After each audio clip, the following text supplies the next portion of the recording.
Chapter 51, Clash in the Forest of Death. Team Renjiro rested in the town for the day. Next morning, they left the town to return to Konoha. On arriving, they went to the Hokage Tower to turn in the missions. Renjiro handed the papers to the Chuyunin responsible for checking them. After checking, he handed 4 packets to Renjiro. The 4 missions combined paid them 280k. After Renjiro divided them, each of the 3 kids got 56k. Fujin thought, 280k just for these missions? I'm pretty sure I could have completed them solo and in under a day. It's much faster than Funjutsu, though it has some risks if a strong ninja is hiding among the bandits. Anyways, I should be able to collect enough for a sword made from chakra metal pretty quickly if I take a lot of missions. Unlike Fujin, Miko, and Hoka didn't concern themselves much with the money. Thanks to having rather rich parents, they never had to worry or think about money at novel bin at. After the division of money, Renjiro dismissed them and said, "Tomorrow there won't be any training. We begin our training the day after tomorrow at the same time as usual." The kids nodded and dispersed. Since it was lunchtime, Fujin decided to head to Ichiraku. On the way, Fujin thought, 7 rank D missions and 4 rank C missions.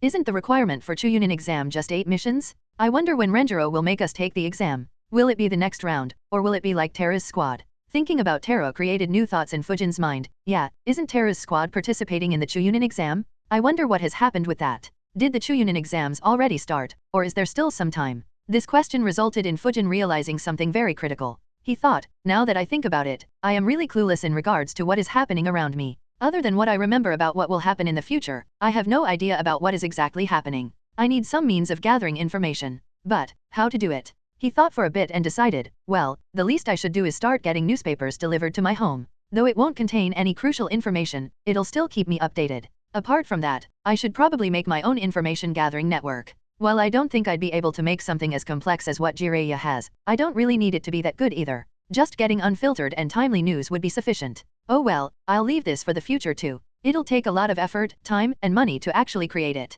Right now, I barely have any money or free time anyway. His thoughts were cut by a loud shout. He heard, "Old man, 3 miso ramens for me." Fujin turned right and noticed, Naruto? I didn't even notice reaching Ichiraku. But considering that Naruto is here, Fujin then focused on sensing his surroundings. After sensing, he thought, as I thought. 2 umbus are hiding nearby, or perhaps 1 umbu and 1 root. I doubt Danzo wouldn't keep his eye on the lone Jinchuriki of Konoha. He then released a sigh and thought, well, as much as I'd like to meet him now, it'll probably create a lot of deviations in the future. Not to mention that it'll also gain the attention of both Hiruzen and Danzo. I'll leave this meeting for the future. At least until the time I can calculate and control those deviations. And until I'm strong enough to at least face these 2 umbus in case they have some stupid ideas. Sigh, this means I'll have to go to a different restaurant. Fujin then moved in the direction of a nearby sushi restaurant. After lunch, he searched for a newspaper stand near his house and bought a subscription. With the rank C missions completed, Team Renjiro got back to their training. A week's rest suddenly made the morning workout seem much more difficult.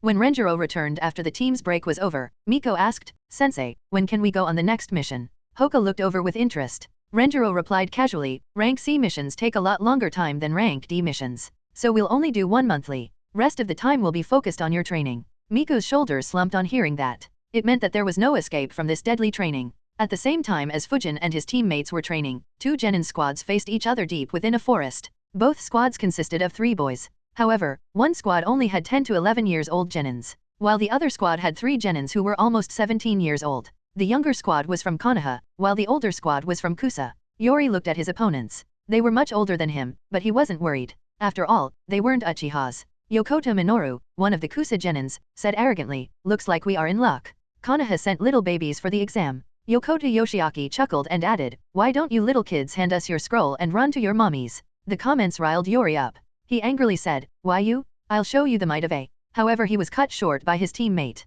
"Hey, Take Kane said, calm down, they are just trying to rile you." Tomoya Takehiko started laughing and replied, "Oh, we aren't. We are just stating the truth." Terra sighed and said, "They really are arrogant." Kane chuckled and added, "Especially considering that they are still only genins despite being so old." Takehiko replied, "Old I'll show you." He quickly began making hand signs. However, Terra slammed his hands on the ground and shouted, "Too late." As soon as Terra slammed his hands on the ground, stone spears began appearing from the ground and completely surrounded the Kusa squad. Seeing their predicament, Kusanin stopped their hand signs and quickly jumped high towards the nearby trees. Yori, who was already making hand signs, thought, "Got them," and launched Phoenix Sage Fire Jutsu. Seeing the balls of fire heading towards them, Minoru and Yoshiaki quickly made hand signs, Water Shield Jutsu. On completing the hand signs, a shield of water began forming between the Kusa genins and the fire jutsu. The shield was completely formed in the nick of time and managed to protect them from the fire. However, Teru used this opportunity to launch the stone spears at the airborne Kusa Genins. The stone spears easily penetrated the water shield, forcing the Kusa Genins to use a kunao to block the spears and direct themselves to land properly on the nearby trees.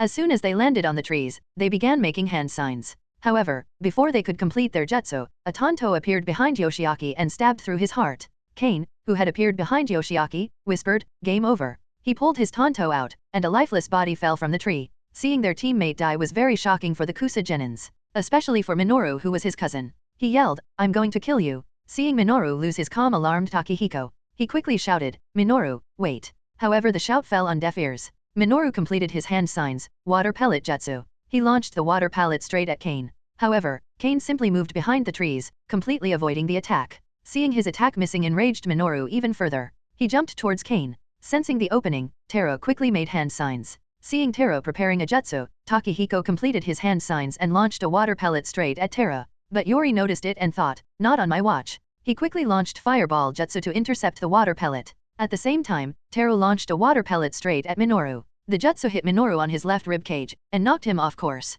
Seeing his teammate at a disadvantage, Takehiko wanted to rush towards him. However, he was intercepted by Yori and Teru. They engaged him in a fight and didn't allow him to move towards Minoru. The water pellet hurt Minoru badly, however he gritted his teeth and fought through the pain. He grabbed a kunao and continued moving towards Kane. On closing the distance, he attacked with his kunao. Kane raised his tanto to block the attack. Though Minoru attacked with a lot of force, as soon as the kunao and tanto clashed, an electric current passed through the kunao and hit him. Though not deadly, it was very painful, and Minoru had to take his hand off the kunao. Kane smirked and thought, current transfer jutsu. Always works. He just stepped forward and slashed his tanto at Minoru's neck. Minoru, who was blinded by rage, in immense pain due to the damaged ribs and still feeling the electric current, couldn't dodge and the slash went straight across his throat. His throat split open, causing blood to sprout out from it. He looked at Kane with unwillingness in his eyes. Sadly, he couldn't even control his body anymore and fell down, dead. At the same time, Takehiko was engaged against Teru and Yori. After exchanging a few blows, Yori closed the distance and launched fireball jutsu.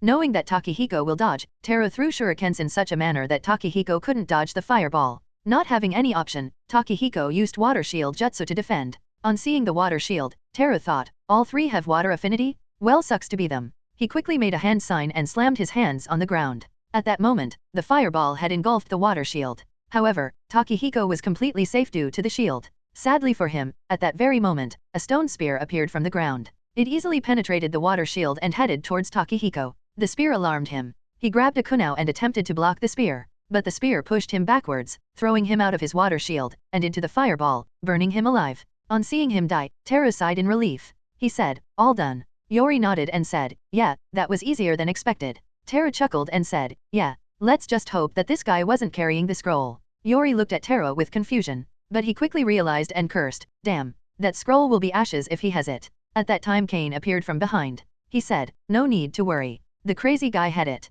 He then tossed the scroll slightly in the air and commented, we were very lucky that such a weak team had the scroll we needed. Teru said, cool, got the earth scroll. Let's head towards the tower. Yori objected and said, that'll be boring. Why not just try to eliminate the weaker teams in the forest? That way the competition will be lesser in the next rounds. Kane shook his head and said, it doesn't matter. This forest will eliminate the weak teams anyway. Teru nodded and agreed, yeah. Not to mention, the more time we spend in the forest, the more teams will set up traps near the tower. And if a team is weak enough to be eliminated by us in this round, then we will be able to do the same in the next round too. Seeing that both his teammates opposed his idea, Yori relented and accompanied his team to the tower. Chapter 52, Notice. Hey guys, Happy New Year. Made a New Year resolution of completing this fanfic. Apologies for not posting any chapter for over a year. Unfortunately, I was just too busy IRL. I wrote a bit during the past year, but never had enough time to write continuously. I suppose there was also some exhaustion and reluctance in getting back to writing continuously. So this time, I'm launching Patreon to motivate myself a bit.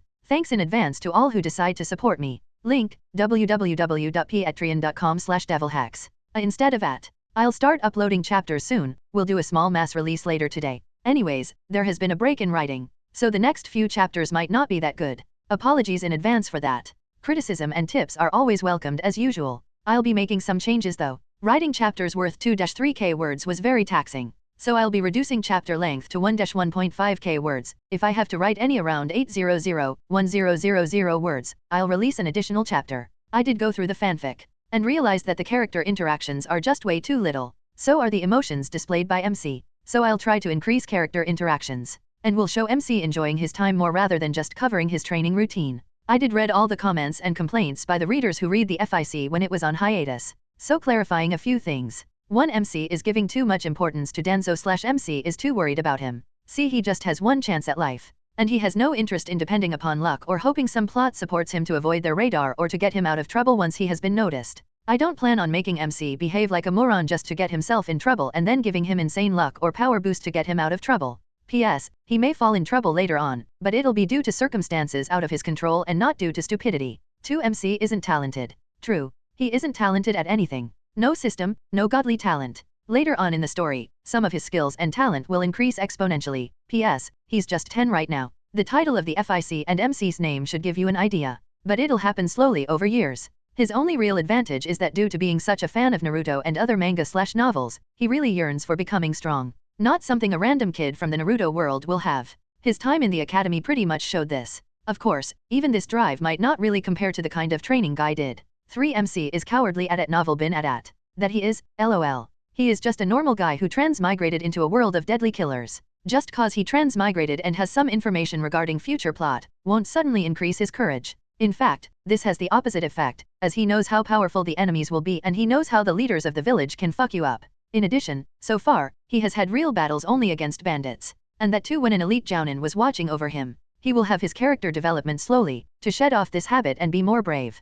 Getting stronger will also affect his behavior. P.S. He'll always choose to take the easier way out and focus on his own benefits though. I'll upload the chapters soon. We'll try to upload 5 every week. Could increase or decrease depending upon chapter sizes. Chapter 53, up a few notches. After the mission ended, Renjiro continued the training of his students. One day, when the training was about to end, Renjiro observed his 3 students. He smiled seeing them, with a bit of pride. He thought, these 3 have turned out to be quite good. I'll be surprised if any of them aren't promoted to jounin before they turn 16. I suppose they do deserve some praise from their sensei. The training was completed soon and the genins were about to leave when Renjiro stopped them. He said, 3 months earlier, I accepted to be the jounin sensei of your squad. Do you recall what I told you then? Fujin, Hoka, and Miko all shake their heads. Hoka asked, what did you say, sensei? Renjiro sighed and said, you guys are on a probation period, remember. Understanding that Renjiro just wanted to make it official, Fujin tilted his head and asked, what probation period, sensei? Miko, do you remember any? Miko understood him and tilted her head too. Nope, don't remember. Any idea, Hoka? Hoka too tilted his head and said, nope. No idea what you're talking about, sensei. Renjiro's face goes completely dark, looking at the perfect poker face maintained by his 3 students. Seeing his reaction, the 3 genins couldn't help but laugh out loud. Renjiro finally gives up on the antics of his students. He composed himself and said, you guys have pa. However, Hoka cuts him off and says, we already know, sensei. And the 3 genins flicker away, leaving their sensei completely dumbfounded. Renjiro smiled bitterly and muttered to himself, I really need to have a word with the one who suggested I put the top squad of the year on probation. It had been 4 weeks since they had been officially made genins. Fujin, Hoka, and Miko were resting under a tree after the morning workout. Miko started the conversation by saying, the final round of the Chunin exams will be tomorrow. Miko nodded and said, yeah, 2 of my classmates will be participating in the fight tomorrow. Miko continued, yeah, I want to see Yori's fight. I wonder if sensei would allow us to see the fights. Fujin chuckled and said, good luck asking sensei for a holiday. On hearing that, Miko looked at Fujin with an annoyed expression. Fujin ignored that and thought, that said, it won't be a bad thing to see how much Terra and Yori have progressed. They have been genin for a year longer than me. After the break, Renjiro appeared and gathered his squad. On seeing him, Miko quickly wanted to ask him permission to watch the next day's fights. However, Renjiro stopped her and said, we'll be taking another mission. We will leave tomorrow at 9 am. Miko quickly asked, sensei, can't we take the mission a couple of days later? Renjiro squinted his eyes and asked, why? She replied, sensei, we were wondering if we could watch the Chunin exams that will be held tomorrow. Renjiro, with the same expression, asked the same thing again, why? Miko put up a diligent expression and answered seriously, we want to observe the tactics, strategies, and jutsus that ninjas from our neighboring villages use. That way we will be more prepared when we have to fight them. Fujin chuckled internally at the answer. Renjiro didn't forbid any ideas they had. Just that, he required a solid reason to agree to them. That was why Miko prepared such an answer. Renjiro dismissively waved his hands and said, it's merely genins fighting. You won't learn much. He then looked at his squad and said, let's get back to training. Miko slumped her shoulders in disappointment. Fujin thought, that's a bit surprising. I thought he would agree with that reasoning. Well, whatever, it doesn't matter much. The next day, Team Renjiro accepted the mission to accompany a merchant caravan to the land of rivers. The mission was very uneventful with only one small bandit group trying to assault the caravan. It took 9 days to reach the land of rivers and the return journey took another day. The squad returned to Konoha around midnight. After completing the formalities, Renjiro dismissed the squad. Fujin, on returning home, saw a bunch of newspapers lying outside his door. He picked them up and went inside. He made a couple of shadow clones to go through the papers, while he went for a bath. The clones went through the papers briefly and dispelled themselves. On receiving all the information, Fujin thought, I see, both Taro and Yori became shinin. A bit surprising, but I guess Konoha is still trying to increase the number of shinins and jounins. Well, I suppose my promotion too should happen in my first attempt then. Not having much to do for the remaining day, Fujin decided to brush up on his funjutsu. He made 3 clones, and all 4 together created all the seals that they knew at novel been at. While revising his funjutsu knowledge, Fujin began reviewing his progress over the last few months. He analyzed, it's been 4 months since I graduated. The progress has honestly been phenomenal. I really underestimated the effect of having a dedicated elite jounin guiding you. Then again, I never expected that we'd be taught this well. My chakra reserves have almost doubled. The amount of pressure I can handle from my training seal is up to 18%. Despite not training, I can now sense up to a kilometer away. Taijutsu too has improved a lot due to constant sparring. And undoubtedly, my ninjutsu and kenjutsu have improved the most. I can now use chakra flow on my sword with ease. I really want to get into an all-out fight to test my power. I wonder if I'll get any such chance soon. The next day, at 4:45 a.m., Fujin arrived at the training ground. Miko and Hoka were already there. Seeing them, Fujin asked, Yo, ready for another 3 to 4 weeks of hardcore training? Miko's shoulders dropped and she replied, I'd rather go on missions. Fujin and Hoka chuckled looking at her reactions. 4 months of training together and 2 long missions outside the village had improved the relationship between the 3 a lot. Their teamwork was also very good, though it still needs to be tested against a proper ninja team. At 5, Renjiro flickered in front of his team. Seeing his team is ready to begin their morning workout, he nodded internally. However, knowing what was to come, he couldn't help smirking a bit. Seeing that smirk instantly made his genins very worried. Fujin thought, okay, what now? Renjiro started by saying, in the last 4 months, I have drilled all the basic formations into you. You'll use these formations even when you become genins. The team calmed down after hearing this. Fujin thought, finally. No more boring training sessions on team formations. But why is he smirking? He won't become kind all of a sudden. Renjiro continued, so, from now on, I'll be entirely focusing on increasing your capabilities. So the training will go up a few notches. Hearing that all the 3 genins were stunned, Miko freaked out, a few notches. Fujin was also sweating a bit, doesn't he already make us exert our 100%? Hoka too wondered how intense a few notches would be. A/N, thanks 1995 for being my first P at Trian. Chapter 54, Senju Taijutsu Style. Renjiro just chuckled at their expressions, and said, first, we are going to increase the pressure applied by the training seals. What are the pressures you are using right now? Miko replied, 3%. Hoka, 38%. Fujin, 18.5%. A/N, Fujin's seal has twice the upper limit as compared to the other 2, so it's just barely below Hoka's. Renjiro nodded and said, good. Miko, you'll increase it to 5%. Hoka to 45%. Fujin to 22%. The genins followed the instructions of their sensei. After increasing the pressure, Renjiro began the morning workout. In addition to increasing the pressure from the seals, the training itself was made much tougher. And instead of ending at 9, it continued till 10. At the end of the training, all 3 genins were lying under a tree, in a lifeless manner. Renjiro laughed looking at this scene and said loudly, how will you guys achieve your dreams if a simple training session defeats you? You have an hour's break. The afternoon training will continue from 11 to 2. On saying that he flickered away. After half an hour, Fujin and Hoka gained some energy. While Miko was still sleeping, Hoka asked, any idea why he suddenly doubled the intensity of the training? Fujin replied, who knows? Maybe he plans to enter us in the next Chunin exam. Or maybe he was just letting us take it easy as we just graduated. He took a deep breath before continuing, anyways, it seems like it'll be very helpful for us. Hoka sighed and said, I always thought I was the one who looked forward to training the most. But it seems like you are even more of a maniac than me. Saying that he laughed lightly. Fujin looked back at him, before chuckling a bit and said, oh well. Let's hope that we get out of this alive. He then grabbed his ration bars and devoured them and began stretching. Hoka followed. At 11, Renjiro appeared again. He created 2 shadow clones and said, today we will be discussing how to increase your growth rate. Follow 1. Miko and Hoka follow a shadow clone each into the forests, while Fujin stays there. Renjiro looked at Fujin and asked, who do you think has grown the fastest among you 3? Fujin thought for a bit and answered, probably me. Renjiro nodded and replied, indeed. You've grown much faster than any of your academy teachers predicted. Even faster than I predicted. However, compared to your 2 teammates, you have a huge disadvantage. Do you know what it is? Fujin fell into thought on hearing the question. After a minute, he answered, Kekkei Genkai. Renjiro nodded, right, but not completely. Along with their Kekkei Genkai, they also have their huge clans, which have already developed complementary jutsus to leverage the advantage their Kekkei Genkai gives them. Hearing that, Fujin fell into his thoughts. Renjiro continued, both Hoka and Miko are very talented. Soon, their families will begin heavily investing in them, boosting their growth at a high speed in a systematic way. What do you have to contend with?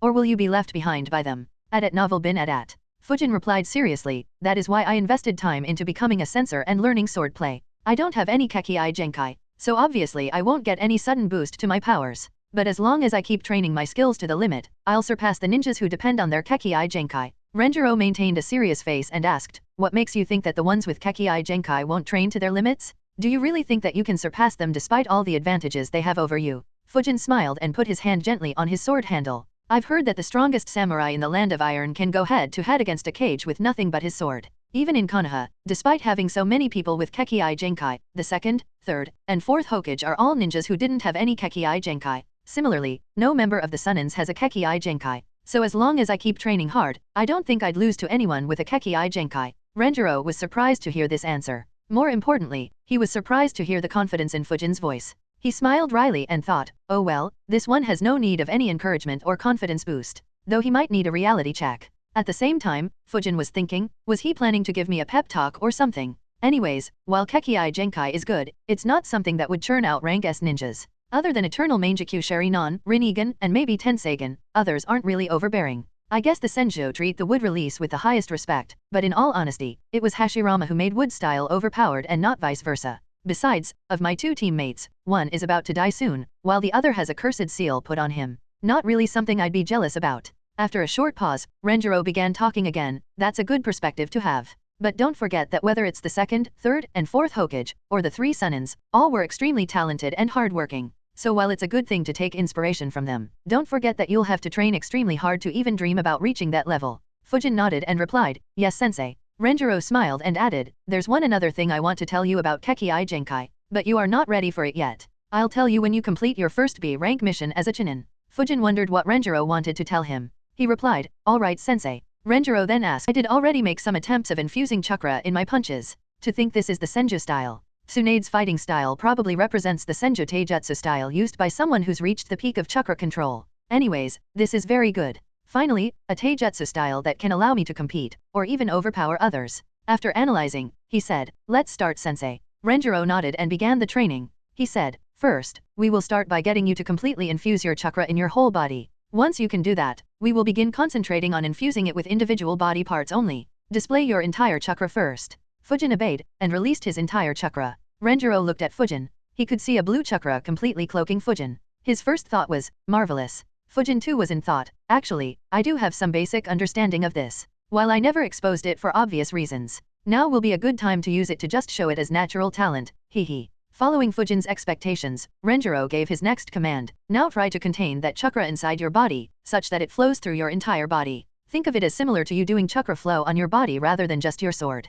Fujin followed his guidance. He slowly began containing that chakra in his body. In around 2 minutes, the blue aura cloaking him slowly disappeared. But if someone were to observe closely, they'd notice blue chakra flares being expelled occasionally from his body. Renjiro, who was standing right in front of him, was shocked. He thought, so fast? This. He swallowed his saliva before exclaiming to himself, this is unbelievable. Though the control isn't perfect by any means, he managed to contain the chakra in just a couple of minutes. It's as if this technique was made for him. Fujin looked up at Renjiro, before asking, is this proper sensei? Renjiro nodded and replied, yes, very good. But you are losing a lot of chakra while trying to maintain this form. The next phase of your training will be to perfect this form. You'll activate it, and meditate until you can properly contain your chakra with zero loss. Until then, no ninjutsu or kenjutsu practice for you. In fact, even when doing your morning workout, you'll start doing it by maintaining this form. Hearing that he won't get to practice ninjutsu or kenjutsu disappointed Fujin a bit, but seeing the importance Renjiro stressed on this, he could vaguely guess that this will become something that might define him for a long time to come.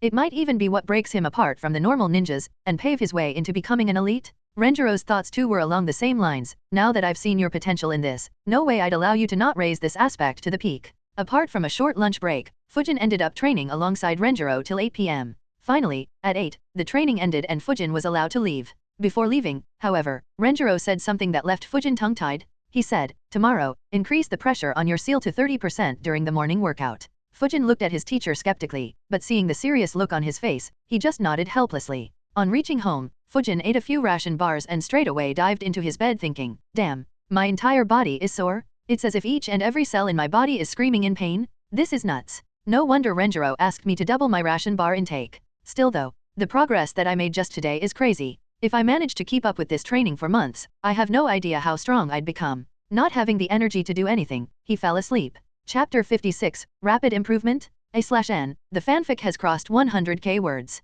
The next morning, when he woke up, something left Fujin completely shocked. His body had no pain whatsoever. He speculated, does this training also heal the body in some way? Or is it something else? More importantly, is this safe? I need to consult him ASAP. Renjiro appeared at the training ground at 5 a.m. as usual and asked the genins to begin their workout. However, today, Fujin said, Sensei, I have some queries. Understanding what query he'd have, he replied, alright. Hoka, Miko, you two begin your workout. Fujin will join you too soon. Hoka left wondering what query Fujin had, while Miko left begrudgingly as Fujin got to skip out on the workout a bit. Renjiro then looked at Fujin and asked, is it about the quick healing? Fujin nodded. Renjiro answered, it's a side effect of this training. Since you infuse chakra in your body, it ends up activating each and every cell of your body. This will increase your passive healing and also reduce the amount of time you need to recover from fatigue or exhaustion. He then smiled a bit and continued, there's actually a few more advantages of this training. It'll increase your stamina, and more importantly, your chakra reserves. Fujin's eyes widened on hearing that.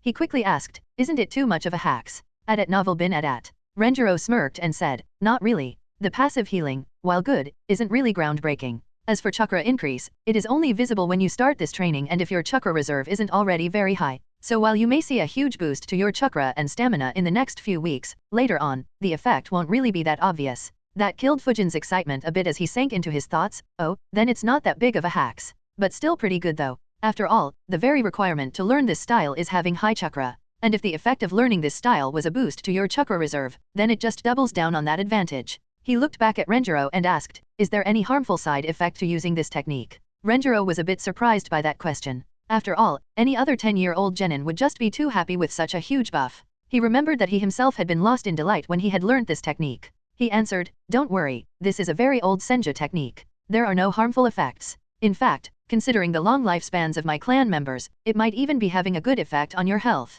Hearing the answer, Fujin let out a sigh of relief. Renjiro looked at him and said, if you have no more questions, begin your workout. Your teammates have left you behind considerably. Fujin thanked him and started the workout. While he had increased the pressure from the seal a lot, infusing chakra meant that exercises were actually easier for him. Of course, that wasn't foolproof. After all, the moment his chakra ran out, was the moment hell began feeling real to Fujin. Later that day, Fujin talked with Renjiro about the issue of chakra running out during the morning workout. But Renjiro just smiled innocently and said, you have enough chakra to be able to go through the whole morning workout without running out. It's just your control that is lacking. So if you don't want to run out of chakra during your workout, train and improve your control. Fujin gave a deadpan look to his teacher's innocent smile. He could bet all his money that he was laughing at his misery. The training continued in a similar manner for Fujin. After 3 days, he finally managed to last the entire morning workout without running out of chakra. On day 7, he finally managed to contain all chakra in his body properly. He still didn't reach zero wastage, but the amount of chakra leaking out now was very negligible.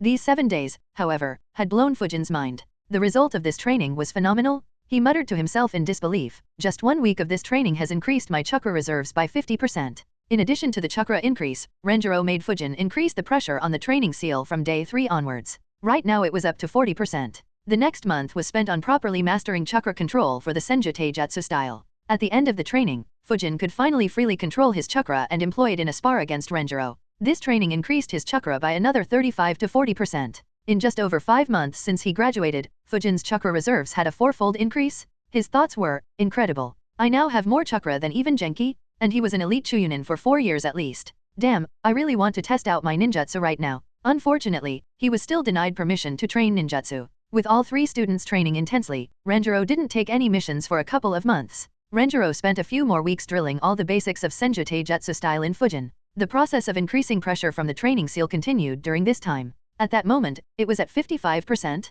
Fujin always had to keep infusing his body with chakra while doing rigorous training or sparring. Otherwise, this pressure would slow him down a lot. And if he was doing some normal activities, like walking or running or resting, then the pressure shouldn't really bother him much. By this logic, Renjiro had Fujin maintain that pressure all the time. Finally, one fine evening, Renjiro watched a tired Fujin panting on the ground. They had just finished another one of their spars. He smiled and said, great work kiddo. You have finally got all the basics down properly. Fujin just nodded. Clearly, he was too tired to answer back. Renjiro smiled and said, let's end here. Take a rest and take tomorrow off. Hearing that, Fujin suddenly looked up. There were almost tears in his eyes, he thought, finally. Renjiro chuckled at his reaction and then flickered away. Fujin rested a bit and then dragged himself across Konoha to his house while thinking, finally, 2 months, and not a single day's break. Hoka and Miko got off days saying that they needed to master their clan jutsus. But for me, I didn't get even a single session off. He went to sleep while complaining about the unfairness in his heart. Chapter 57, Supercharged Wind Jutsus.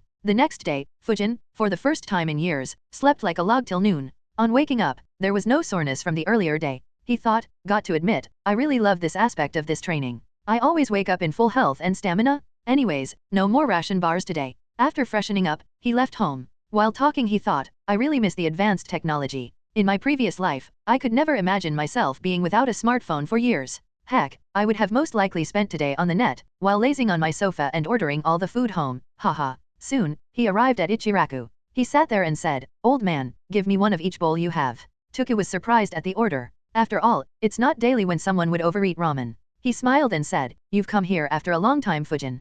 Fujin sighed, yeah, another old man made me train all the time, so I had no free time at all. Tuka smiled and encouraged him, hang in there young man. And he began making the ramen. Ever since he graduated, Fujin's trips to Ichiraku and Yakiniku had increased. His food was usually just ration bars, and when he got an opportunity, he would visit these 2 restaurants. So his relationship with Tuka was good. Soon 2 bowls were served in front of Fujin. Tuka wore his trademark smile and said, eat up. You'll need all the energy you can get.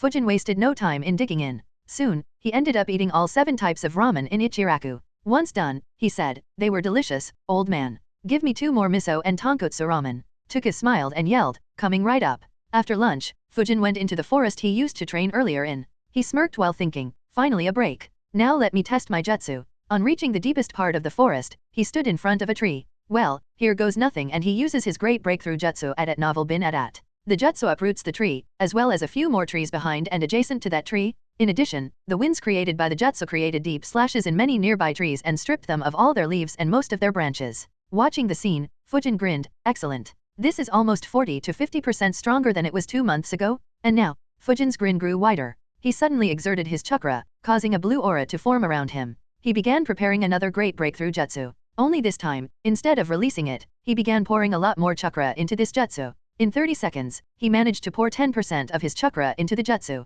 In another 30 seconds, it reached 15%. Great breakthrough jutsu. He exhaled the jutsu. Only this time, instead of normal jutsu, it was supercharged with chakra. The jutsu hit the tree in front of him, completely obliterating it. In a fraction of a second, hundreds of trees in the vicinity were uprooted or cut into pieces. Thousands were stripped of all their branches and left with deep scars. A/N, apologies climate lovers. Luckily, Naruto world isn't threatened by climate change, lol. Fujin was shocked on seeing the destruction. However soon, the shock on his face was changed to a grin that seemed to be plastered on his face. Excellent, marvelous. Now, this is what a jutsu is. But that said, the amount of time needed to supercharge the jutsu is too long. Any capable ninja will kill me a dozen times if I stay in one spot for a minute. I'll have to increase the speed of pouring my chakra into the jutsu. Preferably reduce it to under 2 seconds. And have to do it while moving around, or even better, while flickering around. I guess this is why Renjiro asked us to focus on rank C jutsus. Now, let me test the other jutsus. Fujin quickly made a hand sign. Soon winds gathered around him.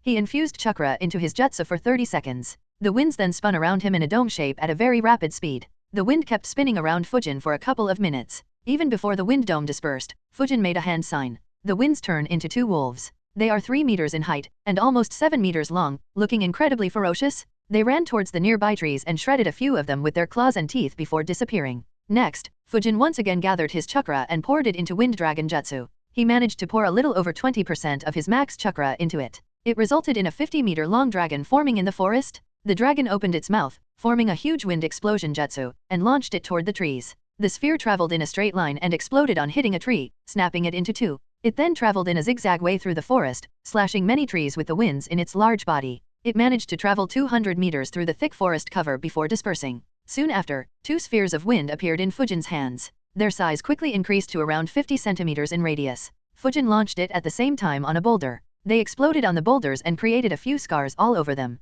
Fujin analyzed them.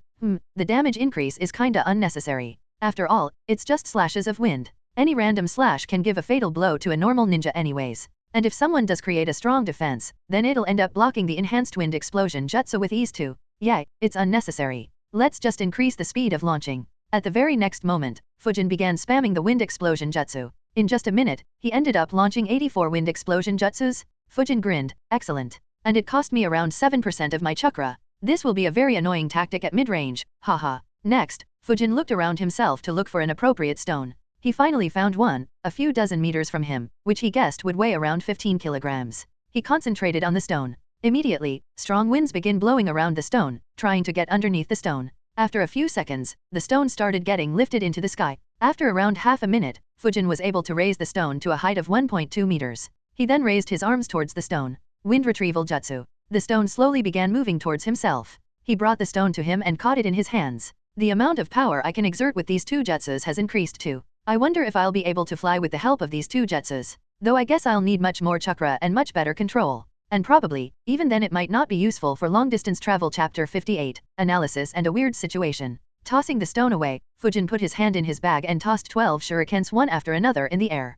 Projectile Control Jutsu. Fujin used the jutsu to control the shurikens and had them move through the forest while avoiding all the trees. The shuriken moved continuously through the forest and all of them hit the same tree around 500 meters away from Fujin. At the next moment, Fujin appeared next to that tree using wind instantaneous body jutsu. He retrieved the shurikens while concluding, wow, I didn't think that 2 months of Senju Taijutsu training would end up boosting my ninjutsu so much. In the Great Breakthrough Jutsu, I could pour up to 15% of my chakra. While it took a minute, the result was very good. The spinning shield of wind could only take up to 2.5% of my chakra. I just couldn't add more to it. It was similar to the Wind Gale Wolf Jutsu. I could just pour 2% of my chakra into each of the wolves. The Wind Dragon Jutsu on the other hand could take 20% of my jutsu. And using Wind Instantaneous Body Jutsu to my current limit of 500 meters requires 1.5% of my chakra. Wind Projectile Jutsu requires a negligible amount of my chakra now, while each Wind Explosion Jutsu needs less than 0.1% of my chakra. Wind Levitation Jutsu doesn't have much battle use for now. Wind Retrieval Jutsu can be used to create some chaos though. Anyways, just this short show of my jutsus cost me almost 50% of my chakra. I wonder if Renjiro has more means to increase my chakra levels. Though it shouldn't be an issue for now as I can't really supercharge any jutsu in combat.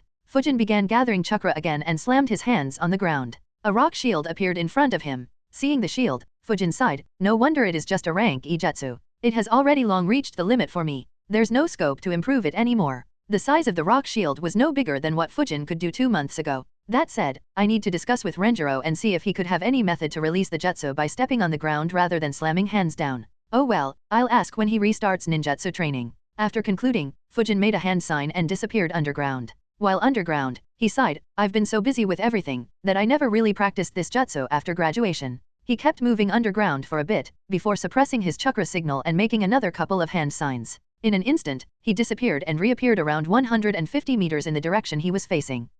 Earth Instantaneous Body Jutsu and Wind Instantaneous Body Jutsu are perfect for escaping without leaving any trail. Earth Instantaneous Body Jutsu would actually be perfect for infiltrating enemy territory. I wonder what counter has been developed against this jutsu. He then rose up from the ground, made another hand sign, and placed his hand on the ground. The ground ahead of him transformed into a moat of mud. The size of the moat was 6 meters in radius and 10 meters in depth. He moved to a different spot, made a few hand signs, and slammed his hands again on the ground. This time, the ground rose slowly, as if trying to trap someone. Fujin analyzed, Earth Holding Jutsu is just too slow. Kinda a similar situation with Mud Moat Jutsu. Then again, these two are the only jutsus that I can use to trap enemies. Should be sufficient for now. Having tried and analyzed the current status of most of his jutsus, Fujin decided to return home to rest. While leaving, he muttered to himself while looking at the ground, my jutsus should be good enough for now, but I do need the Earth Wall Jutsu. That'll improve my ability to defend further. And my current chakra should be plenty for it. Though I guess Renjiro won't allow it. Anyways, I hope that we get to participate in the next Chunin exam. I really want to test myself in combat. It should be fun. He grinned and looked up. What he saw made him feel a bit awkward. A good chunk of the forest was utterly destroyed by Fujin testing his jutsus. He wondered, if someone were to come here and see this, I wonder what they'll think. Luckily, this area is kinda remote and people shouldn't be coming here. But in any case, I should hide my tracks in case someone did come here. Also, it would probably be best if I don't return here in the near future. Fujin jumped onto a branch of one of the trees that still had branches. Gale Jutsu. A gentle breeze blew through the forest, covering up every footprint in it and also dispersing the scent slightly. Once this task was done, Fujin made a hand sign and disappeared from his spot, and appeared on another branch around 500 meters away. He used Wind Instantaneous Body Jutsu a few more times before getting out of the forest. After leaving the forest he flickered away toward his house while wondering if anyone would ever see the havoc there. A couple of months later, two special jounins from the Hyuga clan happened to pass through this forest, when they unwittingly entered the area where Fujin had caused the devastation. Seeing the number of uprooted and sliced-off trees left them dumbfounded. Coincidentally, a squad of Umbu happened to cross through the same area at that time. Seeing the two Hyuga present, they instantly began asking them for the reason why they destroyed the forest and inquired whether there was any battle there. The Hyugas denied the charge and said that the forest was already wrecked. The Umbus looked around carefully and realized that it had been a long time since the destruction had happened. They investigated around and asked the Hyugas to help them, but found no clue. They wondered if someone was training here, but couldn't understand why anyone would train here when there are so many training grounds available around Konoha. The unusual nature of this destruction made them report the situation to the Hokage. Hiruzen too was confused similarly. He sent out an Umbu squad specializing in investigation and tracking to check. Unfortunately, Gale Jutsu, 2 months of time, and a few showers of rain had removed anything that could have been used to find a clue. The Umbus would return empty-handed, and Hiruzen dropped the case as there were no clues and it wasn't worth allocating more resources to at novel bin at. Of course, Fujin would forever remain ignorant about such an incident happening. Link/devilhacks. Yusa instead of at. Can read up to 40 chapters ahead on Patreon. Chapter 59, Discussion. After testing his jutsus, Fujin returned home and took another short nap.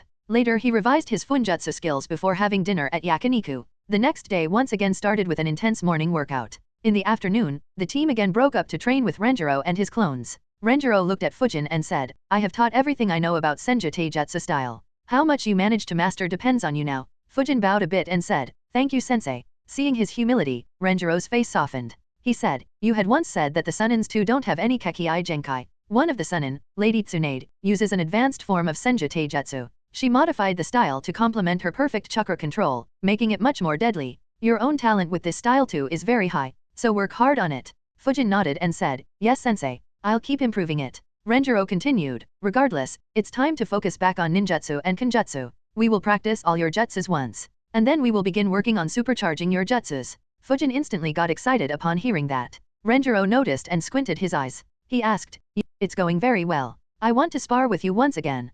Fujin smirked back and replied, well let's hope that you can touch me this time. That annoyed Hoka, who begrudgingly replied, due to you, sensei drilled me with ninjutsu training for 3 months straight. Hearing that, Fujin laughed. Miko, annoyed at being left out of the conversation, butted in by snorting, I'll beat both of you at the same time in a spar. Hoka and Fujin turned to her. Fujin replied, well, let's hope that you have some energy to spar after the morning workout then. Hearing that, her shoulders immediately dropped, while Fujin and Hoka laughed at her expense. The poor girl complained about the unfairness to herself. It's not as if I'm slacking on those workout sessions. It's just that every time I am about to reach sensei's target, sensei just makes it even more difficult. While Miko was depressed, Renjiro appeared. He announced, we have trained continuously for the past 3 months. Next, we will be taking continuous rank C missions. That instantly perked up Miko. After all, missions would mean no more rigorous training. Hoka and Fujin also sighed in relief, as their bodies needed a break badly. Unlike Miko who'd drop out early rather regularly, Hoka and Fujin gritted through the entire workout daily. Renjiro continued, today we won't do any workout or training. Instead, you guys will spar. This immediately gained the attention of the 3 genins. Renjiro continued, you 3 will fight out against each other in a 3-way battle. You are not allowed to team up with each other unless the circumstances force you to. But I can disqualify you if you purposefully cooperate to defeat the 3rd. The battlefield will be this entire training field. You guys have time from now till 6 PM to decide on a winner. You can defeat others by knocking them unconscious or making them give up. Obviously, I can interfere and declare someone to have been lost. And of course, you guys aren't allowed to seriously injure anyone. No soldier pills. And Fujin, no swords. Miko suddenly asked, why no swords for Fujin? Isn't that his go-to weapon? Hoka also nodded, as he had the same query. Neither of them wanted to win against someone who was handicapped. Renjiro shook his head and said, Fujin's way of using his swords is solely to kill. If he were to win by using his swords, you guys would be injured badly. Regardless, he is forbidden to use his swords in any spar with his colleagues. They understood the reasoning but were still a bit unconvinced. Fujin butted in, aren't you two looking down on me too much? Sword or no sword, neither of you will even be able to touch me. And he smirked on saying that. Hoka and Miko looked at him irritatingly. Among the 3 of them, Fujin had the highest speed and excelled in fighting at long range. In the few spars that they had, they never managed to actually reach him. Renjiro interrupted before they entered into an argument. No more questions. My rules are final. Anyways, you guys didn't hear the exciting part. The winner will get a reward. That once again attracted the attention of all 3. Miko asked, what reward? Renjiro replied, the winner will be awarded a rank A jutsu by me. That shocked the trio. They all had the same thought, will he really allow us to learn a jutsu higher than rank C? Renjiro understood what his students were thinking. He smiled innocently and said, "Of course, I'll only give it to you when you are promoted to Chunin." Hearing that, all three genins gave him a deadpanned look. Not wanting to hear any complaints from them, he shouted, "Begin." Even before he completed the word, all three genins flickered away in different directions without making any hand seals. Now, at more than 100 meters away from each other, they observed the other two, while wondering how they should approach this. The best way would have been to team up with one of the other two, eliminate the third, and then decide the winner. Unfortunately, that option was not available. Suddenly, Hoka and Miko noticed Fujin smirking. At the very next moment, he disappeared. Link, www.patreon.com/devilhacks. Instead of at. Can read up to 40 chapters ahead on Patreon. Miko and Hoka both cursed him and his annoying wind instantaneous body jutsu. Hoka activated his Byakugan and noticed him appearing 600 meters away at Novel Bin at. But he disappeared soon, and this time went out of the Byakugan's range. Miko cursed, "Fujin is as cowardly as usual." Hoka and Miko looked at each other deciding what decision to take. Around a kilometer away from the initial location, Fujin kept sensing the location of the other two. They were still in the same position.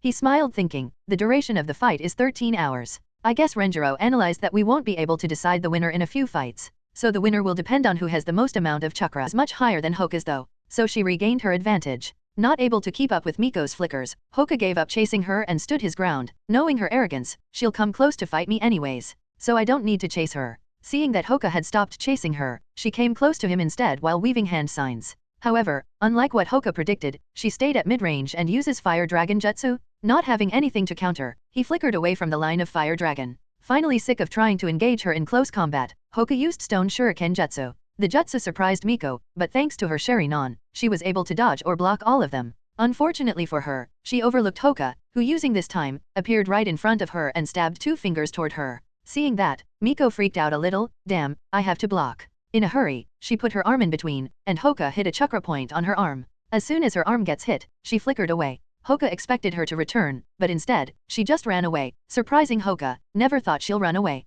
He waited there for a few seconds thinking, both my opponents ran away, so shouldn't I be the winner? He then sighed, unfortunately, the next step will depend on Fujin. I and Miko are finally far away from each other, and tired from a battle, even injured. So the question is, who will he attack? Around a kilometer from where the fighting was happening, Fujin kept sensing their chakras throughout their clash. When they kept fighting, he really wished that he had some popcorn and a TV to watch the fight. Unfortunately, he had to stay hidden long away. The fight continued for over 7 minutes, before he sensed Miko's chakra signature going far away from Hoka. Chapter 62, Fujin's Decision. Fujin concluded, "Oh, so Miko lost and ran away? Who's the coward now? Anyways, whom to attack? Since Miko ran away, it's safe to assume that she's injured. Most likely Hoka managed to block some of her chakra points. Maybe 1 or 2. Any more, and Hoka wouldn't have given her any chance to run away." Hoka too was thinking at the same time, Fujin will most probably target Miko, as she's the one who ran away. I should be ready to hit him after he fights her for some time. Miko sat while resting against a tree after retreating to the opposite end of the training ground.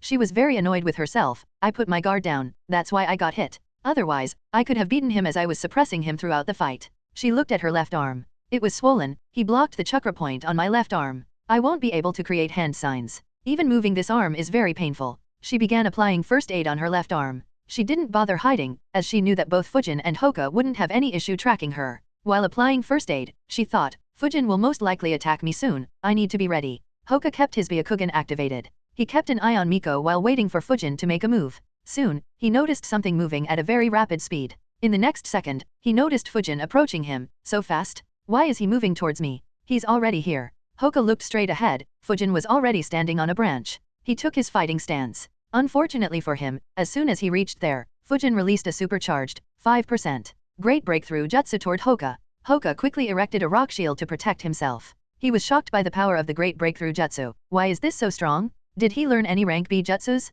Damn, not good. The rock shield obviously couldn't give complete protection to Hoka, and flickering away wasn't an option. So he went underground and used Earth Instantaneous Body Jutsu and managed to move 125 meters to the south. He used it twice more to completely get out of the range of the deadly jutsu while wondering, why did he attack me? 2 minutes earlier. Fujin thought for a few seconds before concluding, normally, attacking Miko would be the best choice here. Except that there could be an issue. Miko, though smarter than Hoka when it comes to tactics, is just way too arrogant. Hoka, on the other hand, will most likely move to help Miko and prevent me from defeating her when she's injured. Even if he doesn't, his Byakugan will provide him with all the info, and he'll have the initiative of attacking or being a spectator. So that means my target should be. Having concluded, he quickly used Wind Instantaneous Body Jutsu to approach Hoka. Though Hoka ran underground, Fujin had no trouble sensing him. He followed him with body flicker. Hoka too could see that Fujin was following him as expected.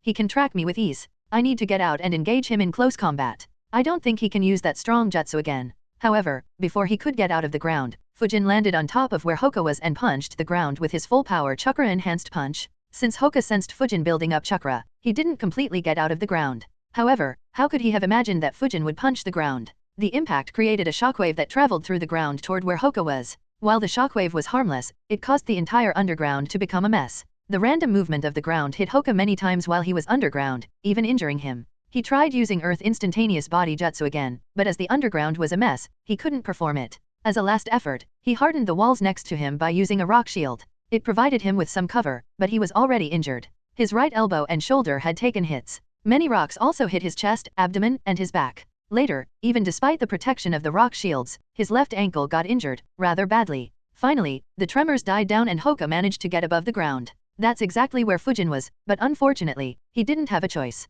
As soon as he got out of the ground, a kunai was placed at the back of his neck. He saw Fujin standing in front of him. He said, "Give up. You've lost?" Hoka unwillingly accepted his loss. "I give up." As soon as he said that, Fujin's wind clone dispersed himself. The fight only took 2 attacks. One great breakthrough jutsu and 1 punch. Miko noticed the winds blowing and heard a big noise when Fujin punched the ground. Unfortunately, she was too far away to understand what was happening. She wondered, are Fujin and Hoka fighting? Should I go and check? No, I'm injured, let me wait for a bit. The chakra point will open up soon. As soon as Hoka gave up, Fujin flickered away toward Miko. He noticed that Miko was now standing in a spot with no trees around. Not bad. She knows that hiding is pointless. So she stayed in open ground to not give any chance to sneak attack. Actually, I can still sneak up on her from behind. But, I'm pretty sure that she has deliberately left this opening. The area around her should be full of traps at novel bin at. Having figured out her tactic, Fujin began making wind clones. 20 wind clones appeared around Fujin.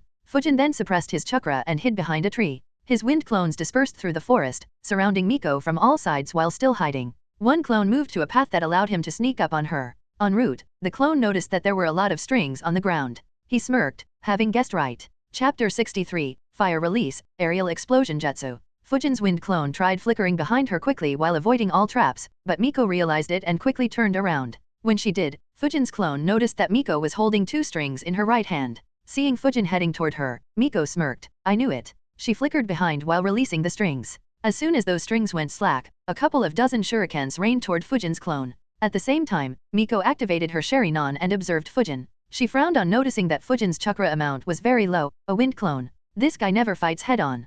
Fujin's clone dodged the shurikens with ease and chased after Miko while forming wind explosion jutsu and launching them at her. He consecutively launched 7 wind explosions at her. Miko dodged each time, but she was getting increasingly worried. I need to keep a watch on any sneak attacks. It's very likely that he has more wind clones hiding nearby. Renjiro observed this clash. His control over wind nature is really impressive. Wind clones are the weakest elemental clones. Any capable sensor can easily differentiate between a wind clone and the main body in a moment due to how unstable the clone is. However, the weak nature of the wind clone allows anyone to create a lot of them, and the instability of the wind clone's chakra makes it immune to genjutsu. And due to being made of wind, they are usually even more mobile than the user. He then looked at Fujin who was hiding and smiled. He really is carefree and thinks that he has already won. While he will win, he's in for a surprise if he thinks the win will be this easy. After all, both Hoka and Miko too have made huge progress in the last 3 months. The wind clone finally begins getting low on chakra. Fujin analyzed, I need to pour more chakra into 2 to 3 wind clones so that they can last longer. Others I can make with the minimum requirements as I'll need the numbers.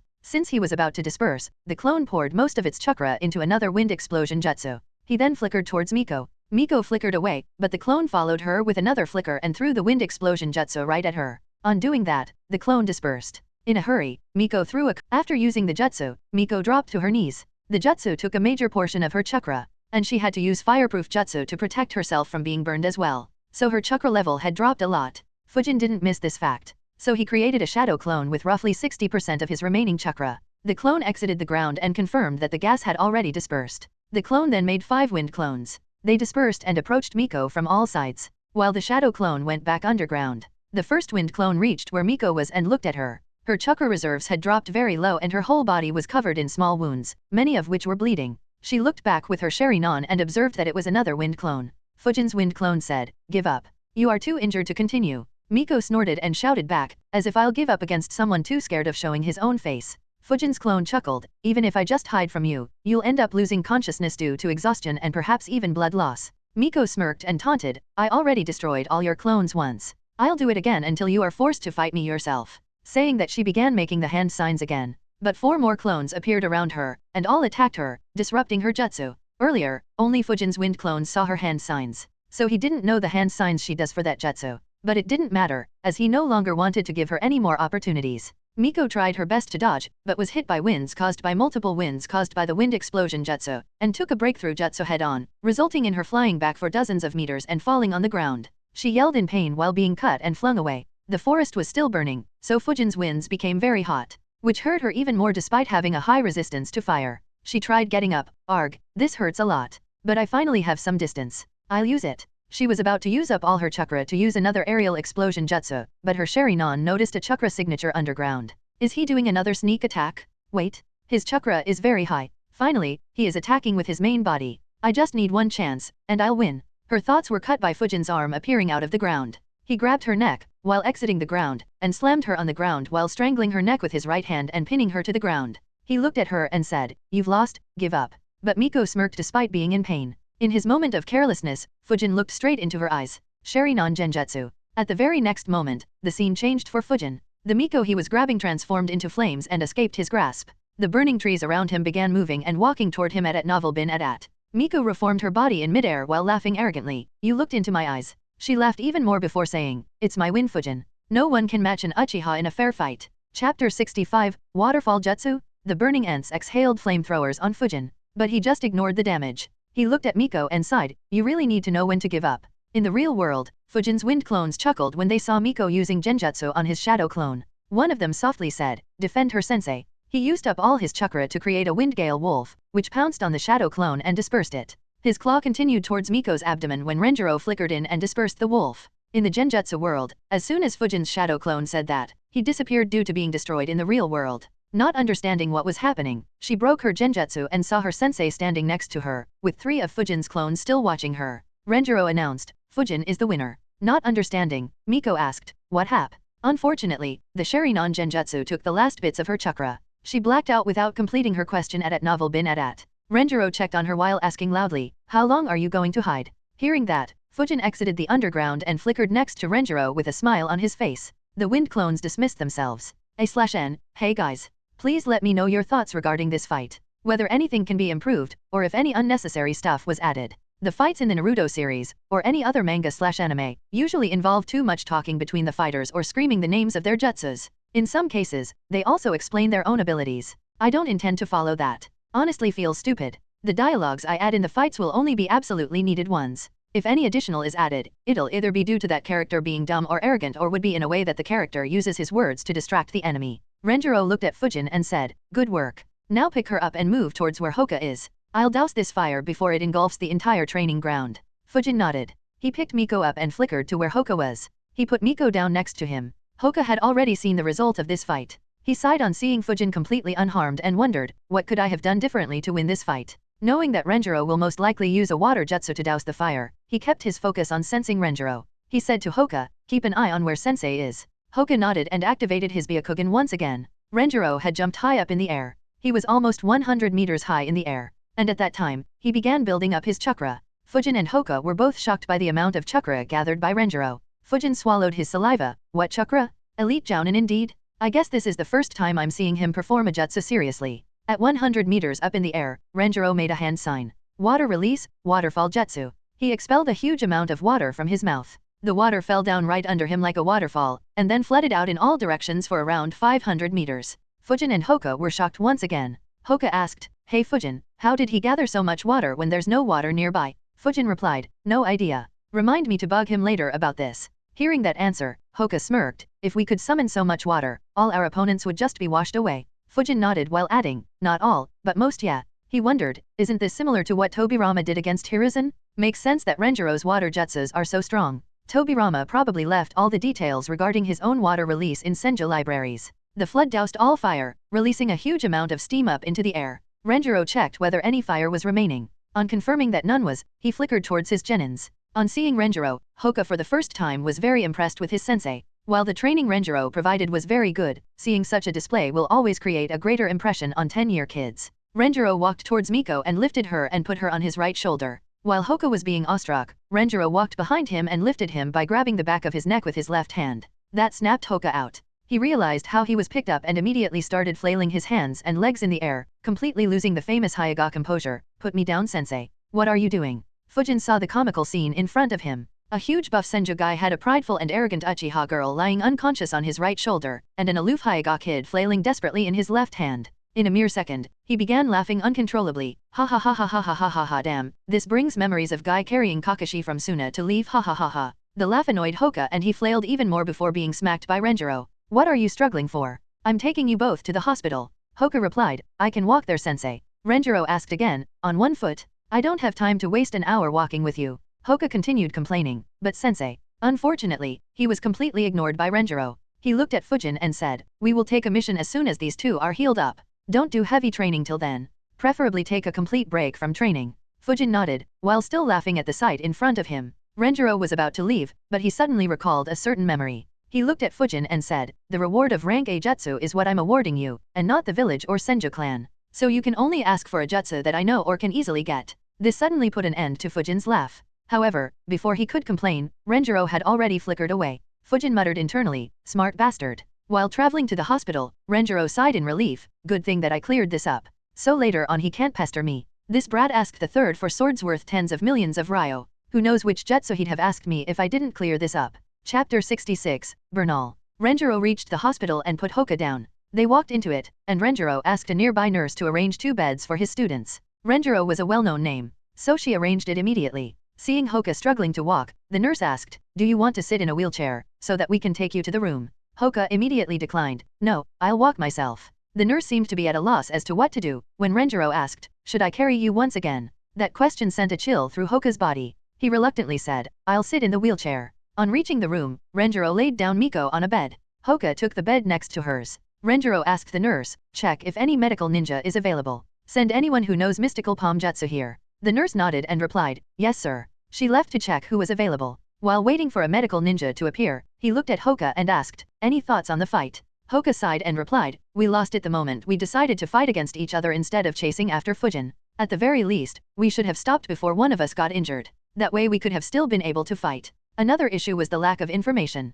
Fujin's 2 attacks surprised and overwhelmed me too much. If I had prior knowledge regarding it, I could have fought equally against him. Renjiro nodded and commented, it should also be a lesson for you, who are too obsessed with taijutsu. Both Fujin and Miko worked on ninjutsu that can cause large-scale destruction. If they get an opportunity to use the jutsu when the opponent has their guard down, it becomes an easy win for them. You, on the other hand, will first have to reduce the gap between yourself and your opponent and then hit him to get an advantage. While not bad, it leaves you at a huge disadvantage against ninjas who can fight from range. I understand your obsession with taijutsu, but if you want to be able to use your taijutsu effectively, you need to learn other skills as well. Hoka nodded and reflected on what his sensei advised him. Soon, a medical ninja came. She healed Miko and Hoka. Miko had a lot of small cuts and bruises. However, none were serious. They were all healed easily, but Miko kept sleeping due to the chakra exhaustion. Hoka on the other hand had a slightly serious injury to his left ankle. She healed him entirely as well but advised him to rest for 2 days and not put any stress on his left ankle. After the procedures were done, Renjiro left. He gave a message to Hoka's and Miko's families informing them about their kids, and to Fujin, that he'll have a 3-day break at least. A few hours later, Miko woke up. She was surprised at seeing herself in the hospital, with her mother sitting next to her and Hoka in the adjacent bed. Their family members bugged them for quite some time before they finally stopped bothering them. When there was no one else in the room, Hoka asked, Miko, what was that jutsu you used? The question brought back memories of her horrible defeat and turned her mood down once again. She replied, it's a secret jutsu of our Uchiha clan. Fire release, aerial explosion jutsu. It releases a lot of gas that is odorless and colorless, so it's very hard to notice, and it is very easy to ignite. Hoka understood, oh, no wonder Fujin got caught off guard. Miko smirked and agreed, yeah, this jutsu has the drawback of needing a few seconds for the gas to spread to have maximum effectiveness. That's why I yelled the name of the jutsu so that his clones would get on guard and not attack recklessly, giving me the time I needed. Hoka nodded, nice tactic. Too bad that it only hit his clones. Hearing that, a scowl once again formed on her face. She said, my plan was to secretly use this jutsu while we 3 were engaged in close combat. That way you both would have been hit by it and I would have won easily. She gritted her teeth, I never imagined that Fujin would fight so shamelessly and never appear in front of me at all. Even when I taunted him, he still kept hiding. Damn, this is so frustrating. At novel bin at. Seeing her reaction, Hoka laughed. Yeah, I agree. Next time, let's not fight each other much until we can engage with Fujin. Miko sighed and agreed. It was tough for her to agree to this due to her pride. But unfortunately, there wasn't any other way. Yakiniku restaurant. Unlike his two teammates, Fujin spent the day eating in his favorite restaurants and taking a well-deserved break. Earlier, when Renjiro tracked him to inform him about his teammates, he saw Fujin at Ichiraku, eating without a care in the world. Seeing him eat so relaxingly after beating up his teammates made Renjiro sweat a bit. But he didn't comment. The next morning, Fujin wondered, should I go to check on those two? He thought for a bit before concluding, well, they are my teammates. And I was the one who injured them, so I should go and check on them. After freshening up and doing some light stretching, he began moving toward the hospital. But suddenly he stopped. Wait. When visiting people in hospitals, isn't it tradition to get something for them? Yeah, that used to be the tradition in my previous life. Even in the Naruto series, I recall many carrying flowers or fruits while visiting patients. Yeah, let's carry a gift for both. He then fell into another dilemma. So, what do I get for them? Flowers kinda seem like a waste. Fruits are kinda too cliché. I'm sure their family members have already brought a lot of fruit. What should I get? And then it suddenly hit him. I know, I should get a burnal for both of them. Ha ha ha. Chapter 67, Scary Mom? He flickered to get a couple of gifts for both his teammates, and then flickered to the hospital and inquired about the room they were in. He quickly found their room and entered it. Both of them were up. Hoka's left leg seemed to be plastered. He had a few more bandages on him. Miko, on the other hand, was put in enough bandages that one could easily mistake her for a mummy. As soon as Fujin entered, they both gave Fujin the stink eye. Seeing their childish reactions, Fujin couldn't help but smile. I really should have brought them burnal. Haha. Seeing that neither of them wanted to talk first, he greeted them. Hey guys. How are you doing? Both of them snorted and looked away. Fujin sighed loudly and said, after I went through all the trouble of getting you something. Oh well, I guess I'll just eat it myself. That attracted their attention. They saw a pack of cookies and a set of dango in Fujin's outstretched hands. In under a second, Hoka snatched the cookies, while Miko snatched the dango. They both began eating it right away. While they were eating, Fujin tilted his head while looking at Miko and asked, shouldn't you check whether they are real or just clones first? That pushed Miko over the edge. She instantly got up and yelled, bastard. The next time I'll beat you up. Wait, no need for next time, I'll beat you up right now. Stating that, she got off her bed.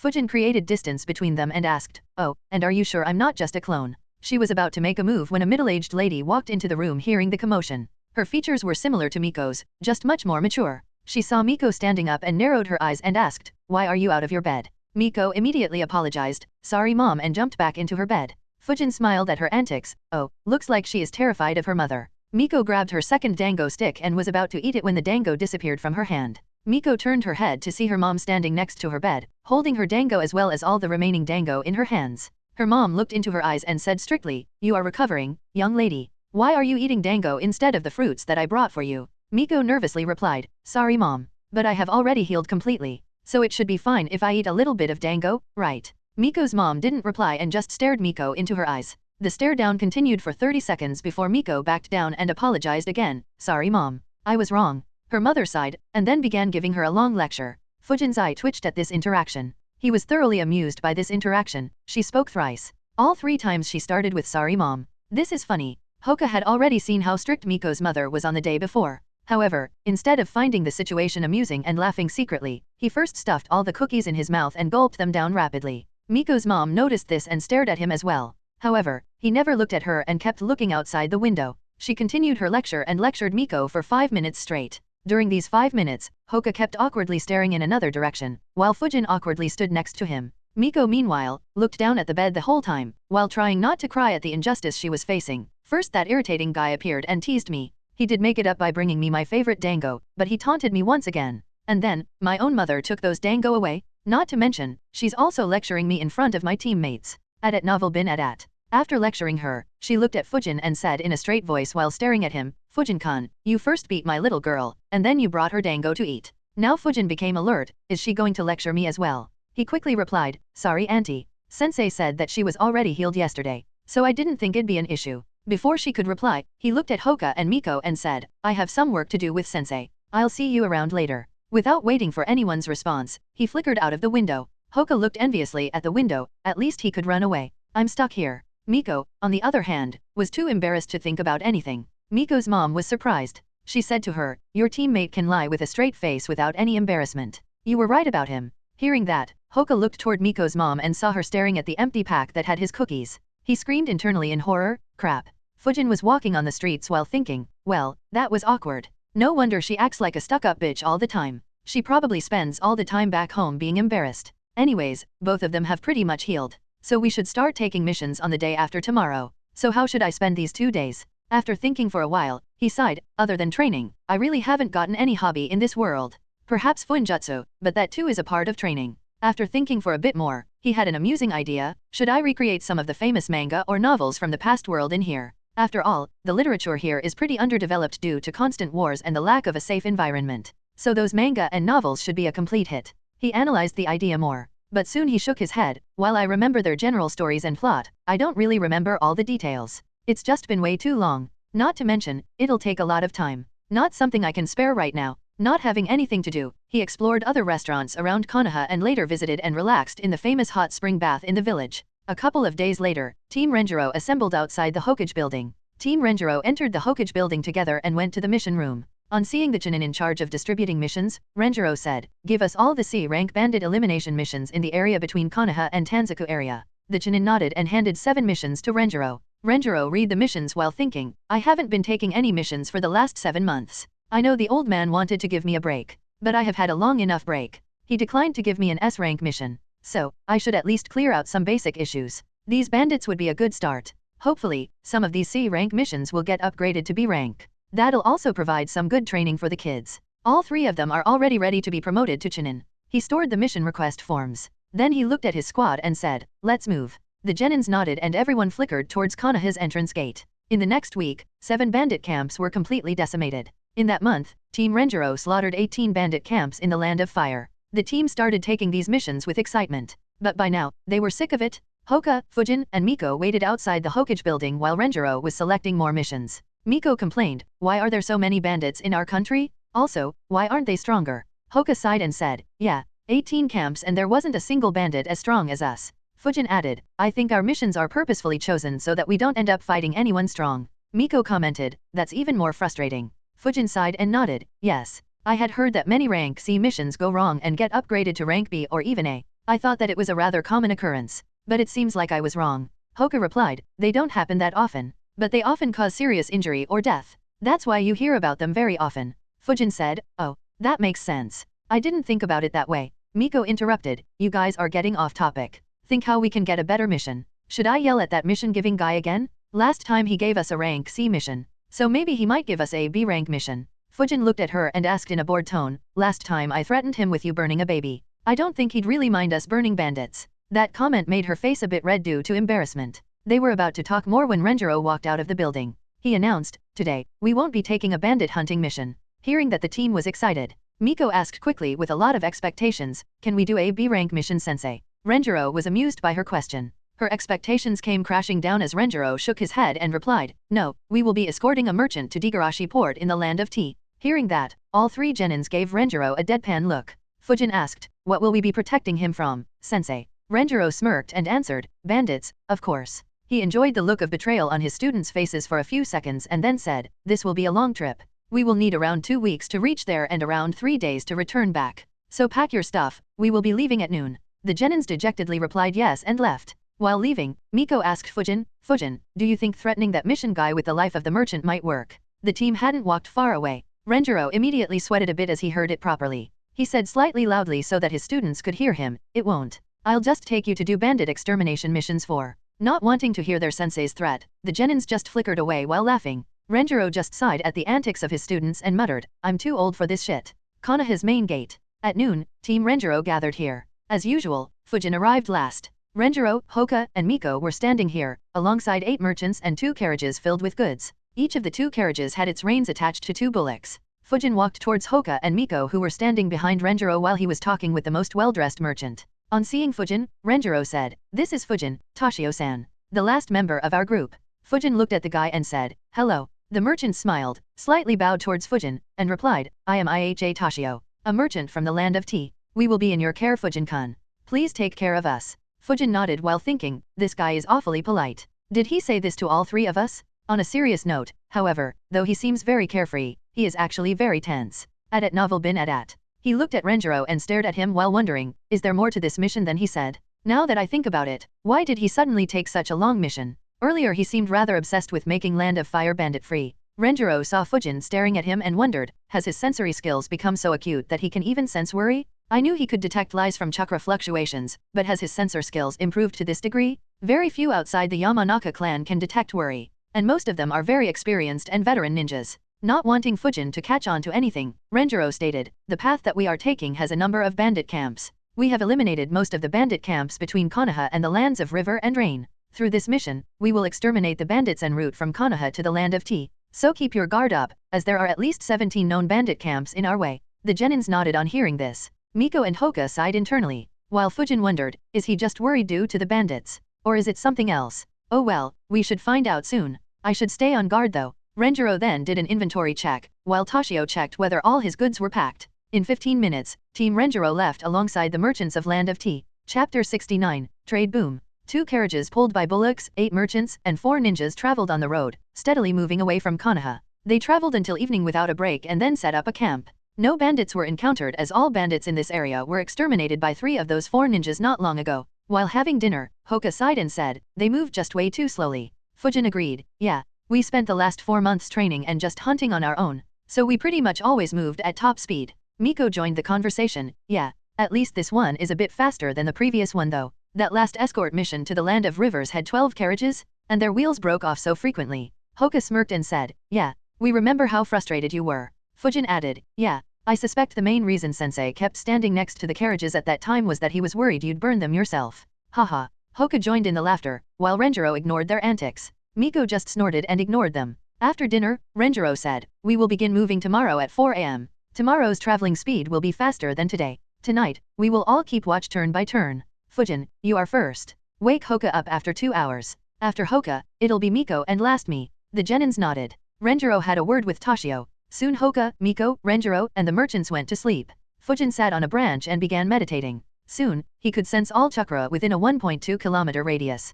Fujin thought, I haven't trained my ability to sense for months. Still, the improvement has been decent just due to the increase in my chakra reserves, chakra control, and regular spars. I should try and keep this on for 2 whole hours. Should be good training. I wonder if I'll last that long considering that my chakra reserves are full. Fujin stayed in that meditating position for the entire 2 hours. During this time, he used all his sensing skills to examine the merchants and their goods but found nothing unusual. He had to keep changing the range of his sensory field between 600 meters and 1.2 kilometers for optimal chakra management, but he managed to last the 2 whole hours without any issues. He still had around 60% of his chakra left. He woke up Hoka and went to sleep. The group traveled for 4 days in this manner without any issues. On the 5th day, around 9 AM in the morning, the group was surrounded by bandits, who were hiding behind the trees or on them. All 4 ninjas noticed the bandits but didn't react. Fujin softly asked, so who gets them? Hoka immediately replied, I want them. I haven't fought or trained for 4 days straight. Miko however argued, neither have I. And as you know, ladies first. Hoka commented, you are just a little girl. Say that when you become a lady. That immediately infuriated her. She shouted back, why yo? However, Renjiro interrupted her, quiet down. Miko shut up and looked at Hoka angrily. Renjiro stated, all 3 of you will take them on. I won't help you guys, but do remember that you also have to protect the goods. Fujin asked, should we just kill them, or also find and destroy their camp? Renjiro answered, both of course. But only for this group. Every time a bandit group attacks, you'll take permission from me before attacking their camp. The 3 nodded. Hoka looked at Fujin and asked, where to check? Fujin replied, 700 meters northwest, and 900 meters east. Hoka activated his Byakugan and checked, 900 meters east is just a few normal homes. The camp is at 700 meters northwest. Fujin asked Renjiro, Sensei, will you be protecting the goods when we attack the camp, or should we defend it then as well? Renjiro replied, after you eliminate the bandits here, all 3 of you can go. Fujin replied, all right, let's begin then. All 3 moved at a high speed, which made it look like all of them had disappeared. Both, the merchants and the bandits, who were keeping an eye out secretly, were shocked. In under a minute, all the bandits surrounding the group were dead. A few dead bodies or even heads fell down from trees next to merchants. Surprisingly or unsurprisingly, they didn't freak out as they had seen similar scenes multiple times in the past. Though they were surprised to know that the killers were 3 innocent and sweet 9 to 10 years old kids. The genins then flickered towards the bandit camp and eliminated everyone in there as well. They killed 2 more bandits who were at another spot in the forest, completing the bandit elimination submission in under 5 minutes at Novel Bin at. The group continued on its way. Over the next 8 days, 14 bandit camps were eliminated. The trio wondered whether they'd get a bandit exterminator nickname back in Konoha. Unknown to them, their team was already known by that name among the Chunins who distributed missions. By now, the swift and brutal one-month campaign of Team Renjiro around Konoha to exterminate bandits was well spread. Many bandit groups had moved away from Konoha. A few even began leaving the Land of Fire entirely and continued their banditry in the weaker neighboring countries such as the Land of Rivers, Land of Grass, Land of Rain, and Land of Rice. This time, it was the turn of the bandits on this route to suffer. In under a month, the bandits close by would get the news of the slaughter. Some would visit to check if something did happen, and they would see the gore and would end up either quitting banditry or moving away and making trading easier for Konoha. Hiruzen would soon pick up on these movements, and launch an even more brutal assault on these bandits. This would not only boost Land of Fire's economy due to increased trading, but also improve Konoha ninjas' reputation, and get them more jobs that would require lesser effort to complete. Konoha would also receive more funds from the daimyo of Land of Fire due to this act, and it'll prove to be a huge aid for Konoha to recover from the losses of the Third Great Ninja War. Especially over the next 3 years when more than 1,000 genins will join the reserve force and a few hundred will begin training under a sensei. Of course, the loss of jounins due to Kyuubi's assault won't be overcome for almost a decade. And even more importantly, while the recovery was in progress, Konoha would end up losing their strongest clan to internal friction. Chapter 70, Schemes in the Darkness. Team Renjiro and the merchants from the Land of Tea were traveling for the 13th day. Toshio said, "We should enter the Land of Tea by evening. We will need another 2 days to reach the port though." Renjiro nodded and said, "Keep an eye out." The genins obeyed. The group journeyed until noon when they came across an open field. They decided to take a break for lunch there. The field was about as big as a football field, and it was surrounded by dense forests on one side, and a hill on the other. Fujin and Hoka checked whether the area was safe, and didn't find anyone. While having lunch, Renjiro noticed something but didn't say anything. His students or the merchants didn't notice any change in his expressions. However, he was observing his students closely. Fujin, while eating lunch, activated his chakra field out of habit. When he did, he was shocked. Around 200 people had entered the forest and were around 600 to 900 meters away from them. They were moving rapidly towards them at Novel bin at. Unlike Renjiro, Fujin's change in expression was easily noticed by Hoka and Miko. They became alert and looked at him. Fujin said, "Around 200 bandits have surrounded us and are closing in. 150 in the forest and 50 on the hill." Miko scowled, "More bandits." Fujin looked at Renjiro and said, "Not just bandits. Around 50 have high chakra, with maybe a dozen shinin level and 2 jounin level chakras." That shocked Hoka and Miko. They both looked at Renjiro. Renjiro was impressed with Fujin's alertness. He smiled and said, "Well, here's your B rank mission." Or was supposed to be. "This looks more like rank A." He then got serious and commanded, "Prepare to deal with the bandits and genin level attackers.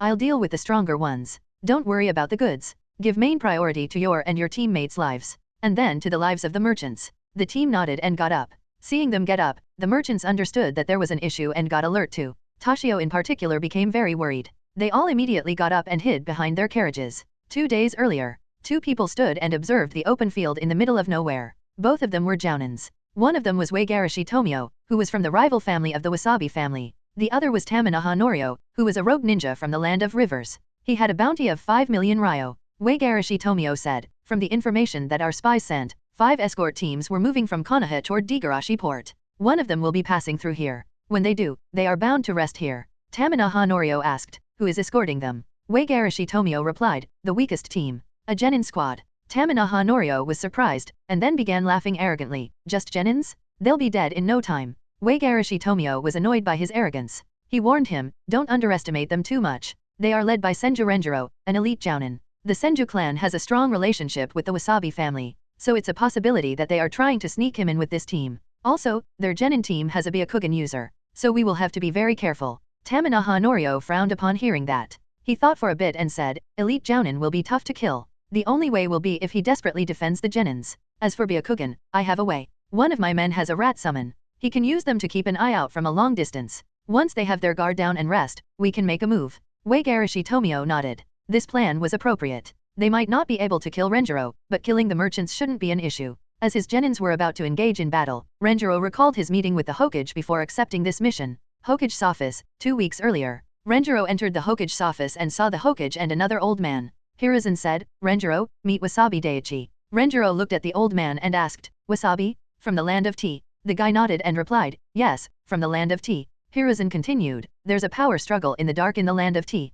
There appears to be a scheme in the works against the Wasabi family, and maybe the daimyo as well." Renjiro analyzed the information and asked, "The Wasabi family has had a good relationship with Konoha as well as with the Senju clan for decades. So do you want to help them?" Hiruzen nodded, "Yes. Unfortunately, we can't as it is just a scheme. If we interfere, we will damage our relationship with the Tea daimyo. Renjiro nodded, as he had already reached this conclusion. Hiruzen continued, Daichi here has an important position in the Wasabi family as he handles their finances and many important deals. So their opponents want to eliminate him. I want you to escort him along with your team. This surprised Renjiro. He asked, this seems to be a rather important mission. Why send genins? Hiruzen replied, their rival faction has a few hundred ninjas under them. Even if I send an Umbu team, they won't be able to protect him. The only way to protect him will be to send a larger team to protect him, but... Renjiro completed his sentence, but you can't do that as the T-daimyo won't like it. Hiruzen nodded and added, and if I were to send a huge force with him, the opponent won't attack, and stay hidden. So it won't accomplish much. So we will follow this tactic.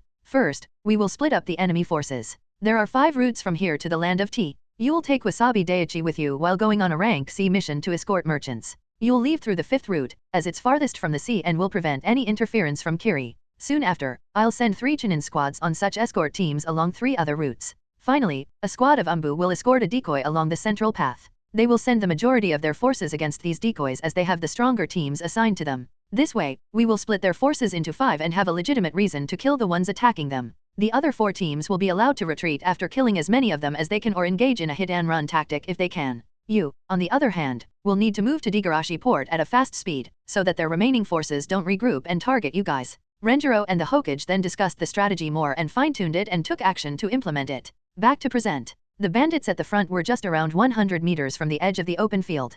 Hoka excitedly said, finally a good fight. Miko was also excited. Fujin, who was thinking, suddenly said, don't activate your Sharinon or Byakugan. I think they are trying to disguise themselves as normal bandits, so let's pretend that we didn't notice them. I have a technique I want to try. Saying that he walked in toward the forest. Hoka and Miko wanted to argue against him, but bandits had started to rush out of the forest. A few also began descending from the hill and shooting arrows. Hoka and Miko noticed it. Hoka quickly made a hand sign, rock shield jutsu. A rock shield appeared behind the merchants. All the arrows shot at them were blocked by it. At the same time, around 50 bandits, 15 of them being ninjas, came running from the forest toward them. Since the ninjas were disguising themselves so that they could take the enemy by surprise, they too were moving at the same speed as bandits. More bandits were exiting the forest every second. Fujin unsheathed one of his swords and held it in his right hand. Chakra immediately began flowing through it and transformed into wind chakra instantly. He then held the hilt of his sword with both hands, pulled his sword back, and then swung it with full force, forming an arc towards the incoming bandits. As he swung the sword, a sword slash appeared, and began moving at a rapid speed. When close to Fujin, the slash was extremely small, but as it moved it expanded exponentially. Alongside the slash, strong winds appeared which caused some dust to rise. Naruto, the Wind Calamity. Chapter 71, The Beginning of a Legend? A/N. This chapter might not be suited for those under 18. It will involve some gore. The bandits, as well as the ninjas, didn't understand what move was made. But considering that it was made by a kid, they didn't attach a lot of importance to it. The slash didn't have any color, so they couldn't actually see an incoming slash. Instead, they just noticed wind moving towards them at a high speed and dust rising up as the winds approached them. The bandits hadn't ever seen any ninjutsu, so they just kept running straight, banking on their numbers. The ninjas, however, were alert. When the slash came close, they jumped 5 to 6 feet in the air to avoid it.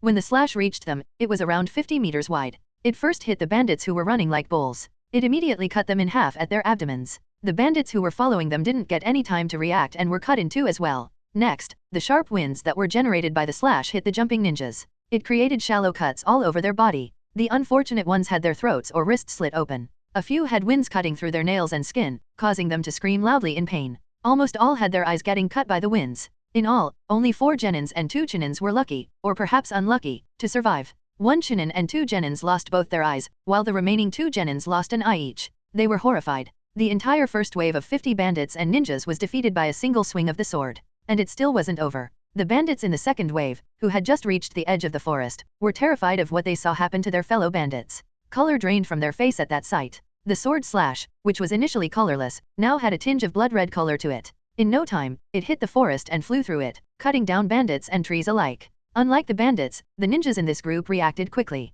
Some dug underground. Some grouped together and created a layered rock shield protection. Others just ran up the trees to the top and jumped as high as they could. After penetrating around 40 meters into the forest, the slash lost its edge and died down due to the high number of trees in its path. The attack littered the field with blood and pieces of human bodies. The forest adjacent to the open field was completely in ruins. Though this attack was watched by a lot of people, none of them knew that this was the start of a legend. In the future, this attack would form the groundwork for that young man to create a whole new combat style that would wreak havoc in the ninja world.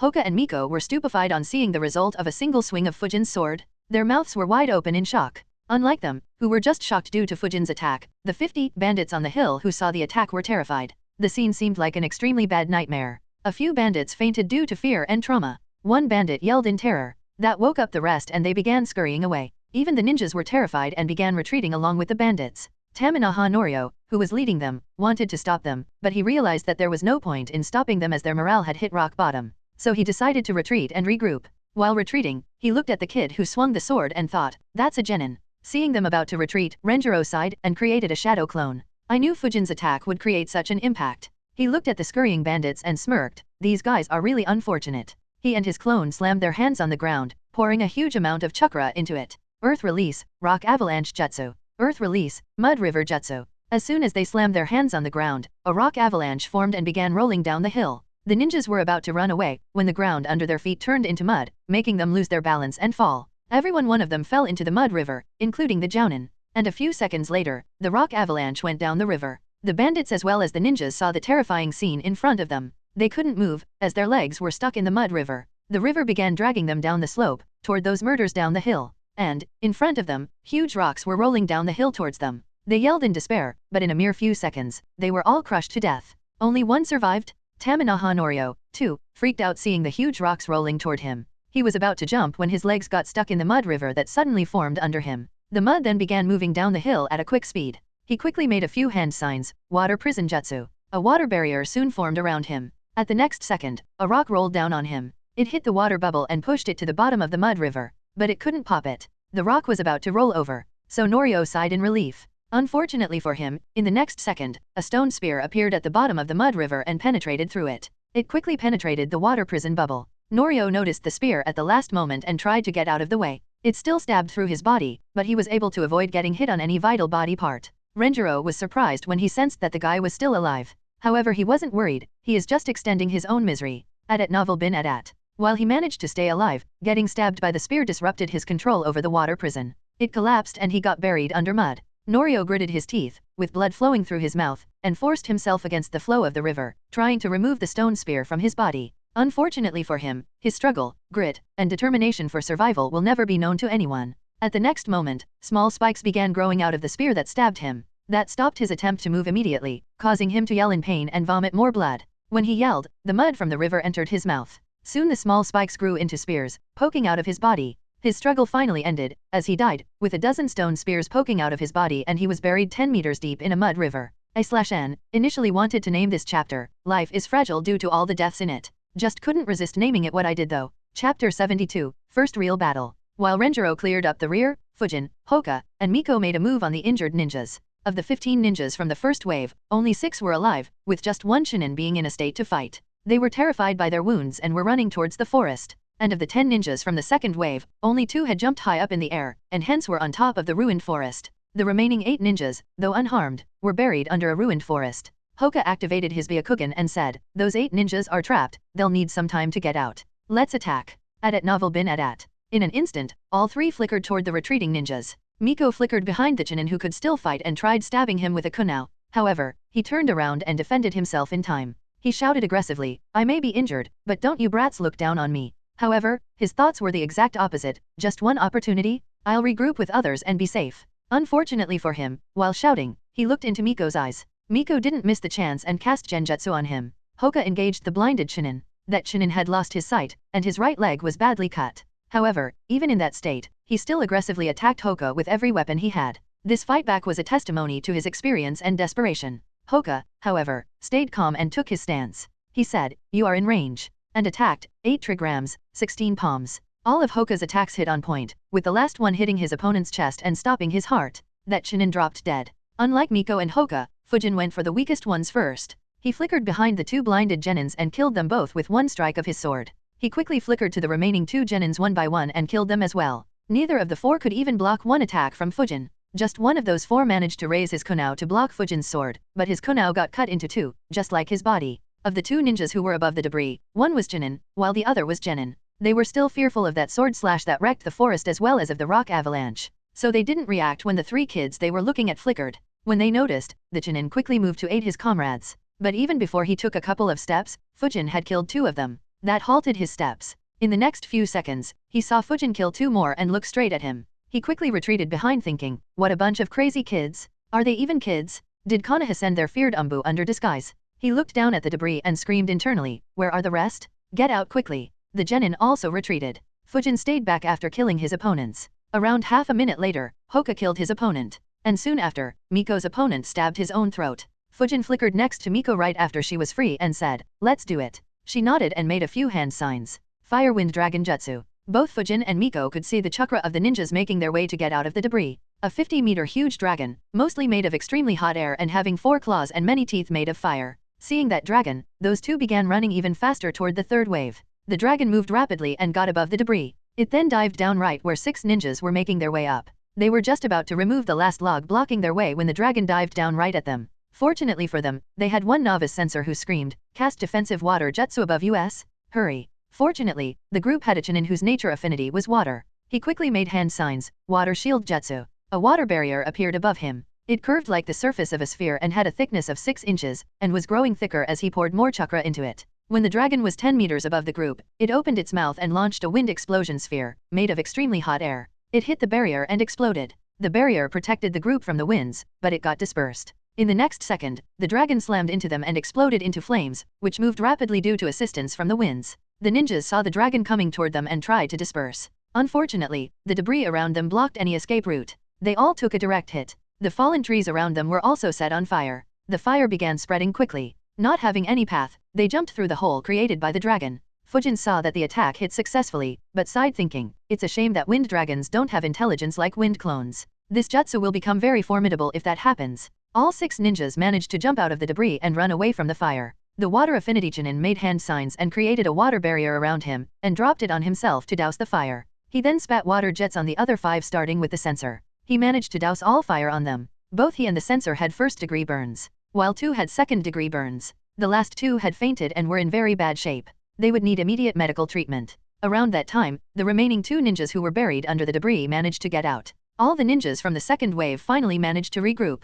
At the same time, the third wave of bandits reached the edge of the forest, i.e., the debris. Seeing that, Fujin, Hoka, and Miko didn't advance and waited there. Renjiro had cleared up the hill by then and had slowed the avalanche with the mud river and made the rocks fall slowly on the ground. He flickered behind the team, while his clone kept an eye on the merchants. The debris blocked the bandits. They couldn't travel any further. The ninjas however had a bad feeling. Waigarashi Tomio led the ninja to the top of the debris, where he regrouped with the remaining ninjas. He was shocked, only 8 are remaining from the 100 who attacked? And half of them are already injured. It hasn't even been a few minutes since the first wave should have reached them. His eyes then wandered towards the hill on the other side of the field. Even the 50 who should have attacked from the hill are nowhere to be seen. Where did that useless Norio go? Also, why does it look like there was a landslide there? He quickly asked Ichinin who was uninjured, what happened here? Tell quickly. Also, where are Tamanaha Norio and the rest? While asking, all his attention was on Senju Renjiro. With so few numbers, he wasn't at all confident about taking on him. The rest of the 9 ninjas who were with him were also on full alert. That Chunin was the same one who retreated earlier. He was intimidated by Tomio but quickly began explaining to him. Over at Team Renjiro, when the ninjas from the third wave began regrouping with those from the second wave, Fujin said, those from the third wave will be very confused. We need to attack quickly. Any suggestions, sensei? While asking, he was thinking, if it was just defense, the best way will be to completely burn down this forest. The fire will act as a wall. Then Renjiro could go and hunt them. But if we want to eliminate them entirely, then the fire will prove to be an obstruction for us, and killing them all will need a lot of effort. Renjiro nodded and said, my clone will look after the merchants. So let's just attack them head-on. I'll take that Jounin head-on and finish him off. You guys stall the rest. I'll make another clone to watch over you guys. On saying that, he made the clone hand seal, created another shadow clone, and said, let's go. All 5 of them flickered. Sai had to rewrite the whole battle. Initially wrote it by having the surviving ninja being scared shit of Fujin, and had Fujin using 2 more similar slashes, along with Renjiro breaking their defenses, resulting in a near-complete wipeout. While it seemed kinda epic, it didn't really make much sense that each and every one of those ninjas would be scared to that extent by such a simple technique. Even had the trio reacted a lot to Renjiro's combo jutsu from the last chapter, something that would only be safe to do when enemies are paralyzed with fear. So rewrote the fight. This is what I had initially written in case anyone's interested. The rock avalanche and mud river generated enough noise to attract the attention of the 3 genins. Having seen the waterfall jutsu, Hoka and Fujin weren't surprised by the power. They were, however, surprised by the fact that just 2 earth release jutsu can cause such a slaughter. Earth, after all, was known for its defense. Miko, on the other hand, was flabbergasted. She had heard about Renjiro's waterfall jutsu from Hoka, but seeing herself was shocking. On the side of the forest, 6 ninjas were alive on the open field, while 2 were alive and standing on top of the ruined forest. They first saw the sword slash and then the ones who could still see, saw the rock avalanche killing more than half of their numbers. Soon, 8 ninjas who were buried under the forest made their way out. They were shocked to see that the ambush from the hill seemed to have disappeared. Instead, they could see a mud river and a few huge rocks floating in them. The mud river killed the momentum of the avalanche and the rocks slowly slid down the hill through the river. At that time, the third wave of bandits emerged from the forest. However, they were blocked by 4 meters of ruined forest. The bandits couldn't move forward, but the ninja jumped over the ruined forest and grouped with the 10 ninjas, who had stopped over the ruined forest. From here, they could see all the blood and dead bandits and ninja on the plains. Waigarashi Tomio was shocked by this sight. What happened here? He went towards the leader of the second wave and asked him, what happened? And where is Norio? He was about to speak when he noticed one of the genins raise his sword, and swung it. He was at the forefront of the second wave, and he had noticed Fujin swing his sword earlier. He immediately shouted, take cover. Waigarashi Tomio was surprised and looked at Fujin. He noticed a wave approaching them, and he noticed all ninjas from the first and second wave scurry around. Of the 6 alive ninjas from the first wave, only 1 was relatively uninjured. He quickly dug a hole and went underground. The remaining 2 one-eyed ninjas ran backward in fear, while the 3 who were blinded had already lost consciousness. The sword slash ended up killing the 3 blinded ninjas as well as the 2 ninjas who ran away. The remaining 20 ninjas who were in the ruined forest gathered together. The leader of the second wave shouted at Tomio, quickly use earth wall jutsu, make it as big and thick as you can. Tomio was displeased, why is he shouting at me and commanding me? However, he could sense the fear in his shout and quickly used earth wall jutsu. All the 20 ninjas took cover behind it. While they were taking cover, Hoka used Byakugan and looked for the 2 ninjas who went underground. He quickly made hand signs, stone spear jutsu and ambushed them underground. Neither could react and were stabbed to death. Renjiro focused on the 20 ninjas hiding behind the wall. He smirked and punched the ground in front of him. At the same time, Fujin swung his sword once again. The punch released earth release, ground shockwave jutsu. It traveled faster than Fujin's slash and hit the earth wall just a few seconds before Fujin's first slash reached it. It caused the erected earth wall to collapse. The ninjas, who finally had a sense of security, were dumbfounded. 2 ninjas from the second wave immediately began creating hand signs to go underground. The others from the second wave quickly tried climbing on the fallen trees behind them and jumping high up. Unfortunately 2, in panic, stepped on very weak branches and lost their footing. The ones from the third wave didn't understand the urgency and were slow to react. Only Tomio, sensing their panic, jumped back and quickly created a rock shield as he didn't have enough time to create an earth wall. 3 ninjas from the third wave hid behind Tomio. Fujin's slash reached them. It first hit the ninja who was trying to go underground but couldn't complete his hand signs. Then it hit 3 ninjas from the third wave who didn't take it seriously. 1 ninja was cut into 2, while the other 2 were hit by the accompanying winds which left deep cuts all over them. The winds then hit the 2 who had lost their footing, causing them to bleed all over. And next, it hit the remaining 4 ninjas from the third wave, leaving them with similar, but slightly less severe injuries. Right when the ones who had jumped high up were about to fall, the second slash arrived. This ended up killing or maiming everyone other than the 4 who were hiding behind multiple rock shields built by Waigarashi Tomio and the one who was hiding underground. Seeing the result, Fujin said, I don't think that the remaining 5 will die from this attack. Miko replied, that's good. I want to fight and flickered towards them. Hoka followed her. Renjiro said, Fujin, look after the merchants. And he flickered behind those 2. A/N, stopped it here. I initially didn't have Renjiro create a clone in that's why no mention was there in this initial draft. Chapter 73, Fujin vs 11 Genins. Waigarashi Tomio was keeping an eye on Renjiro the whole time. The Chunin had just begun explaining the situation to him, telling him about a wind slash and how it was accompanied by winds that cut when Renjiro created a clone. He immediately commanded, get ready. I'll engage that Jounin. All Chunins will fight alongside me. He looked at his second-in-command and commanded, Masato, lead the Genins and kill those 3 brats. Mono Masato was standing right next to Tomio. He had a sword hanging from his waist. Since he was an elite Chunin, his rank and power were second only to Tomio among the ninja here. Even overall, his power was only weaker than Tomio and Norio. He had worked with Tomio for a long time, and Tomio considered him his right hand. He nodded to the command given. Team Renjiro flickered till they were 20 meters away from them. Renjiro made a hand sign, water release, water cannon jutsu.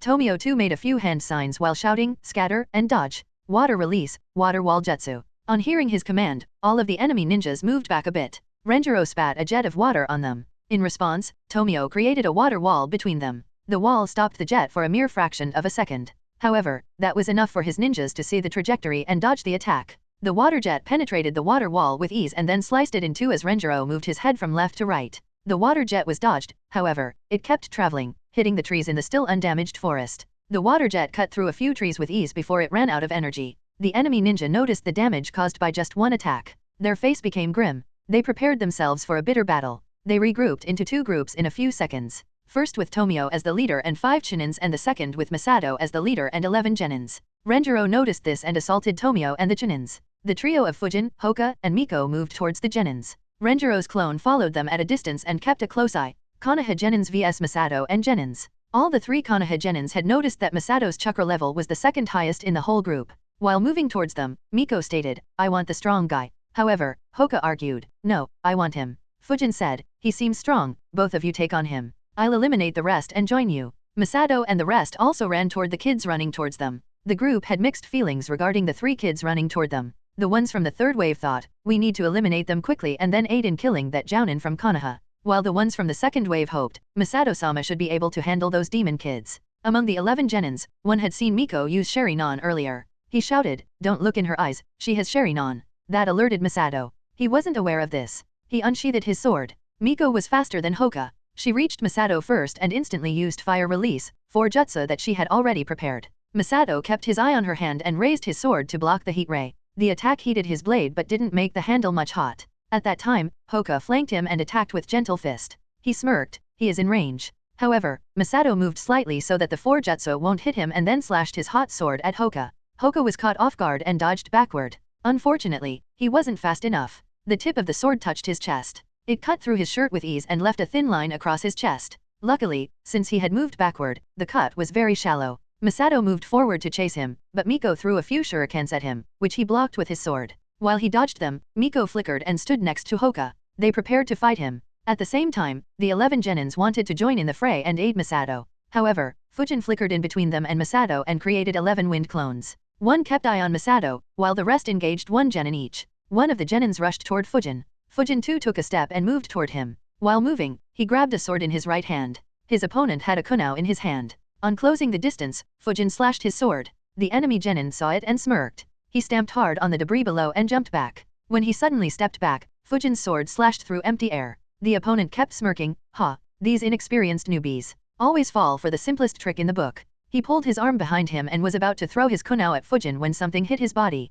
The hit created a cut across his body, starting from his right shoulder to the left side of his hip. The cut kept getting deeper and cut him into 2. Fujin thought, not a bad move. Unfortunately, he was out of his league. At the same time, all 10 of Fujin's wind clones had engaged the enemy Genins. They kept fighting at mid-range and used wind explosion jutsu to prevent opponents from using any jutsu. Fujin observed around him, "Now that I'm free, time to cut down their numbers." He flickered in the next instant and appeared behind a Genin who was fighting his clone. The Genin was surprised when he noticed someone appearing behind him. Unfortunately, before he could react, a sword pierced through his heart. In a few seconds, Fujin cut down 4 more Genins. The others noticed Fujin killing their comrades with extreme ease and panicked. They quickly disengaged from the wind clones and tried to regroup. Masato, who was engaged in a fight with Miko and Hoka, also noticed this. He tried to help them, but he was obstructed by Miko and Hoka. Unfortunately for the enemy Genins, regrouping wasn't going to be easy. Noticing that all the enemies have disengaged his clones, Fujin flickered again and appeared behind one of them. That Genin noticed and quickly turned around and swung his kunao.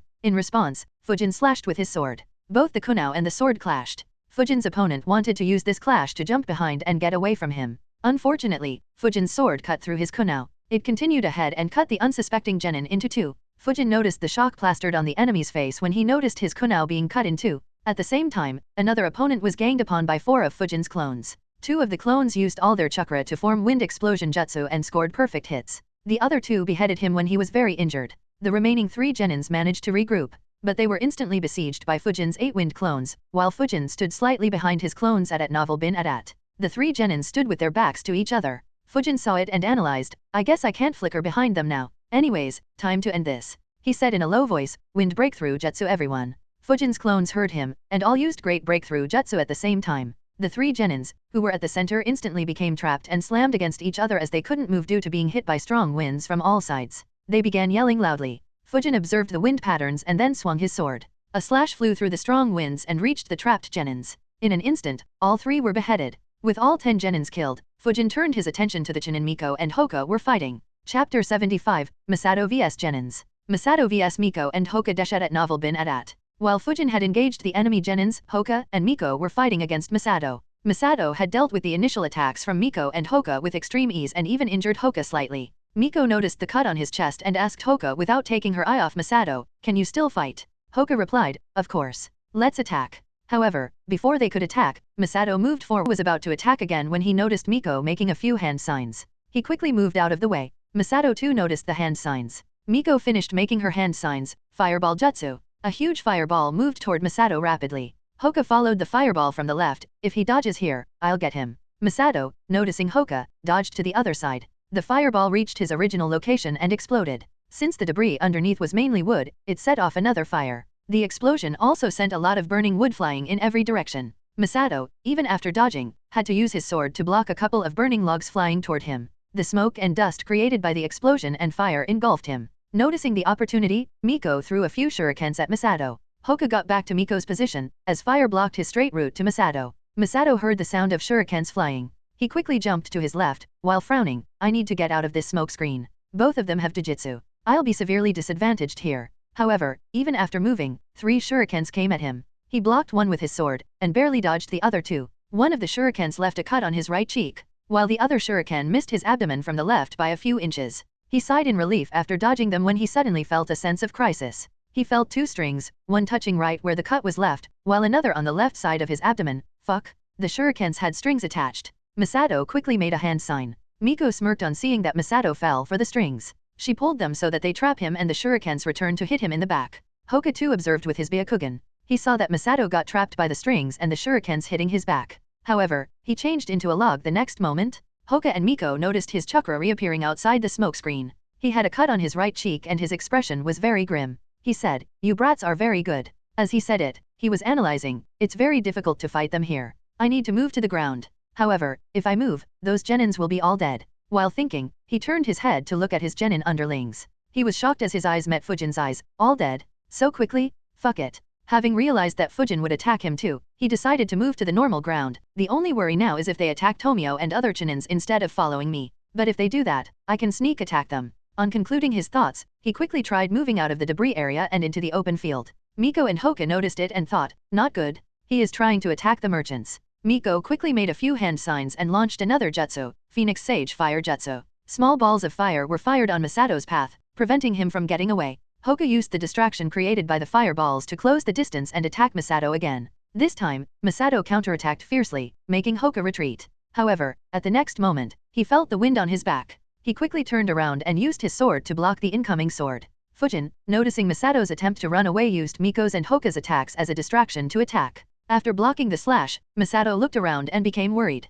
Fujin's clones were moving toward him. However, even before he could wonder what to do about them, another incident horrified him. Fujin's sword cut his own sword into 2. He quickly released his sword and moved backward, screaming his mind, what the fuck? As he moved backward, he noticed Hoka moving rapidly toward him. Hoka smirked, time to finish this. He got into stance to perform 8 trigrams. Masato noticed Hoka's stance from the corner of his eyes. He quickly made a hand sign. All the 3 genins noticed that it was the hand sign for substitution jutsu. Hoka pressed on with his attack, while Fujin and Miko prepared themselves by gathering chakra at their feet.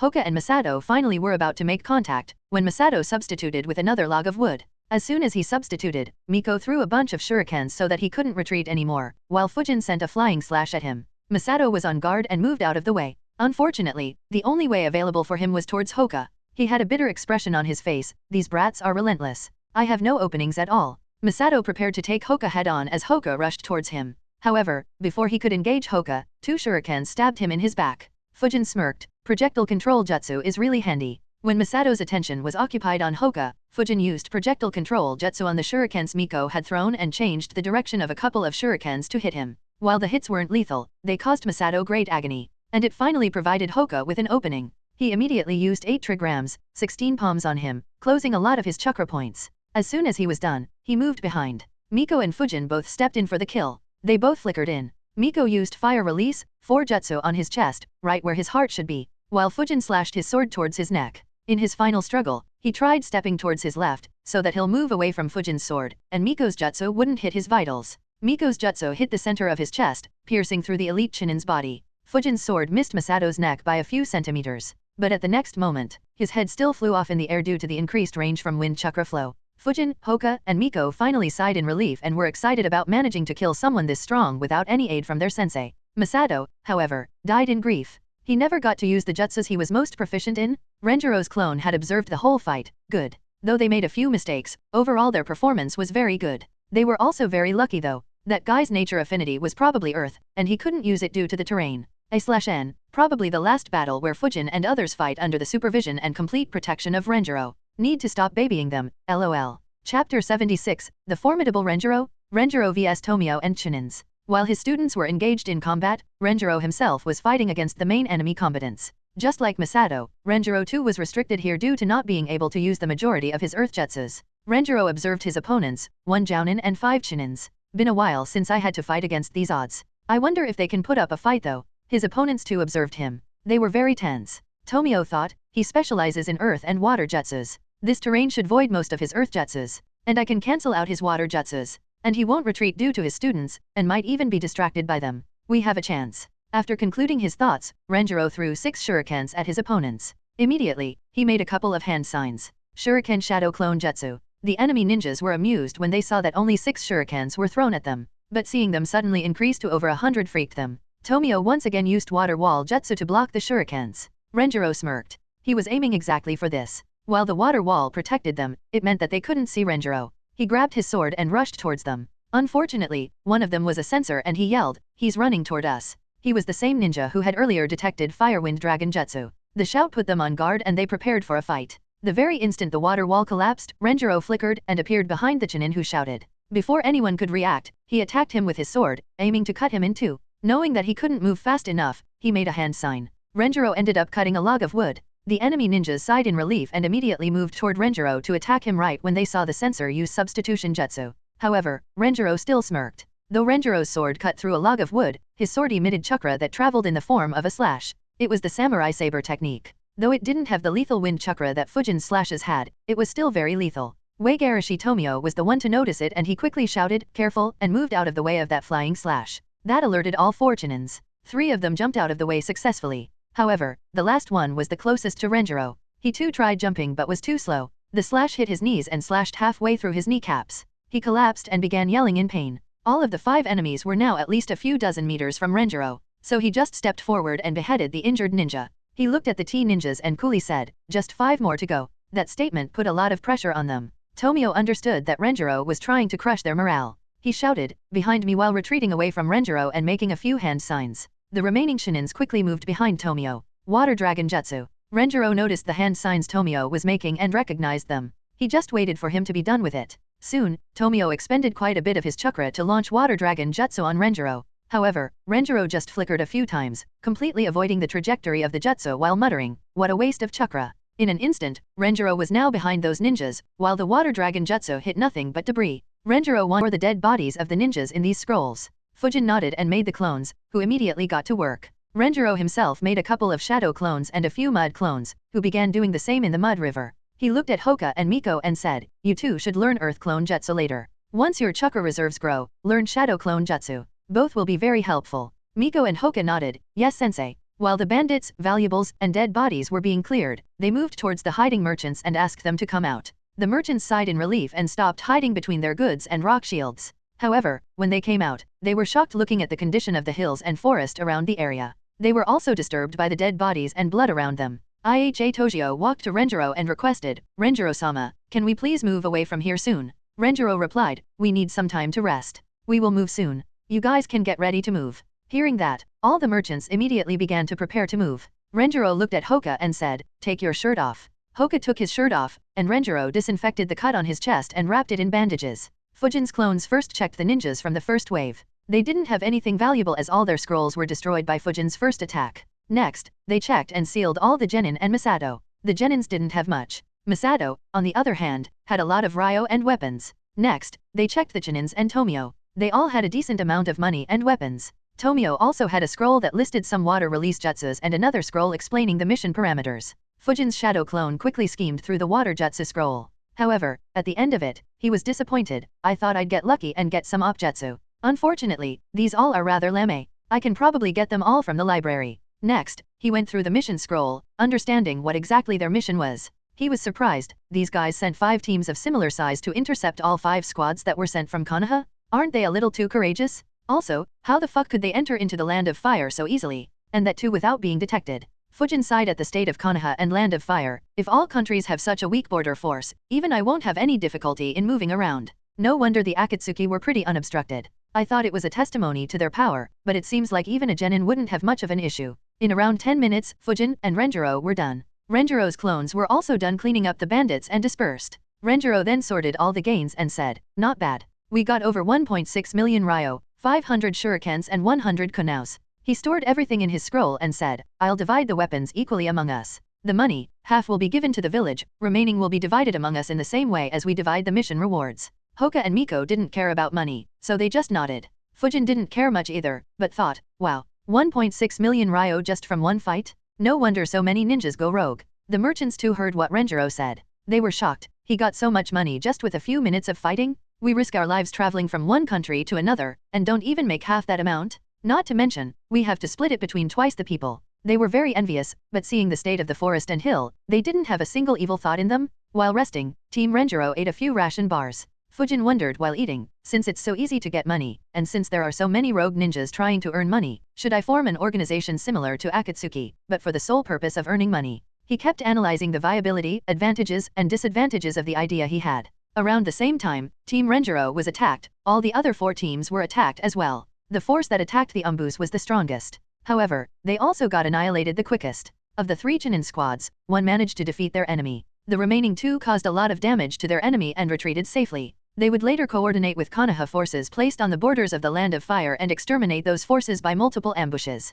The Waigarashi family, which sent many of their high-level ninjas and spent a fortune on hiring rogue ninjas, would never imagine that each and every ninja they sent would end up dead. They had another strong force assembled in the Land of Tea to ambush if their initial assault failed. However, after getting no reports from 2 attack forces and getting reports of defeat from the other 3, they cancelled all their plans and disbanded the force they raised. Their plans for dominating the Land of Tea would come to a halt for years. Team Renjiro completed its mission with no further incidents. After reaching Digarashi port, Toshio carried the goods into Wasabi property. There, Renjiro and Toshio met with the Wasabi family head. They removed a huge cubical wooden box that was hidden in between the goods. On placing the box on the ground, Renjiro made a hand seal and said, "Release immediately." Multiple seals appeared on the box and began unsealing themselves. Renjiro opened the box. Inside, Wasabi Daiichi was sleeping. He opened his eyes as soon as Renjiro opened the box. If Fujin, Miko, and Hoka saw this, they'd be very shocked. Neither of the 3 ever noticed someone to be hidden inside the goods. Renjiro thought about his discussion with the 3rd Hokage. Hokage office, 16 days ago.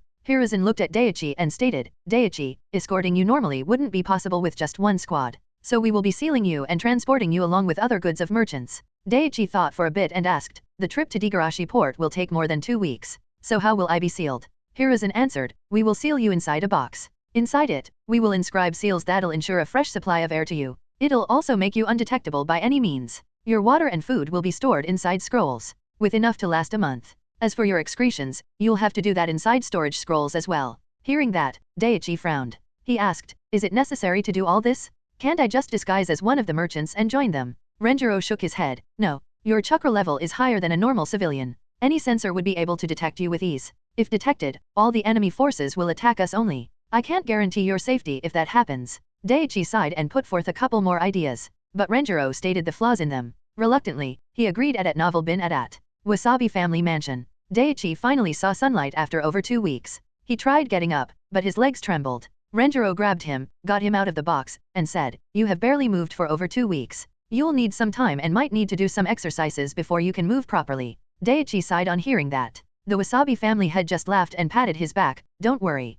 At least you are alive." He then bowed to Renjiro and said, "Renjiro-san, thank you for resolving our issues. With the losses that the Waigarashi family took, they won't try anything for a few years at least." Renjiro nodded and replied, "I can't comment on the internal politics in the Land of Tea, but you should take this opportunity to suppress them completely." The Wasabi family head nodded. He paid Renjiro for the real mission and invited Renjiro and Toshio to stay as guests in his mansion. They both agreed. The next day, Team Renjiro began returning back to Konoha. They traveled at a very fast speed and returned back to Konoha by midnight. Renjiro dismissed the team and gave them a week's break. Chapter 78, The Chunin Exams. The Hokage Office. The next morning, Renjiro met up with Hiruzen to report the mission. After the discussions were done, Hiruzen asked Renjiro, "The next Chunin exam will start soon. Do you plan on nominating the Genins?" Renjiro nodded, "Yes. They are quite strong. Becoming Chunins shouldn't be an issue to them. Their teamwork is good as well. They were able to kill an elite Chunin during the mission with ease, though he was handicapped by the terrain." Hiruzen nodded, "Yes, that's good progress." He suddenly sighed, "I had selected quite a few Genins and gave them to capable Jounins so that they can be trained quickly. I planned to keep track of all of them, but unfortunately, I didn't have enough time to follow up on them. Renjiro didn't respond. After all, he was well aware of how busy the Hokage was. Hiruzen asked, "Can you tell me the current power of the Genins and their future prospects?" Renjiro nodded, "Sure, old man. As I said, all three are very strong. Hoka is still obsessed with Hyaga's gentle fist style, but he has learned quite a few jutsus to help him fight at mid-range. He has learned a few earth and water release jutsus. Once the Hyaga family begins training him seriously, he will have no issue becoming a special jounin in a few years. Even becoming a jounin should be doable for him. As for elite jounin, it's too soon to comment. As for weaknesses, Hoka still prefers Taijutsu a lot, so it creates a few vulnerabilities for him. He'll need a few rank B missions to iron out that flaw. He does have a decent amount of chakra reserves, so learning a few rank B jutsus should aid him a lot." Hiruzen nodded and replied, "Nice. As for the weakness, almost all Hyaga share it." He sighed before continuing, "They are obsessed with their gentle fist." Renjiro nodded. Very few Hyaga ninjas choose to learn non-Hyaga jutsus. Hiruzen continued, "Once he becomes a Chunin, I'll have him join multiple B rank missions." "What about the other two?" Renjiro began talking about Miko. Miko is well balanced. She is good at ninjutsu, genjutsu as well as taijutsu. And like all Uchiha, she is good with shurikens and wires. Just having the Sharingan makes her strong. Like all Uchiha, she has a strong affinity to fire release and can also use earth release jutsus for defense. She shouldn't have any issue becoming a jounin once her chakra reserves grow. Elite jounin too might be attainable for her, but I can't comment much on it right now. As for her weaknesses, she doesn't have any in terms of her technique, but she is very impulsive, and she is very arrogant. In the last 8 months, her arrogance has decreased considerably, but it's still there nonetheless." Hiruzen nodded. "Yes, the Sharingan does boost their confidence a lot." While saying, he sighed internally, "The differences between Uchiha and the village are increasing day by day. I hope they calm down and let this old man live in peace." Renjiro continued, "Lastly, Fujin.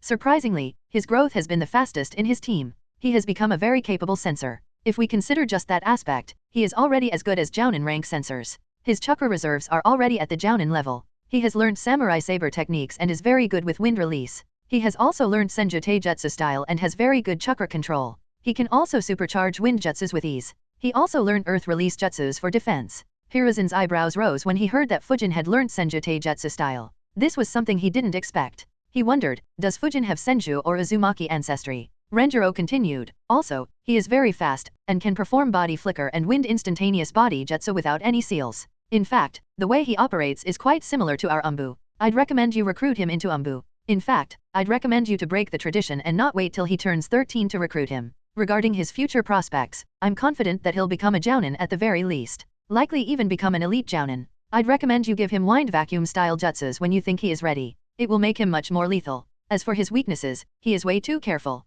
even during spars. So he has no experience whatsoever in fighting in crunch situations. And while his behavior might not show any arrogance, Fujin is very arrogant. Likely even more than Miko and Hoka. And he probably doesn't even recognize his arrogance. Fortunately, it doesn't affect him during battle." Hiruzen laughed lightly on hearing that. "They are geniuses and young. Even you were quite arrogant when you were young." Renjiro just sighed seeing that Hiruzen was teasing him. Hiruzen continued in a slightly more serious tone, "I'm surprised that you have such high hopes for him. And the fact that his chakra reserves grew this quickly and about him learning Senju Taijutsu style." Hiruzen thought for a moment and said, "I'll keep an eye on him once he becomes a Chunin. I'll consider your recommendation to recruit him into Umbu as well." Renjiro nodded.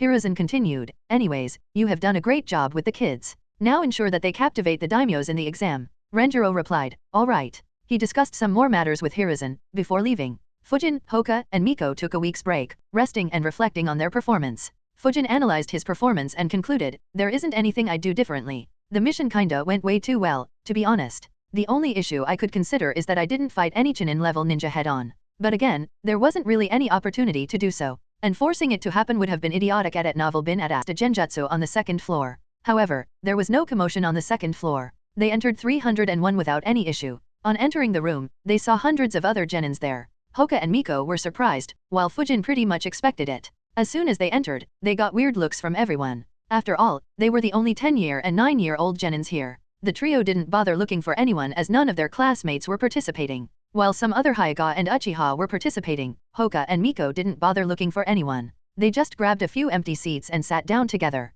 The room was very noisy, as one would expect when hundreds of teenagers and preteens were put in the same room. At the stroke of 9, a bell rang. It rang thrice, quieting the room. At that time, the door of the classroom slowly opened. Everyone's attention was drawn to the door. A sickly man walked into the room. He coughed a few times, as everyone watched with confusion. Even Fujin wondered, who is this guy? At that instant, 6 ninjas wearing Konohachin vests entered the room carrying a lot of papers. The sickly guy coughed again and began saying, "I will be the cough proctor for the first cough phase." Everyone's eyes twitched. The genins from Konoha thought, seriously? They couldn't find anyone else. The genins from other villages wonder, is Konoha in such a dire state that they can't send someone better to hold the exam? Immediately the room was filled with genins whispering or chatting with one another. Some even mocked out loudly. At that time, the sickly guy coughed again and said, "Anyone who makes noise cough will be thrown out cough of the room." As soon as he said that, he released killing intent, targeting each and every genin in the room. That immediately quieted everyone. No one underestimated him anymore. The majority were frightened by his aura.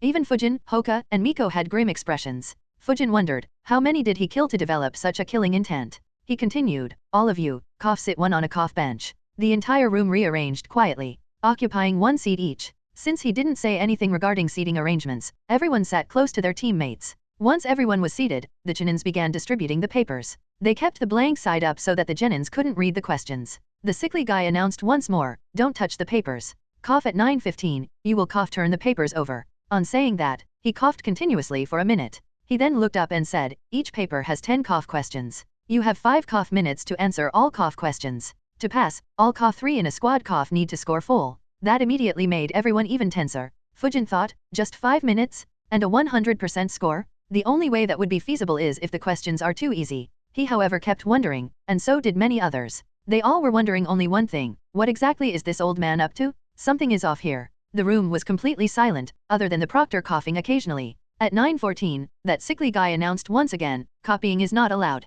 And he began coughing non-stop once more. At 9:15, a bell rang again. Everyone immediately turned over the paper. What Fujin saw left him speechless. It wasn't just Fujin, every single of the 336 genins in that room was flabbergasted. Fujin's question paper read, Q1, 3x3 equals, Q2, 4 to 2 equals, Q3, 9x2 equals, Q4, 3 divided by 1 equals, Q5, 9 times 7 equals, Q6, 8 divided by 2 equals, Q7, 1 to 1 equals, Q8, 9x0 equals, Q9, 9 plus 9 equals, Q10, 8x4 equals. The shock left everyone stunned for a few seconds. However, soon many began answering their questions. Only a few didn't. Fujin analyzed really hard, what the fuck is this? No way the exam will be this simple. Will he play a trick at the end? Like get us too comfortable and then pull a fast one over us? He thought quickly and concluded, no, something else is off. I am feeling uneasy. He racked his brain hard for a couple of minutes before it finally hit him.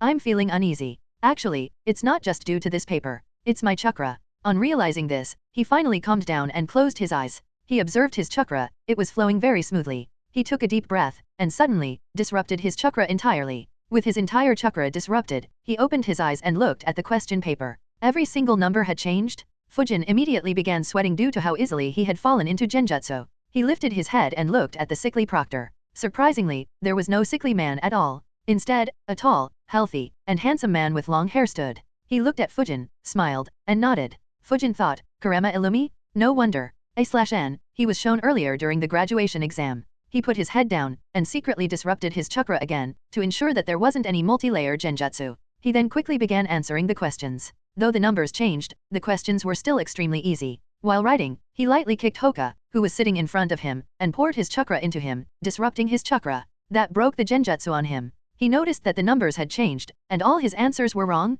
He quickly changed them. While Hoka was changing his answers, Fujin turned his head and looked at Miko, who was sitting on his right. Great, she has her Sharingan activated. Miko too had noticed the genjutsu and broken it. After she was done answering, she checked Fujin and Hoka's chakra with her Sharingan. Seeing that neither was in a genjutsu, she sighed in relief. Fujin answered all his questions and then wondered, when exactly did he cast his genjutsu? He looked at Karema Illumi and noticed that he was still coughing occasionally.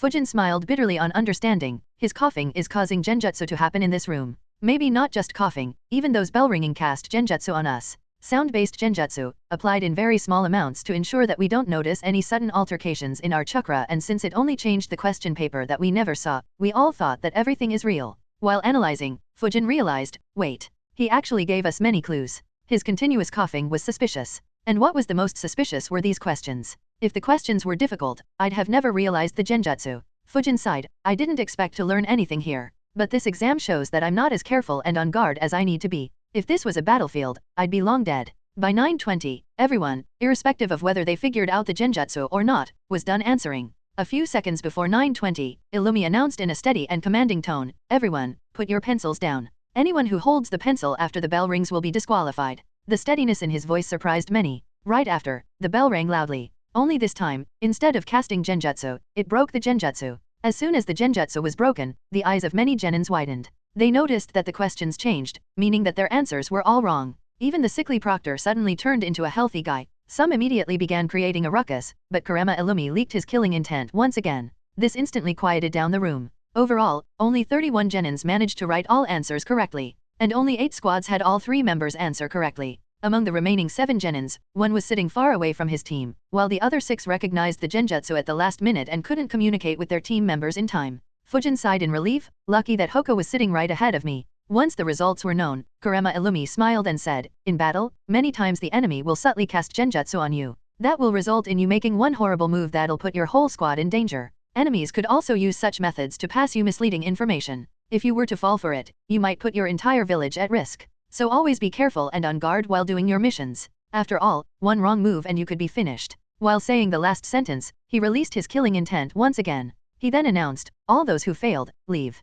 The ones who passed, wait here. The proctor for the second exam will meet you here at 9:45. On announcing that, he disappeared. All the remaining genins disrupted their chakra out of reflex, but they couldn't see him anymore at Novel bin at. The genins who failed left in disappointment. But irrespective of their results, all genins learned an important lesson. A/N, damn. Had to think hard and long to come up with something original here. Let me know whether you guys liked it. Chapter 80, The Chunin Exam, Second Phase. While waiting, everyone observed each other. Fujin noticed that there were 3 other teams from Konoha, 1 from Hidden Rain, 1 from Hidden Sand, and 2 from Hidden Mist. He didn't recognize any of those 21 ninjas. He wondered, isn't Kiri in the midst of a civil war? Can they still send ninjas to participate in such an event? He wondered for a bit before dismissing it. Oh well, doesn't matter. Anyways, the 4th Mizukage won't show up. On remembering the 4th Mizukage, he suddenly had a hilarious thought. I wonder if Naruto's talk no jutsu can end genjutsu. Ha ha ha. Or even better, if he used his talk no jutsu on someone who is controlled by genjutsu, will his talk no jutsu affect the one who cast the genjutsu? A/N, one-shot idea if anyone's interested. Smiley face. Seeing Fujin smile, Miko asked, "Why are you smiling?" Fujin shook his head and answered, "It's nothing, ignore it." Fujin then tried to sense the chakra levels of the remaining 21 ninjas. Soon he concluded, "Alright, no one seems abnormal. Only one guy from Kiri has a rather large chakra reserve. But even that is less than half of my own. Others are barely at Chunin levels." Everyone tried similarly analyzing their competitors. At 9:45, a smoke bomb exploded in the front part of the room, attracting everyone's attention. The smoke slowly began clearing out. Soon, we heard a very loud bark. When the smoke was cleared, a large dog could be seen. It was looking aggressively at the genins. However, none were intimated. Behind the dog, some Inuzuka was standing. She observed the room and muttered softly, "Only 8 teams. I knew it was a terrible idea to make that ass a proctor." She looked at all the genins and announced loudly, "I'm Some Inuzuka, the proctor for the second phase of the Chunin exam. Follow me and Kuromaru." All the genins followed her. She led them across Konoha, to training ground 44. She announced loudly, "The second phase of your exams will be conducted in the 44th training ground." She smirked. This training ground is also known as the Forest of Death. This put the genins on alert.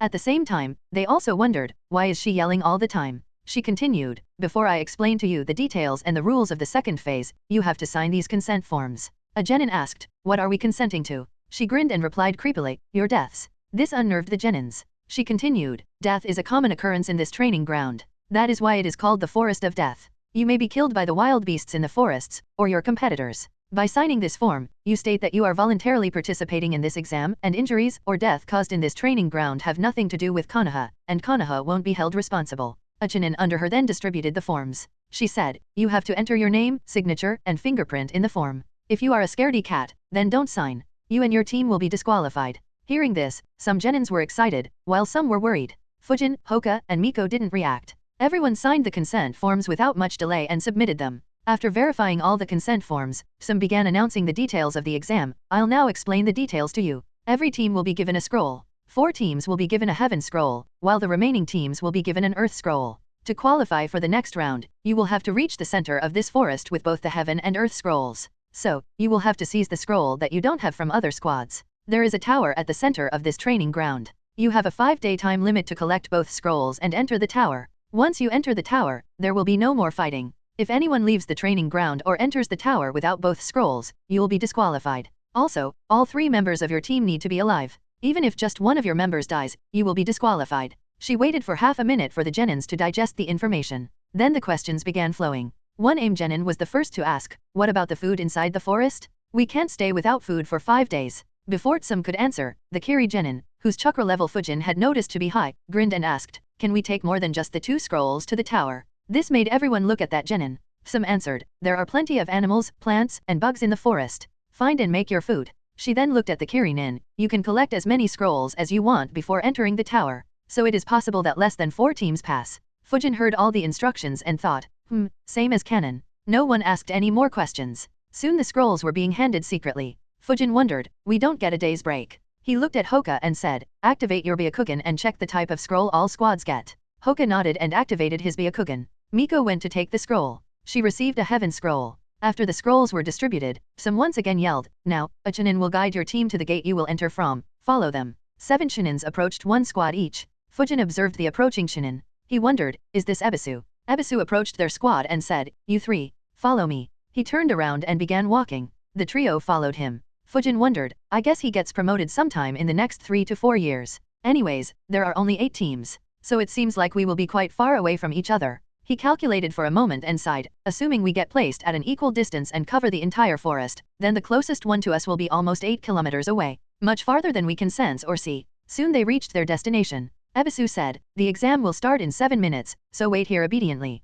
He moved away from the trio while keeping an eye on them. Fujin asked softly, do you guys have enough weapons? Both Hoka and Miko nodded. Hoka said, yes, I brought the scroll that sensei makes us carry for C-rank missions. Miko said, same here. Fujin replied, cool, same here. What about ration bars? At novel bin at. This time, both of them replied awkwardly. Hoka said, I only have 5. Miko said, just 4 here. Fujin analyzed, I have 25. So 34 between us. It should last us 2 days. So if we complete our exams in 2 days, we won't need to make our food. Both nodded. Miko asked, so which teams have an earth scroll? Hoka replied, the Nara Yamanaka Akimika squad, the Kiri squad of that guy who asked whether we can kill, the AIM squad, and the All Hyaga squad got earth squads. Miko thought for a bit and said, all 4 should be easy to get.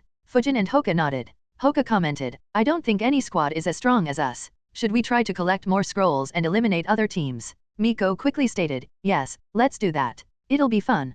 Fujin shook his head and said, no, while we are stronger, if we are careless, we might get injured. If that happens, other teams might get an edge over us. Another issue is that some squads might set up traps and ambushes around the tower, so we should stay in our top condition. Miko complained, come on Fujin, we can do it.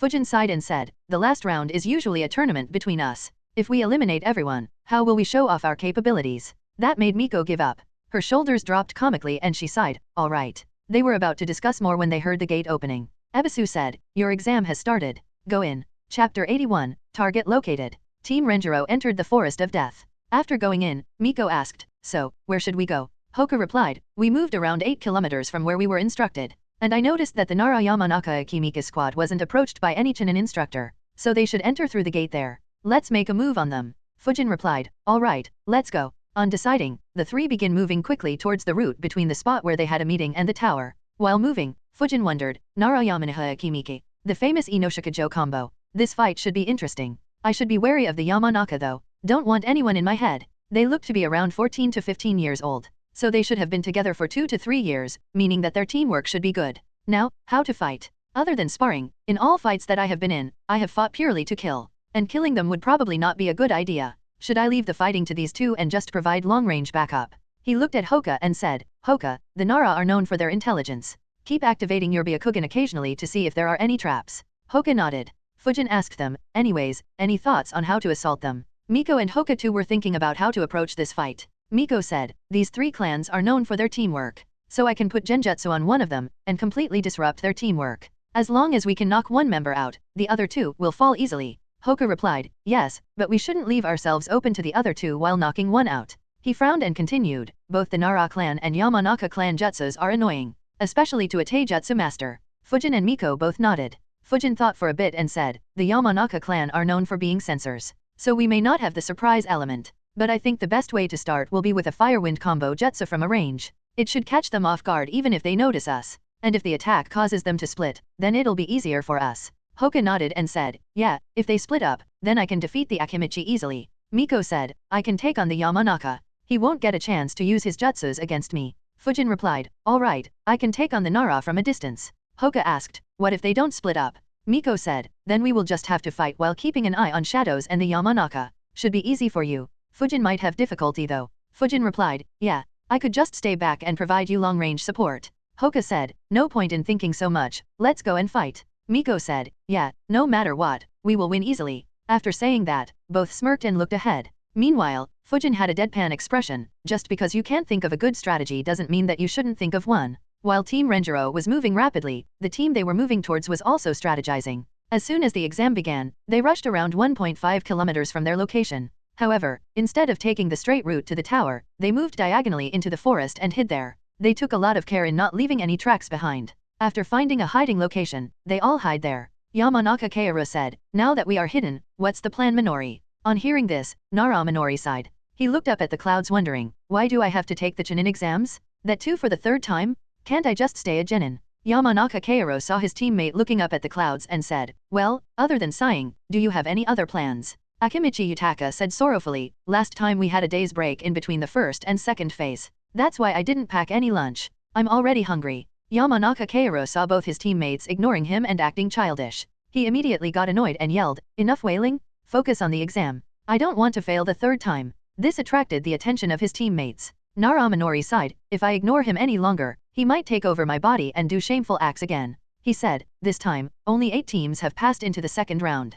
So we will likely not see any quick results. All teams are far away from each other, so finding anyone will be tough. We should wait here and set up traps. When someone finds us, we will surprise and defeat them. As there are only 4 Earth Scrolls, they will desperately look for us. Yamanaka Kaoru replied, that makes sense. However, what if someone passes the exams with an extra Heaven Scroll? Nara Minori replied, then we will just be unlucky. Yamanaka Kaoru immediately had a deadpan expression. He made a hand seal. Nara Minori immediately spoke, but if the opposite happens, then it'll give us even more opportunities. Yamanaka Kaoru said, yeah, but that's not something we can control. Nara Minori replied, yeah, but we aren't exactly the strongest squad. Sure, our teamwork is good. But if we have to fight 2 squads one after another on neutral ground, we will lose badly. Not to mention, 2 squads have Hyagas. And both, Fujin said, found them. That surprised Miko, already. Fujin replied, yeah, but it looks like that Yamanaka is a sensor after all. He noticed it when I sensed them. Hoka immediately activated his Byakugan, yeah, I see them too. Around 800 meters from our location. And yet, that Yamanaka is trying to sense us too. Fujin said, but I didn't sense anyone sensing me. It looks like we are out of their range. Miko replied, that's good. It means that we have the initiative in our hands. Fujin chuckled and replied, how exactly do you plan on taking advantage from 800 meters away? That made her scowl. She began thinking and soon said, let us just wait here while he is trying to sense us. It'll exhaust him. When he stops, we can move in by flickering quickly. Fujin analyzed and said, and how can you tell when he stops sensing us? She looked at Hoka. Hoka replied, I can't tell that. I can see that he is sitting with a hand seal made. I can tell you when he stops that, but it won't be a surety that he stops sensing us. Hoka kept his Byakugan activated, while Kaoru kept trying to sense them for the next 3 minutes. Nara Minori frowned, something isn't right. He looked at Kaoru and asked, are they still not in range? Kaoru shook his head. Minori then said, act like you are tired, and stop maintaining that hand seal and get up. But keep your chakra field active. Kaoru didn't reply and followed what his teammate said. Hoka suddenly said, he stopped and got up.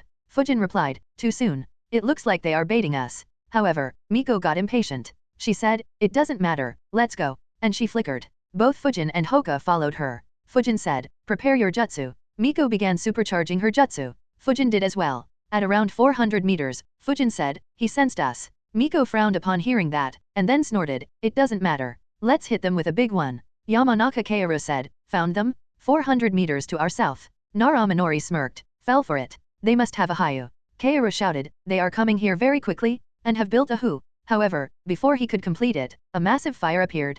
All 3 were dumbfounded. The fire was 25 meters wide and 10 meters high. It spread like a wave, and approached them at a rapid speed. At Novel bin at. Minori shouted, Yutaka. Akimichi Yutaka didn't need to be commanded. He immediately slammed his hands on the ground, and a dome appeared, covering all 3 of them. The fire passed over the dome, heating its outer cover. But it didn't damage it. The attack disabled all traps that they had set up in a short time. Hoka saw them protecting themselves with an earth dome. He made a hand sign and waited for the flames to pass. Kaoru sensed his chakra spiking and said, one of them is preparing another jutsu. Minori thought rapidly and said, Yutaka, make a way to exit towards the back of the dome. Be prepared to escape as soon as the fire passes. Yutaka created an exit towards the back side of the dome. They could see a huge fire and immediately felt the heat. However, Hoka also saw the exit being made. Soon, the jutsu died down and flames were carried away by the winds. All the trees in the area were burning and the fire was spreading. As soon as the fire passed through the area, Hoka flickered in front of the dome and slammed his hands on the ground. At the same time, the trio in the dome ran out of it.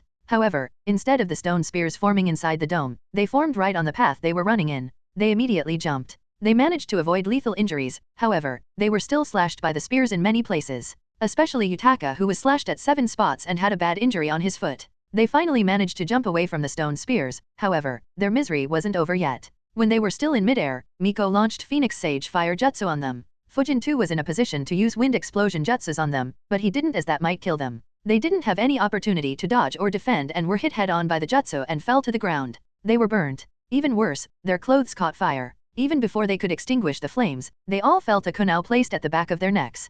Fujin's wind clones said, "Don't move. Give up your scroll and we will leave." Understanding the severity of the situation, Minori said, "Give it." Kaoru immediately handed the scroll. Fujin asked, "Is this scroll real?" Minori replied quickly, "It is."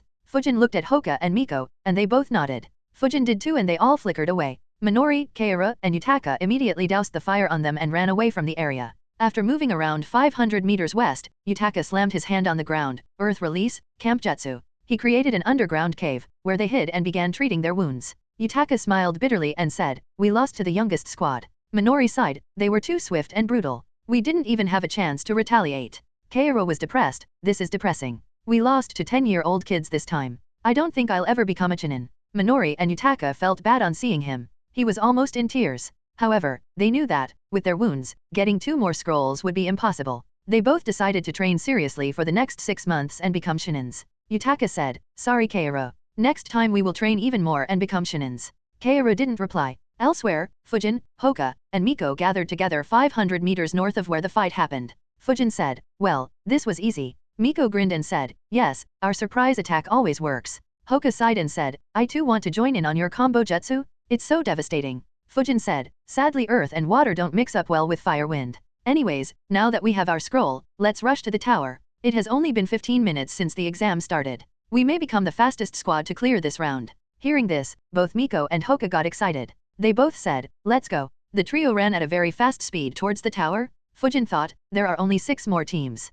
It's unlikely that someone will go to the tower so soon. However, he was wrong. Very wrong. Chapter 83-81, Fighting in a Dumb Way. While Fujin's and Minori's teams had clashed, the other teams still hadn't made contact with anyone. Some teams chose to hide, while some decided to go on a hunt. They would end up trying to track each other for more than half a day before the first clash would happen. Meanwhile, the second team from Kiri decided to run straight to the tower and prepare a trap there. En route, they had to fight wild beasts thrice, which slowed their speed. They needed around 30 minutes before the tower was in sight. Fujin, Hoka, and Miko too came across wild beasts twice. One was a 5-meter-tall chimp, while the second was a 3-meter-tall tiger. However, both were cut with ease by Fujin. There were other obstructions too along the way, such as a massive beehive that was poked by Miko. She did end up burning them away, but not before getting stung in the face a couple of times. Hoka and Fujin laughed at her cost. As they were moving along, Fujin wondered, "At this rate, we will break the record by a huge difference? So why did this team not make the record in canon? Was only my addition enough to make such a huge difference?" Fujin thought for a bit before concluding, "It's likely that Renjiro became our Jounin instructor due to my request of being taught samurai saber technique. The Jounin instructor of these two most probably didn't train them with the same intensity as Renjiro. Also, without me, the team wouldn't have the fire-wind combo jutsus which gives us a huge advantage to start with. Oh well, doesn't matter." Fujin's thoughts were suddenly interrupted by Hoka saying, "There's a team ahead 700 meters from us." Fujin frowned and asked, "Which one?" Hoka replied, "Looks like a Kiri squad." Fujin asked, "Is it that guy who asked that question?" Hoka shook his head and said, "The other Kiri team." Miko said, "Let's fight." The last one was unsatisfying. Hoka agreed with her, "Yes, I agree." Fujin said, "All right." Their other team seemed very interested in killing. He grinned and said, "So we might as well kill this one." They moved ahead quickly. Fujin said, "These guys don't seem to have a sensor. They might die just from the surprise attack." Hoka frowned and quickly said, "Let's not do the surprise attack. I want to fight them." Fujin raised his eyebrow and asked, "Why no sneak attack? It's dumb to not do it when we have the opportunity." Miko said, "I too want to fight them head-on. So it's 2 against 1. Hoka smirked and said, "Yes, we fight head-on." Fujin sighed, "These kids. No wonder they didn't create any records. Even if I assume that they were as strong as we are now, they probably just fooled around instead of passing quickly. Seeing Fujin sigh in defeat, they both smirked. The Kiri squad was also moving towards the tower. However, at 100 meters from the tower, they were attacked by a huge anaconda.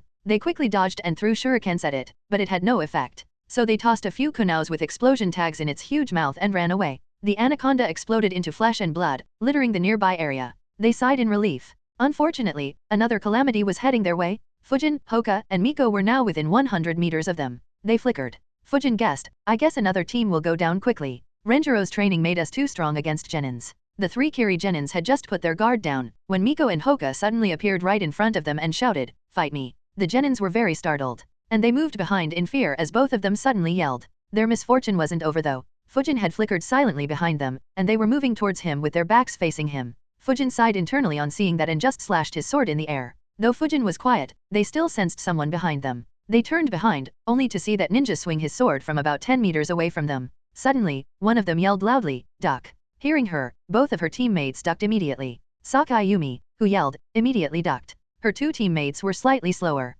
Matsushita Satoru lost around half of his hair, while Kido Kohako had some skin on her scalp cut off by the slash. Since the distance was too close and because Hoka and Miko were also in the line of attack, Fujin only sent a simple sword slash without any accompanying sharp winds. However, Miko and Hoka didn't know that and immediately flickered in opposite directions. They still remembered the devastation his sword slash had caused. Fujin was very surprised. All three dodged. I expected all three to die. Fujin noticed Sakai Yumi's eyes. They were blue and were glowing. He wondered, is there another Dojutsu? As soon as the sword slash passed over her head, Yumi created a hand sign, water release, water bullet jutsu. Satoru also created a few hand signs, hidden mist jutsu, while the third one opened a scroll, got a huge bandage, and placed it gently but quickly on her scalp. She was freaked out. Fujin was surprised at how quickly they counterattacked. He moved to his left, to dodge 3 water bullets continuously, before sending another flying slash. All 3 moved away. Hoka and Miko attacked as soon as they dodged the slash. Miko launched Phoenix Fire Sage Jutsu on them but was countered by Yumi's water wall. Hoka tried to close into fight, but Kohako, who recovered surprisingly quickly, threw a kunao with an explosion tag attached to it. Hoka was forced to fall back. Soon, mist began gathering in the area. This made all 3 Konoha genins frown. The hidden mist jutsu was known to obstruct both the Sharingan as well as the Byakugan. Fujin moved behind and used Great Breakthrough Jutsu after supercharging it for a couple of seconds. Miko and Hoka noticed Fujin supercharging his jutsu and retreated behind Fujin. The Kiri genins had no idea. They were hit by a massive Great Breakthrough Jutsu. All the mist was blown away. They were having a hard time holding on to the ground. Yumi barely made a hand seal, water wall jutsu at novel bin at. A water wall began forming, but it kept getting blown apart by the winds. Kohako and Satoru used the few moments of respite to use defensive jutsus as well. Satoru created another water wall, while Kohako created a rock shield. However, at that time, both Miko and Hoka also launched their jutsu. Miko spat a huge fireball into Fujin's Great Breakthrough Jutsu, while Hoka used Stone Shuriken Jutsu to attack them from a range. The fire and winds managed to destroy 2 water walls and heated the rock shield, but it held on. However, due to the wild nature of the winds, the fire spread all over and attacked them by moving around the rock shield. However, this wasn't strong enough. Yumi used Water Shield Jutsu in time to protect them. Hoka's stone shurikens were blocked by the rock shield. Seeing the opponents manage to defend surprised all 3 of them. Miko grinned and said, they are strong. This is fun. Hoka and Fujin had slightly different thoughts. Hoka was sad, why is no one fighting with Taijutsu? Fujin, on the other hand, wondered, we are just 100 meters from the tower. Should I grab these 2 and flicker? Chapter 84, Bitter Resistance. After the fire and the winds died down, Hoka and Miko flickered close to their opponents. The Kiri genins noticed, and got ready. Fujin thought, this could be a long fight. Let's end this. He instantly created 12 wind clones, who jumped into battle, while he stayed back, observing the fight. As soon as Miko appeared, Yumi rushed towards her and both began fighting with their kunao. Kohaku used Stone Shuriken Jutsu on Hoka. He dodged and blocked all of them, but was made to retreat once more with another explosion tag. Satoru was about to join the battle as well, however, he saw 12 clones coming and his expression became grim. He quickly made a hand seal and created 3 water clones. He made a few more hand signs, Water Shuriken Jutsu. Soon, water shurikens flew towards the clones. However, they all dodged with ease. 3 clones moved towards the water clones. The water clones too moved against them. The Kiri genins were on alert, due to 9 additional clones heading towards them. Satoru's water clones thought that the wind clones wanted to engage in hand-to-hand combat and were very confident. However, just before they reached them, all 3 clones suddenly used wind explosion jutsu. The jutsu was performed very quickly. The water clones couldn't defend themselves and were hit. All 3 were dispelled. All the wind clones suddenly flickered and surrounded Kohaku, who was already injured earlier. She was alarmed. So were her 2 teammates. Yumi tried going to help her but was blocked by Miko. Satoru did move to aid her and used water shuriken jutsu on the clones. All but one clone immediately launched wind explosion jutsu on her. The last clone used breakthrough jutsu on the incoming water shurikens. Fujin saw from afar and thought, one down. However, he was surprised.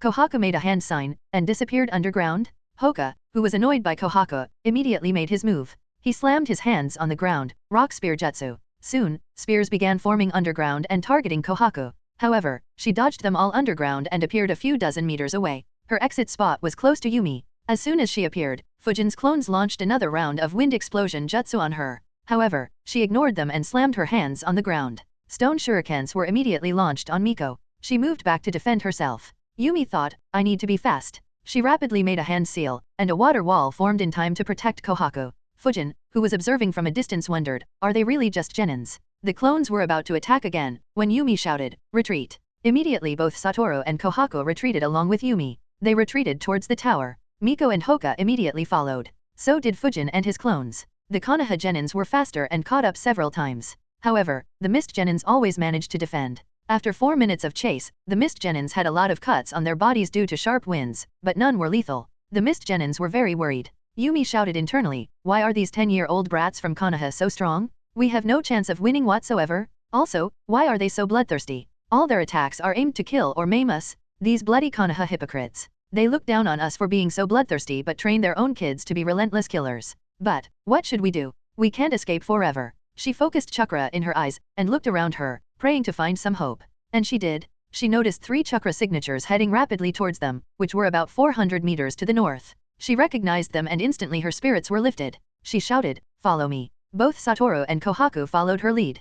Fujin frowned, the other Kiri team is coming from that direction. If they team up, it'll be very difficult to win. That said, I don't understand one thing. How did that blue-eyed girl sense them? I didn't feel any chakra field. Is it her eyes that were glowing? Fujin created a shadow clone, which followed the wind clones. Miko and Hoka were still relentlessly chasing them. Fujin flickered next to them and shouted, wait, there's another Kiri team up ahead. Miko and Hoka became alert. But soon Miko said arrogantly, let's keep attacking. We will beat both of them and knock them out.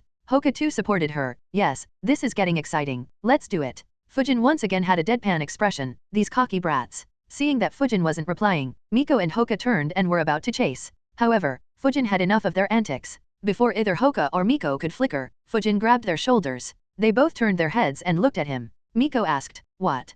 Fujin didn't reply and just grinned, wind instantaneous body jutsu. Before either of them realized what was happening, Fujin dragged them both alongside him with wind instantaneous body jutsu and entered the tower, which was very close to their location. Hoka and Miko were both shocked when Fujin dragged them along with him. They wanted to stop him but couldn't do anything. In an instant, they appeared inside the tower. Both were dumbfounded. Miko then got very angry and shouted, why did you drag us here? It was just getting exciting. Fujin replied in an amused tone, we couldn't defeat those 3. How were you planning to defeat 6? Miko angrily replied, they were just running away like rats. I just needed one look in their eyes, and they would have died. Fujin smirked and replied, forget looking into their eyes, you didn't even manage to land a single wound on them. At novel bin at. Miko was about to reply when she realized what Fujin said was true. All her attacks were blocked or dodged. She just snorted and said, I'll remember this Fujin. She walked away from him after saying that. Fujin just shrugged and looked towards Hoka. He bitterly said, I didn't get to fight anyone. Fujin shrugged again and sighed, why do I have to put up with these 2 arrogant brats? At least they were in control with Renjiro. Now they just want to fight without using their brains. Chapter 85, Exposing a Kekkei Genkai. Around 100 meters away from the tower, the mist genins were still being chased by Fujin's clones. They soon noticed that Hoka and Miko were missing. Yumi wondered, where are they? Are they planning a sneak attack? She focused chakra in her eyes once again and observed. However, she couldn't sense any of them nearby. This made her worry a lot. She tried again and again to sense them, but couldn't see either of them. Unfortunately for her, the tower had all sorts of anti-sensor seals on them, so she couldn't see their chakra signatures inside the tower. She kept her guard the whole time, till their team met the other Kiri squad. On seeing them, Yumi immediately shouted, Rentaro, aid us. Rentaro was close friends with Yumi. He nodded and commanded his teammates, clear out those clones. On his commands, all 6 Kiri genins attacked Fujin's wind clones. Fujin's shadow clone sighed, my wind clones are almost out of chakra, or I'd have been able to gather their information. When the Kiri genins began, Yumi shouted, be careful. 2 of his teammates are probably hidden nearby. I can't sense them. That made them stay on guard. The wind clones knew that they didn't have enough chakra. They had already sensed Fujin flicker away with Hoka and Miko, so this was just supposed to check their skills. 6 wind clones suddenly stepped back and dispersed, while the remaining 6 clones attacked them head-on. When the clones and Kiri genins reached each other, Yumi, Satoru, and Kohako were prepared for the incoming wind explosion jutsus. But the other 3 Kiri genins weren't aware. As soon as the clones were around 10 meters away from them, they instantly launched a couple of wind explosion jutsus. Yumi countered with water bullet jutsu. Satoru created a water wall and followed up with water shuriken jutsu. Kohako used rock shield jutsu and followed up with rock spear jutsu at novel bin at. Rentaro had grabbed his sword and was moving in for attacking with his sword, but he was surprised at how quickly the jutsu was formed and launched. He dropped his sword and made a hand seal. Just before the jutsu hit him, a water wall appeared in front of him. However, it was a very thin layer, and the winds splashed all the water back at him. The water wall did dull the sharpness of the winds. However, one sharp wind still passed through and cut Rentaro's right forearm. He was infuriated. Rentaro's teammates also moved close to Fujin's clones and were hit by wind explosion jutsus. They both received 4 to 5 small cuts. Soon, everyone counterattacked Fujin's clones. The clones didn't have any chakra left, so they just tried dodging and closing in the distance further. By observing each other's locations, all 6 clones got hit at the same time. And right when they were hit, the remaining 6 clones suddenly appeared and surrounded the Kiri genins and used all their chakra to use breakthrough jutsu. Unfortunately, not much chakra was left to make it lethal. The Kiri genins immediately gathered together and built defenses around them to protect themselves. After performing the jutsu, all the wind clones dispersed. Only Fujin's shadow clone was left. He looked at the defenses. One side was covered by rock shields, while the other 3 were covered by water walls. Fujin's clone smirked and flickered. It's a shame I don't have a devastating wind jutsu. I'll need to get it soon. The clone flickered right outside the water walls and swung his sword with all his strength. Yumi, who was observing the clone, noticed him flickering towards them. She quickly noticed that Fujin was about to send another sword slash towards them. She shouted, "Everyone jump." She quickly jumped and suddenly had a thought, why did I say to jump instead of ducking? To avoid the incoming slash, they could either duck under it or jump above. Usually, ducking is the best choice as you would still have mobility. But for some reason, she instinctively chose to jump. The other 5 Kiri genins followed her advice and jumped as high as they could. While in the air, both Yumi and Rentaro launched water bullet jutsu at Fujin's location. Fujin's sword slash cut the water wall with ease. The accompanying winds around the slash destroyed the water wall. All 6 Kiri ninjas had jumped out of the slash's path. They had jumped high enough that even the winds weren't really lethal. However, the winds still hit them. Yumi and Rentaro's water bullets were stopped by the winds, and the winds caused deep cuts to all of them. On seeing the damage, Yumi was horrified. If we had ducked instead of jumping, we all would have been dead. The damage, though not lethal, scared them. What horrified them was the fact that Fujin sent another such slash their way. Fujin wondered, so, will this kill them, or will they survive once again? Suddenly, Rentaro's chakra exploded. He made a few hand seals quickly and spat out a huge amount of water. At the same time, one of his teammates made hand signs rapidly. The water released by Rentaro quickly began freezing. The sword slash initially hit the water and easily split it. But soon, the water began freezing. The sword slash hit the ice. It still went through it, cracking the ice. However, it slowed down. It cut through 80% of the ice before it lost power. The Kiri genins freaked out on seeing that even ice was being cut. They finally sighed in relief and dropped to the ground on seeing the slash being stopped.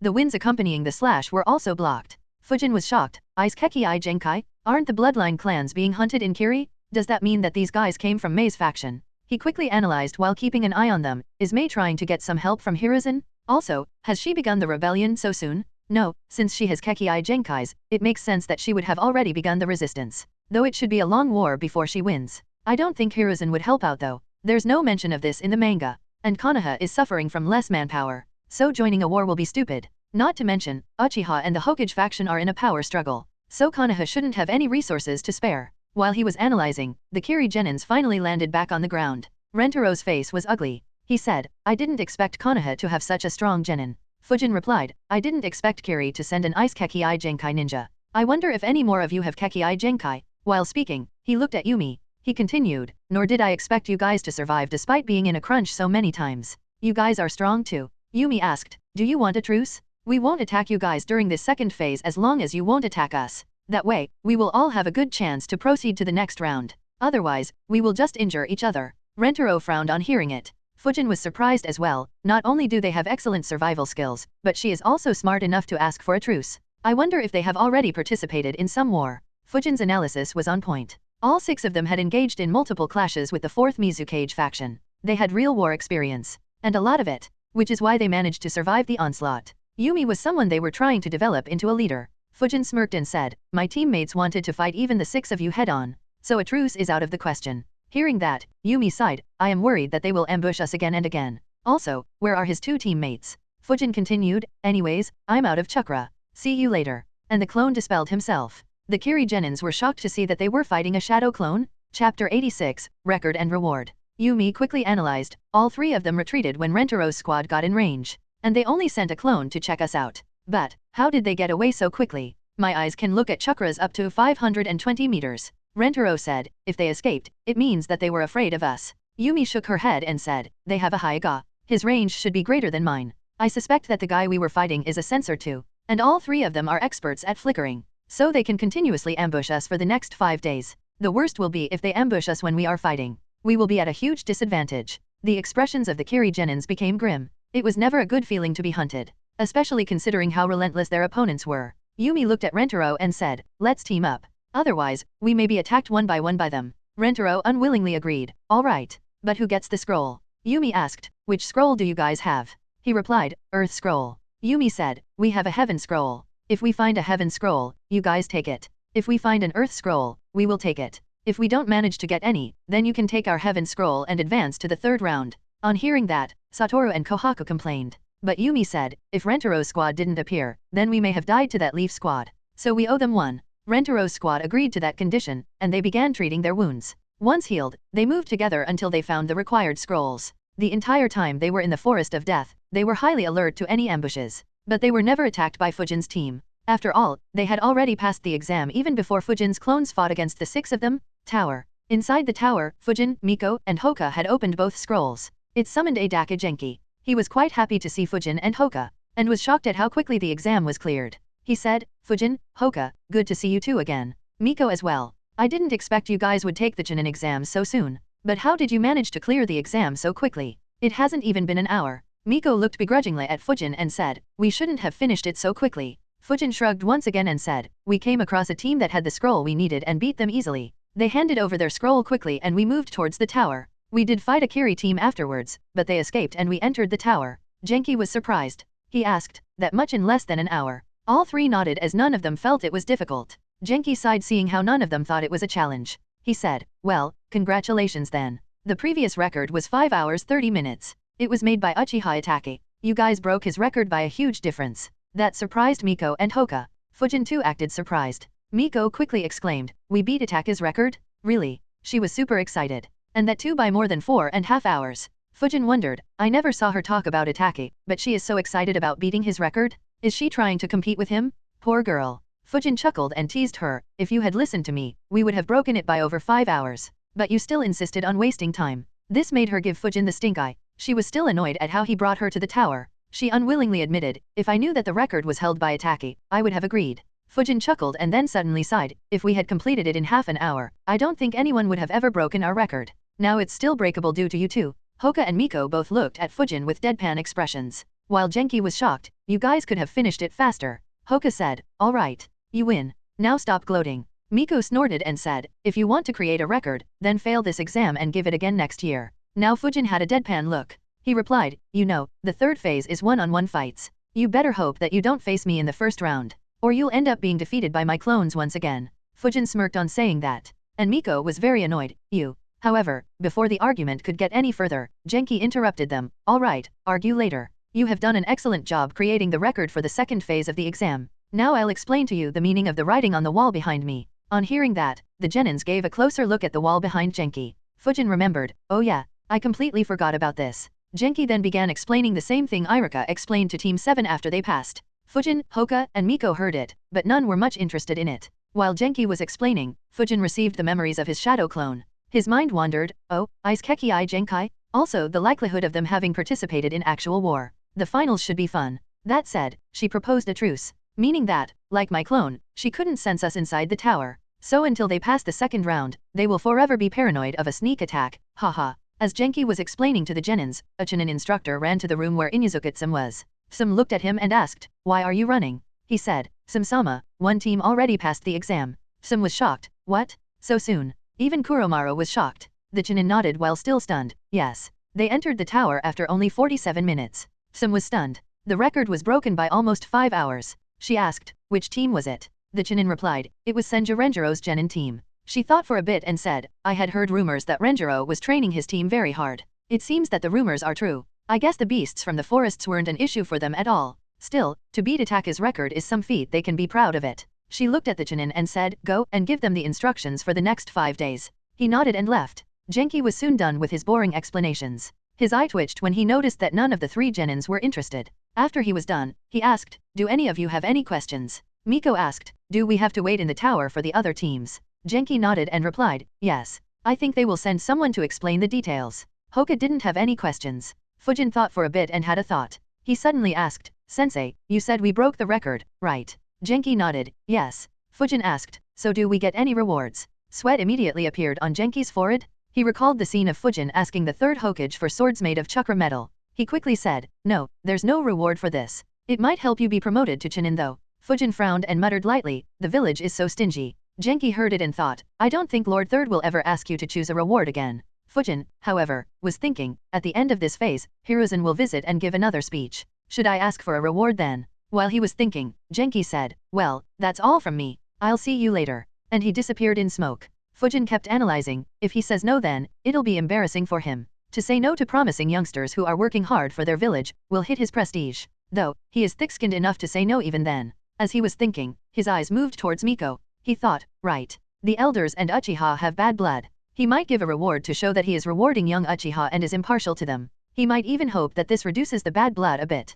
That said, if Genki is also present, should I still ask? He thought and then shook his head, it doesn't matter if he's there or not. The Deo of shamelessness should live on. Especially considering how freaking shameless they are. If he still says no, I will put on a sad face and act depressed. After I become a Chunin, I'll ask for those wind chakra metal swords that he promised me earlier. Miko and Hoka noticed that Fujin was in deep thought. Hoka asked, what are you thinking about?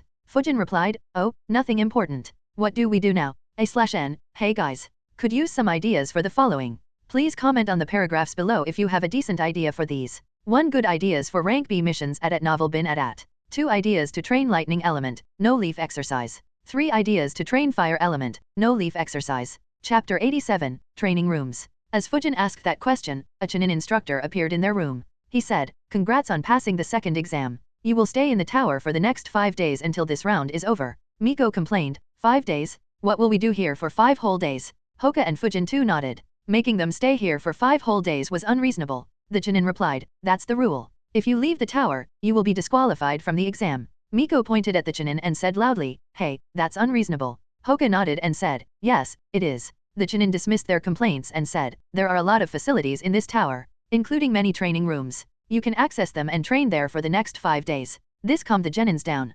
Fujin asked, what about food? The Chunin replied, it'll be made. Come to the dining room at 8 a.m., noon, 4 p.m., and 7 p.m. The dining room is on the 1st floor. He then explained some more details, such as their sleeping arrangements, and then left. The genins looked at each other and said, let's check out the training rooms. And they left. The training rooms were on the 2nd floor. The floor had most of its area closed off by a wall, forming a circular shape in the center of the floor. Fujin realized, the other side should be a part of that area where preliminaries happened. The rooms were on the outer side of the floor, with a meter-wide circular passage to access them. The genins checked out the nameplates on all rooms. There were 2 meditation rooms, 2 rooms for dodging, 1 for taijutsu, 5 for each element, 1 for shuriken practice, and a few more rooms. Hoka said, I'm entering the taijutsu training room. Miko said, I'm going for shuriken practice.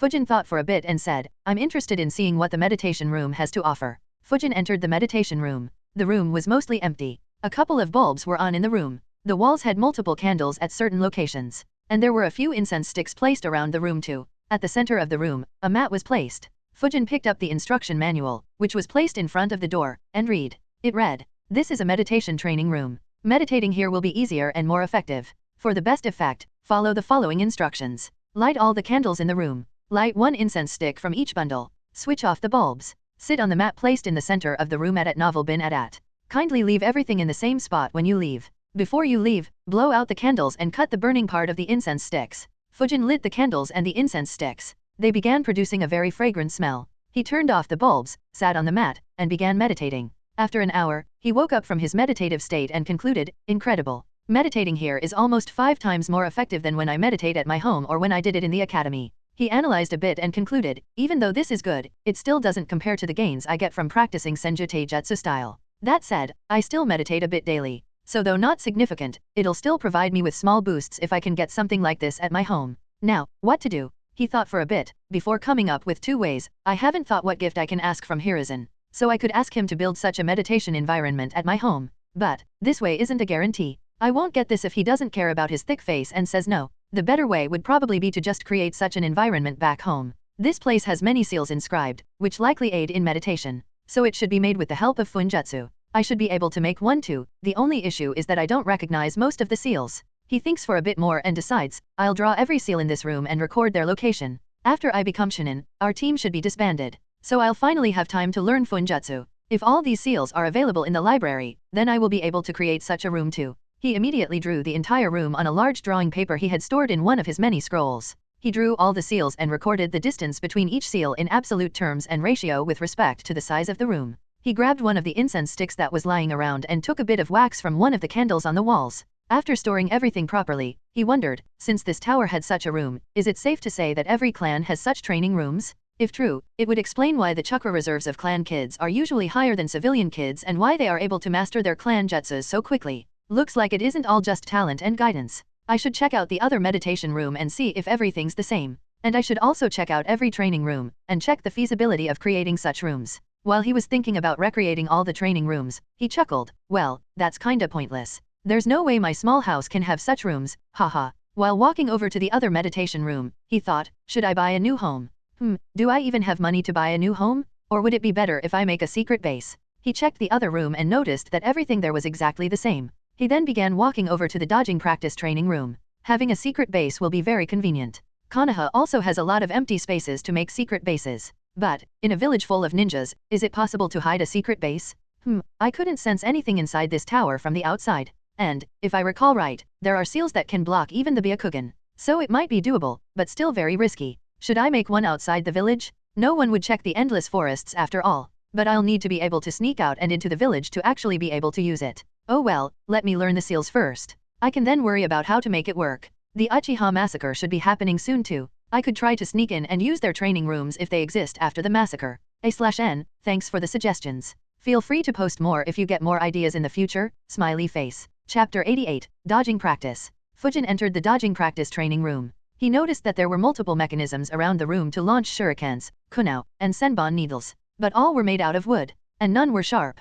Fujin grinned, this should be exciting. He read the training manual for this room. It confirmed that all weapons were harmless. Fujin walked to the center of the room. There was a pulling lever with one rod extending out here. To activate the mechanism, first, the lever had to be moved. The degree to which the lever is moved would denote the percentage of mechanisms that would be activated. Once the lever was pulled, a button had to be stepped on to launch the weapons. The manual stated that this can be done only 100 times before the mechanisms needed to be refilled. Fujin wondered, how many storage seals did they inscribe in this room? While wondering, he grinned and pulled the lever to the max, and then stepped on the button. Immediately, all weapons ran down on him. Shurikens rained on him from 7 different locations. He could see 5, while the other 2 locations were behind him. He still heard them being launched and moved to a spot where the shurikens won't hit him. As soon as he moved there, senbon needles rained on him. He managed to dodge most, but 5 still hit him at novel bin at. One after another, for the next 2 minutes, weapons kept attacking him. At the end of 2 minutes, it finally stopped. The entire floor was covered with blunt wooden weapons.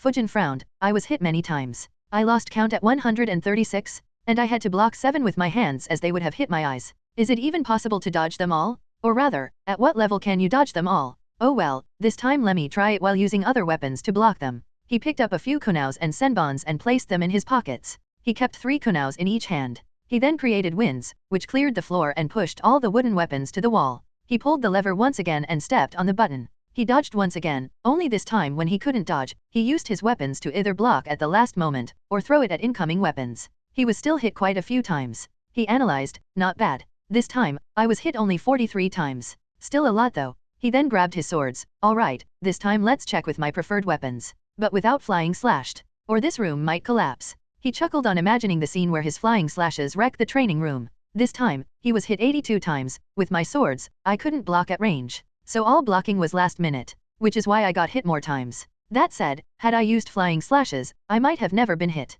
He sheathed his swords and gathered his chakra. Blue chakra could be seen flowing around him. He activated the test once again. The weapons were once again launched at him when wind waves began forming in the room. The winds began spinning around him at a high speed. They deflected all incoming weapons for 2 minutes straight. Fujin grinned, excellent. I guess I can call this wind-style rotation. Though its power isn't really strong. It probably wouldn't work if these weapons were made of metals and were heavier. Though, it makes sense. Basically, I just applied the mechanics from rank E wind jutsus like wind retrieval, projectile control, and wind levitation jutsus. If I can add the spinning shield of wind jutsu to this, and then manage to pour more chakra and make it spin faster while staying together and not harming me, then this can become a good defensive jutsu. Though it won't be an absolute defense. He then looked at the mess around him and thought, well, defending with ninjutsu or weapons is fine. But this training room was made for improving dodging. Let's focus on that for now. Fujin only turned the lever halfway before pressing the button. He kept practicing again and again. He spent the next 4 hours in the dodging room. By the end, all 4 walls had huge stacks of wooden weapons piled.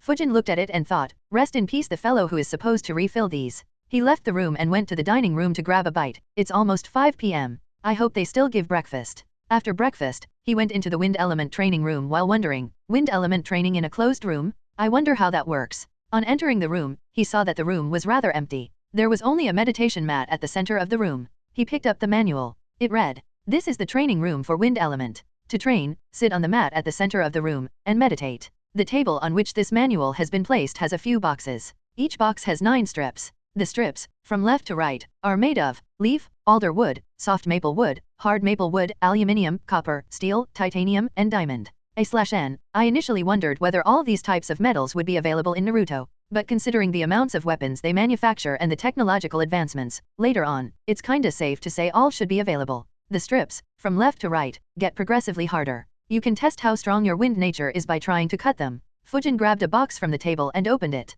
The strips were all 1 centimeter in thickness. He picked up the strips one by one and began cutting them with his wind chakra. The leaf, alder wood, soft and hard maple wood strips were cut. On the aluminum strip, Fujin managed to create a 3 mm cut from either side, but couldn't go any deeper. Fujin put the aluminum strip as well as the cut strips back in the box and put it in his scroll. He then walked towards the mat, sat on it, and began meditating. Chapter 89, Shock. While Fujin was meditating, Sam walked up to the second floor with her ninja dog while muttering, since one team came so early, I expected the others to come in soon too. But this is too boring. Proctoring is boring. Luckily there are a lot of training rooms here. The training rooms here were made for the instructors who had a lot of cuts. They chose to apply first aid and waited till the wounds closed up and didn't cause any pain. The Narayamanaka Kimika team also stayed hidden. The Hyuga team found the team from Suna. However, their fight was inconclusive as Suna Genins kept attacking from a range. They both ended up retreating. The team from AIM clashed with the last Konoha team. They lost but managed to retreat. So except for the Narayamanaka Kimika team, all others had their scrolls.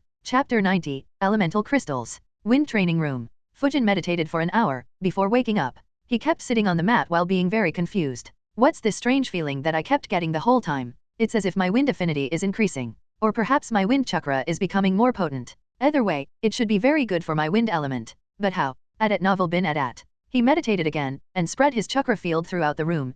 Nothing here. His chakra field then expanded into the walls, floor, and ceiling of the room. And he noticed, what's this? It looks like there's a stone with a high amount of wind chakra in it. And it's very dense. It looks like while meditating here, we absorb chakra from it in small amounts. That's why I got that weird feeling. Fujin got off the mat and made a hand seal. Earth Military Movement Jutsu. He entered the floor. On entering the floor, he could see a lot of seals, and inside the seal was a green crystal. Fujin analyzed, probably not a good idea to test these seals, but the crystal has very dense wind chakra, and it looks like it can help make our wind element stronger. Is this chakra metal, or something else like an ore? Well, let's call it the wind chakra crystal for now. The important question is, can I absorb it faster? And, how can I get more of them? Also, I need to check whether all other elemental training rooms have something similar. He went above the floor and thought, I should have dinner for now. After dinner, I'll check if I can absorb this energy rapidly. I wonder what benefits I'll get from this. Though I should also be careful in case it's harmful to absorb it in excess. He left for dinner. He met Hoka and Miko there. They had a small chat.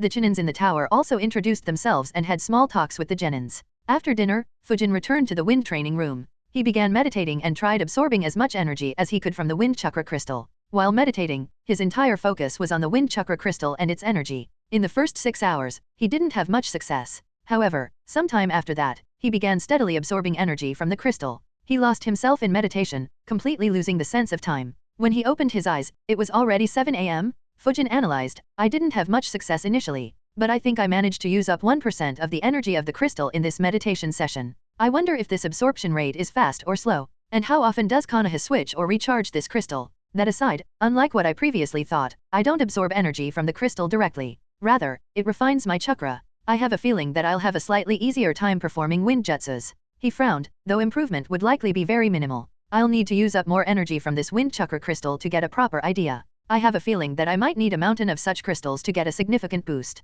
That aside, it feels really good to train here. I ended up meditating all night and skipping my sleep, but I don't feel very tired at all, though I should take a nap tonight. Meditation, though good, can't entirely replace sleep. After analyzing, he got up and left the room. While leaving the floor, he came across Sam. She was surprised to see Fujin on the second floor. Her eyes twitched and she asked, "Were you training the whole night?" Fujin laughed awkwardly and rubbed the back of his head. "No, I was meditating in the wind training room, and I ended up falling asleep there." Sam's eyes twitched even more. She sighed and said, "It's good to train hard, but don't forget to rest. Or else, the training can be counterproductive."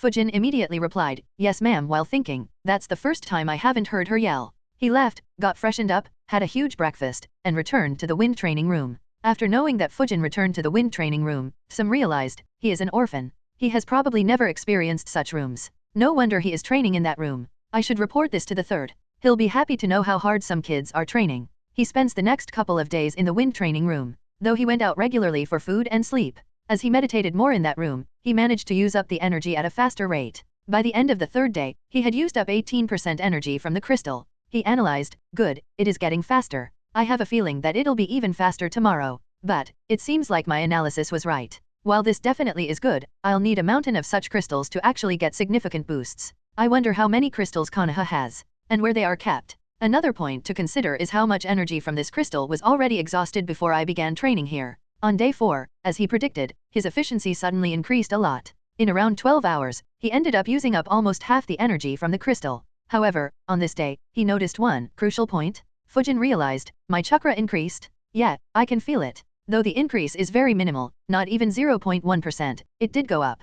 Damn, now I really want to find a mountain of such crystals. Where are these found?" He calmed himself down and decided, "Lucky, this crystal's efficiency hasn't reduced. I guess this is due to the seals. But I should stop here. I might be able to completely exhaust this crystal before this round ends. But if my speed of using this energy is higher than normal, then I'll get a lot of unneeded energy. I should check out the other rooms and see if they have similar crystals, and if I can refine my chakra with their energy as well." After dinner, he went to the Earth training room. On entering, he used Earth military movement jutsu and went underground to check. As I thought, a similar crystal with dense Earth chakra is here. But, the amount of chakra seems low. It has only about 15% of the chakra as compared to what the wind chakra crystal had. He thought for a bit and concluded, "Makes sense I guess. There are barely any ninjas with the wind element in Konoha, while quite a few have the earth element. So this room ended up being used a lot more." He sat on the mat and spent his entire night meditating in that room. He opened his eyes at 6:30 am and sighed, "I thought since I managed to increase the speed of consuming the energy of wind chakra crystal, I'd be able to do the same for the rest. Unfortunately, that isn't the case. I have to start from the beginning. Worst of all, my rate of consuming energy from earth chakra crystal is very low. I think it is just around 5 to 6% of what it was when I started with wind chakra crystal. Does this mean that the speed will depend on my affinity towards each element? It went fast for wind chakra crystal because my affinity is wind. But for earth chakra crystal, my affinity is very low." He analyzed a bit. "Wait, does this mean that I can analyze my affinity to other elements depending on how quickly I can use up the energy of each crystal? Yeah, that should be the case. I should check out the other 3 rooms." After having breakfast, Fujin went to the fire training room. Here he followed all the procedures as usual. However, when he checked the fire chakra crystal, he was shocked. The fire chakra crystal has 25% more energy than the wind chakra crystal. How? Shouldn't Konoha be full of ninjas with fire affinity? Could it be that the previous fire chakra crystal got used up and they replaced it with a new one? After thinking for a bit, he nodded, "Yeah, that should be the case." He began meditating. He got up before lunch and analyzed, "Oh, my fire affinity seems to be decent. At least it's much better than earth.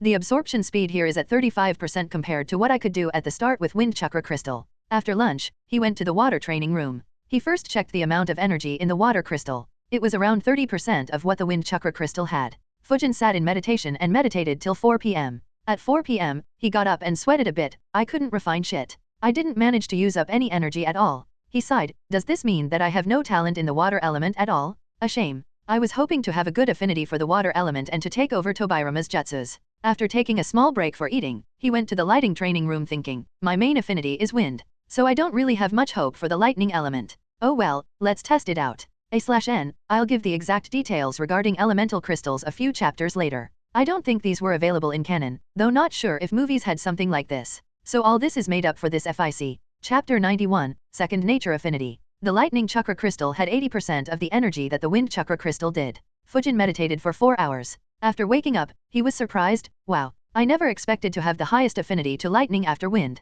The speed was about 62 to 63% when compared to the wind at the start. To think my top 2 affinities were the 2 most rare elements in Konoha. That said, I wonder if my speed of refining my chakra with the help of this crystal will increase similar to what happened with the wind chakra crystal. He kept sitting there and thinking. After a few minutes, he concluded, lightning is a very strong element. But, how far can I take it? I'm confident that with enough time, I can master Chidori, though I may not be able to use it while running at high speeds. But the more important question is, can I master lightning armor like Reikage? Also, how should I go about it? He could dodge freaking Amaterasu, so I don't think it's something as simple as just cloaking the body with lightning chakra armor. Also, considering that no one apart from Reikage managed to learn it, it's safe to say that it is very dangerous to learn it. He thought for a bit more, before getting up and sighing, I need to somehow check whether Konoha has any details regarding this. If not, then the only choice will be to sneak into Hidden Cloud and read or steal all their scrolls. Unfortunately, that isn't something I do before I become a rank S ninja myself and have excellent means of escaping. I hope the Uchiha with their Sharinans managed to copy at least some details and passed the information to the village.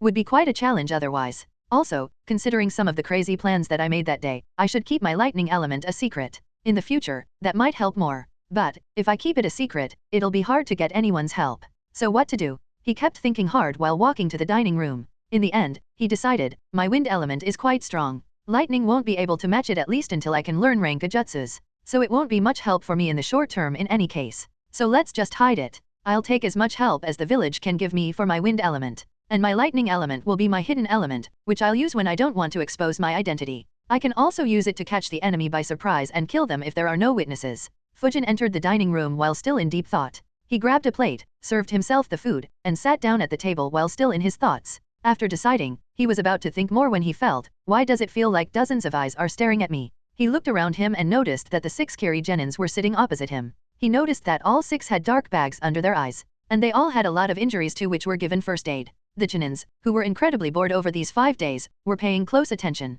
They hoped to get some entertainment. Miko and Hoka wondered if they could get into a fight. Fujin looked at the mist Genins and said, hey, when did you guys pass? All the Kiri Genins were incredibly pissed at Fujin. They spent over 4 days on full alert, waiting for an ambush that never came. They barely got any sleep. Even when they slept, they were on high alert. When they arrived at the tower, the Konoha Genins all gave them weird looks due to those huge dark bags under everyone's eyes. Yumi controlled herself and replied, an hour ago. You. Fujin began eating again and replied without looking, oh, we passed in the first hour itself. Asshole. Fucking bastard. Motherfucker. Fucking asshole. Son of a bitch. I'm gonna beat him up. Every single Kiri Genin cursed him. Of course, they didn't say it out loud as they were surrounded by Konoha ninjas, but everyone could notice the killing intent leaking out of them. One Chunin whispered to another, hey, what do you think Fujin did to them that they all want to swallow him whole? The other Chunin replied, who knows? But if looks could kill, Fujin would have died 1,000 deaths by now. Miko and Hoka too wondered, why are they so pissed at Fujin and not at us? After all, we were there as well. Soon they both realized, wait. Fujin still had his clones chasing them. I completely forgot about them. Don't tell me he fought them with his clones. At novel bin at. They looked at the Kiri Genins and realized that was indeed the case. Both were incredibly annoyed. This asshole? He didn't let us fight and fought them himself. Both snorted and looked away from Fujin while pouting. Some and a few Chunins noticed this. They wondered, now even his teammates are mad at him? What did he do? Fujin ignored them all as he didn't particularly care. He was wondering how many elemental chakra crystals he should ask from Hiruzen as a reward for coming first. As for what happened in the Forest of Death, the forest became very active from day 2. Though the forest was huge, almost every team had a sensor, so they eventually end up fighting. The ones who had it the worst was the AIM team, as they didn't have any sensor. They kept getting attacked again and again, but they stubbornly managed to hold on to their scrolls. By day 3 ended, except for the Nara-Yamanaka Akimika team, all other teams had fought multiple times. The Kiri teams were the unluckiest. Every time they fought, they were on high alert for an ambush, so they could never give their 100%. They still won every fight, but the opponents used to retreat every time. And whenever they tried to give chase, they would be attacked by the wild beasts from the forest, delaying them just enough to lose sight of their enemies. So they were very annoyed. On day 4, 2 scrolls were successfully seized. The Kiri team managed to defeat the Suna team and got their Heaven's Scroll, while the Nara-Yamanaka Akimika team, who had healed up, sneak attacked the AIM squad and got their Earth Scroll. On day 5, the Kiri Genins managed to find the AIM squad and fought them once again. They defeated the AIM team, only to discover that they didn't have scrolls. The Hyaga squad noticed this fight and waited till the Kiri Genins put their guard down and attacked. Unfortunately for them, the Kiri Genins were always on guard. They lost and couldn't escape this time. They accepted their loss and handed them the Earth Scroll. The Kiri Genins were instructed not to kill any Genins if they could avoid killing them. so they didn't kill anyone and just took their scrolls. Now, the Kiri Genins had all the required scrolls and decided to head to the tower. En route, they were ambushed by the last Konoha team. The Kiri Genins were very exhausted and took a beating, but they managed to escape to the tower. The last two teams with the scrolls will search for each other all night, but they won't see each other and only end up fighting against teams who don't have any scrolls. On the last day, when only 30 minutes were left for the exam to end, the fourth squad from Konoha noticed that 4 teams were waiting near the tower. The Nara Yamanaka Akimiki lied that they didn't have any scrolls, and managed to convince others to ally. Unfortunately, the last team had fought against the Hyuga and Suna teams in the night and had no chakra to continue. They hid in the forest and gave up on the exam. So, only 3 teams passed the second round. Chapter 92, Matchups. At morning 10 a.m. on the last day, Fujin, Hoka, Miko, and the 6 Kiri Genins left the tower and focused outside the tower. They noticed that 4 teams were waiting there. The teams noticed them as well and realized that Nara Minori was speaking the truth. However, other than Nara's team, the other 3 teams were on alert to prevent one of them from suddenly running to the tower. Unfortunately, the last team never turned up, so they all were disqualified. Since no fight happened, the uninvited audience was disappointed. The Genins asked those 4 teams to enter the tower, as they all looked exhausted and wounded. Sometime later, the last team also entered the tower. Some gathered everyone in the large hall where the preliminaries were usually held. She announced, "The teams who passed stand here. Soon Lord Hokage will arrive and address you." All 9 Genins stood in a disciplined manner, while the remaining 15 Genins stood far away. Fujin looked at them and thought, "I'm surprised that no one died. It seems like Kiri Nins are here to create a good relationship. So they didn't kill anyone." The Genins stood around the hall, and some Jounin sensei began appearing. They stood along with their Genin squads. The 2 Kiri Jounins also stood there. Fujin observed both of them, but couldn't recognize either of them. Soon the third Hokage arrived. He was accompanied by 4 Umbu and a few Jounins including Renjiro and Genki. Renjiro smiled and nodded at his squad. He had heard that they broke the records by a huge margin. Fujin observed them. Genki is standing with all the Jounins. Did he get promoted? Or is he here just because his students are here? As for the Umbu, one looks to be Kakashi. I can't identify the rest. As Fujin was observing everyone, Hiruzen stepped in front of them. Some announced, "Pay attention you brats. Now, Lord Hokage will explain the details about the third phase of the Chunin exam." Hiruzen stood in front of the kids and got a good look at them. "Only 3 Genins from our village passed. Kiri has 6. Looks like the rebel faction really wants to create a good image. Well, I can let them win this one. So their leader will owe us one. Even if they win, considering that they are at war, they won't be able to steal Konoha's missions." After a minute he spoke, "Congrats on passing the second round." He then looked at Fujin, Hoka, and Miko and said, "Congrats to you guys for breaking the record to become the fastest team to pass the second round. At novel bin at." On hearing that, the Genins, who failed, were shocked. After all, they were the youngest team. The Kiri Genins and Jounins also looked at them, though the Kiri Genins were looking at Fujin while cursing him a few more times. However, Fujin was very excited on hearing that. "Marvelous? I didn't think he'd say this. Now I can ask it without any awkwardness. It'll feel natural too." Hiruzen continued, "Before I explain the third phase, I will explain to you the true reason for these Chunin exams." He explained the details regarding how the exam is a replacement for war and why the Genins need to give their best similar to the way he did in the manga. Everyone paid attention. Fujin paid careful attention as well, however for a different reason. He was picking up points he could use later to compel Hiruzen. After Hiruzen was done speaking, Fujin sighed internally, "I barely remember any dialogues from Naruto anime or manga now. Other than the important events in every arc, I have sort of forgotten everything. Can't really help it I guess. After all, I didn't watch Naruto for years even in my previous life." After Hiruzen was done explaining, Inoichi Yamanaka stepped forward and said, "I will be the proctor for the third round. I will now explain the details. The third round will be a simple tournament. The tournament will be held after 1 month, in front of many important dignitaries like Kage and daimyos. You will fight against each other alone. Your team won't be able to help you anymore. If you lose any fight, you will be eliminated, while the winners will get to fight other winners." Hearing this, some of the Genins got excited to show off their skills. Fujin looked at his teammates. Both were incredibly excited. He wondered, what's so exciting about being made to fight for the entertainment of some rich old people? On Kiri's side, Rentaro looked very excited. He looked at Fujin and thought, "Just win till you fight me. I'll pay you back 100 times for the 4 sleepless nights you put me through." Inoichi then picked up a box and said, "Everyone, pick 1 piece of paper each from this box." Everyone picked up 1 folded piece of paper. After picking up the paper, Fujin stood next to Miko. Inoichi said, "Open it and tell me the numbers on your paper, starting from 1. Sakai Yumi, 1. Shiro Sora, 2. Hyuga Hoka, 3. Matsushita Satoru, 4. Kido Kohaku, 5. Uchiha Miko, 6. Satsuma Rentaro, 7. Suzuki Fujin, 8. Yuki Shin, 9. Inoichi noted down everyone's names next to numbers and showed a chart showing the matchups. He announced, "The matchups are, Sakai Yumi vs Shiro Sora, Hyuga Hoka vs Matsushita Satoru, and Kido Kohaka vs Uchiha Miko. Since we have 9 members, the number 8 and 9 will have to fight one additional time. So, the first match of the tournament will be Suzuki Fujin vs Yuki Shin. And their winner will fight against Satsuma Rentaro. Fujin thought, one additional match? Shouldn't be an issue, I guess. That said, why are my matchups so freaking difficult? Ice release in the first round. Then Rentaro, who looks to be the strongest among the Kiri Genins. That will be followed up by Miko. All 3 might be tough fights. However, in the finals, I should be fighting with Hoka. That will be an easy fight if I still have chakra left by then. Others too were thinking about their matchups. Inoichi asked, any doubts? Shiro Sora asked, since this is a tournament, can only one person become a Chunin? Fujin looked at him and wondered, like Hiruzen's speeches, is this question also asked every single time? Inoichi shook his head and answered, no, we will promote you to Chunin depending on your performance in the fights. If you perform well, you may be promoted even if you don't win any fights. So there's a chance that every one of you gets promoted. And a chance that none of you do. Any more questions? No one raised any questions. So Fujin raised his hand and said, I have a question for Lord Hokage. Inoichi was surprised. Renjiro raised his eyebrow wondering what his student wanted to ask. While Genki was having a very bad feeling, he isn't going to, is he? Hiruzen gave a kind smile and said, go ahead and ask Fujin. Fujin looked at Hiruzen smiling and put up a very innocent smile on his face as well. He asked very innocently, Lord Hokage, since my team broke the previous record for the second round by such a huge margin, do we get any rewards? Chapter 93, Don't Underestimate Wild Old Foxes? Senju Renjiro's eyes twitched. Genki was horrified. Inoichi, some, Illumi, Umbu guards, Jounin senseis, and the Chunin instructors were dumbfounded. Any rewards?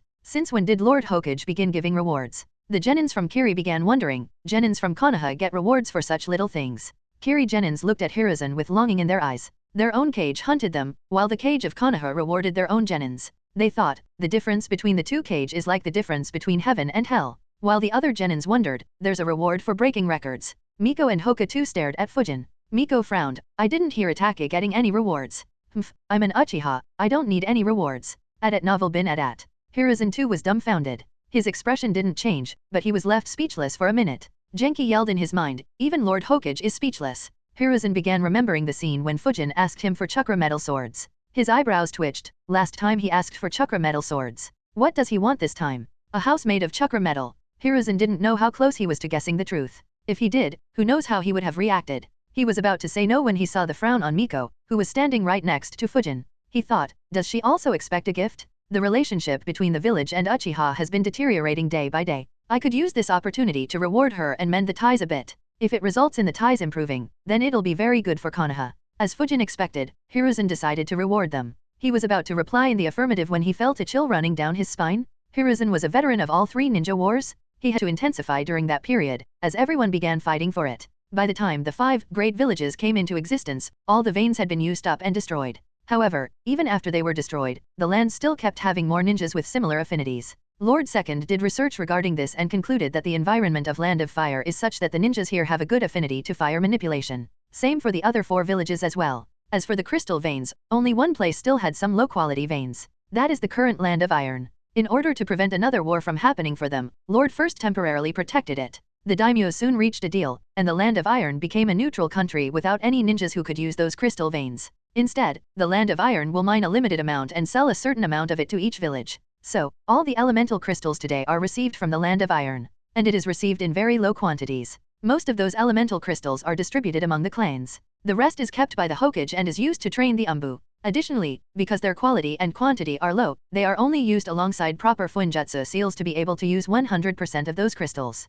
Fujin digested all this information. He analyzed, oh, guess it isn't as useful as I thought then. Without sufficient quantities, they won't be that useful. A/N, elemental crystals will play a huge role in one arc in the future, or maybe more if I get more ideas. But it won't create a huge impact on the story. I do have some good ideas with this, but if I overdo it, it might not be Naruto anymore, lol. Fujin asked, does the effect of each crystal depend on our affinity? Renjiro nodded, yes. It works best with your affinity. Did you check all 5 rooms? Fujin nodded. Renjiro replied, good. The chakra paper used to test your affinity only shows your strongest affinity unless you have an elemental Kekii Genkai, but trying to absorb energy from elemental crystals too can tell you your affinities. What was your absorption rate for other elements compared to wind? Fujin replied, it was around 35% for fire, around 6% for earth, and 0 for water and lightning. Renjiro appeared disappointed on hearing that. He sighed, seems like you don't have much affinity for other elements. Fujin acted disappointed and asked, what should it have been for me to have their affinity? Renjiro explained, if you have any element at 70% or above, then that can be considered as your secondary affinity. Your wind element affinity is quite strong, so most likely any element above 50% could have been considered a secondary affinity. As for tertiary affinity, it needs to be 30% or above. Your fire element qualifies for this, but I would recommend you to not waste your time on it. After all, it is extremely rare for a squad in Konoha to not have someone with fire affinity. Fujin nodded. Renjiro continued, even your earth manipulation, I would suggest you stop it after learning earth wall jutsu. Focus entirely on your wind manipulation. Make it as strong and lethal as you can. Fujin replied, yes sensei. Renjiro said, good. Now, let's get back to your training for the month. Fujin paid attention with some excitement. Training with Renjiro proved to be extremely fruitful. Renjiro chuckled and said, actually, I have nothing more to teach you. I have already taught you all the basics that I could. Rest would require hard work from you to improve further. Fujin gave his sensei a deadpan look. He asked, so what will be training for this month sensei? Renjiro smirked, we will be doing live combat practice. Fujin felt a chill down his spine on looking at his sensei's smirk. Renjiro continued, every time you spar or fight, you hide behind your clones. While that is a good strategy, Genin from Suna qualified. So no wonder their cage didn't show up. And while Kiri Genins did qualify, they don't represent the 4th Mizu cage. I thought Mei might come, but it looks like either she's busy, or Hiruzen refused to host her publicly before she wins. Next, he checked out the important officials who were sitting with a few daimyos. He didn't notice anyone interesting there. Lastly, he looked at a spot where a lot of familiar faces were. He noticed Ibiki, Genma, and Rado sitting next to each other, with some papers in front of them, and wondered, are they the judges for the tournament? He recalled his discussion with Renjiro earlier. A week ago, in the training ground. Fujin was resting having just fought Renjiro. Renjiro was sitting nearby as well. Fujin asked, who decides the Chunin promotions sensei? Will it be just the proctor for the 3rd round, or do others also have a say? Renjiro answered, there will be a panel of judges who will evaluate your performances. Jin thought, this guy is very fast. And his sword is very strong. I shouldn't give him a chance to use his sword at all. Inoichi announced loudly, now the first fight starts. Begin. Chapter 96, the opening fight. As soon as he said it, Shin grabbed his shurikens. However, even before he could throw them, a wind explosion jutsu was coming at him. He immediately ran backwards and to the right, dodging the explosion. Fujin noticed him moving and thought, too slow. He flickered to where Shin was dodging and threw 2 wind explosion spheres at him. Shin was moving towards the wind explosion spheres when he noticed them. He tried dodging again, but the spheres exploded. He avoided most of the winds, but a few still hit him. A few cuts appeared on his left hand and leg. The crowd didn't expect the fight to be so intense from the start. They began cheering loudly. Fujin was planning to keep his attack going, when he noticed that Shin made a few hand signs. He is ready to be promoted to Chunin. He is strong and good at tactics. All that remains to be seen is how he leads. Rado said, what are your thoughts about his opponent? Though he lost, his ice hell jutsu was very strong. If used in the middle of a battlefield, it will cause a lot of damage. Ibiki had a different opinion. He said, no, he didn't show much control over it and used it in every direction. So it will hit both enemies and allies. Genma said, hard to say. His teammates can take cover in advance. That said, despite his jutsu being strong, he wasted it along with his chakra. I don't think he is ready to be promoted. They kept discussing the fight and the pros and cons of both the Genins. Hiruzen was also impressed with how easily Fujin won. Good win. He is a promising seedling. However, he suddenly had another thought. If he wins this tournament, will he ask me for another reward? I still owe him 2 rewards. He sighed and thought, I should have made Homura pay for the rewards for making this suggestion. Chapter 97, a Hyuga who doesn't use gentle fist? Fujin walked up the stairs, as many looked at him in awe and confusion. Fujin thought, well, that went well. He pretty much lost it by exhausting his chakra by using 2 rank B jutsus. My clone could have easily dodged the ice dragon too, but seeing how exhausted he was, there was no need to. After all, that blue-eyed girl should have noticed me. So if I won with even my clone still fine, then my opponent would be extremely careful. After entering the waiting room, Fujin sat next to Hoka and Miko. Yumi and Sora were soon called and they went down. Inoichi soon announced, the second battle starts now. Begin. Sora immediately ran behind, while Yumi started with water shuriken jutsu. He created a water wall to block her jutsu while retreating into the woods thinking, I can't fight her in open fields. She is too dangerous. Yumi followed him into the woods. They began fighting in the woods. Sora used the trees as a shield and cover to attack her, but Yumi managed to defend and counterattack every time. They maintained this deadlock for around 10 minutes. Fujin wondered, while he does fight well in the woods, he has no advantage. So why was he so quick in entering the woods? After 10 minutes, Yumi finally managed to land a lethal hit. Her water bullet left a deep cut on Sora's thigh.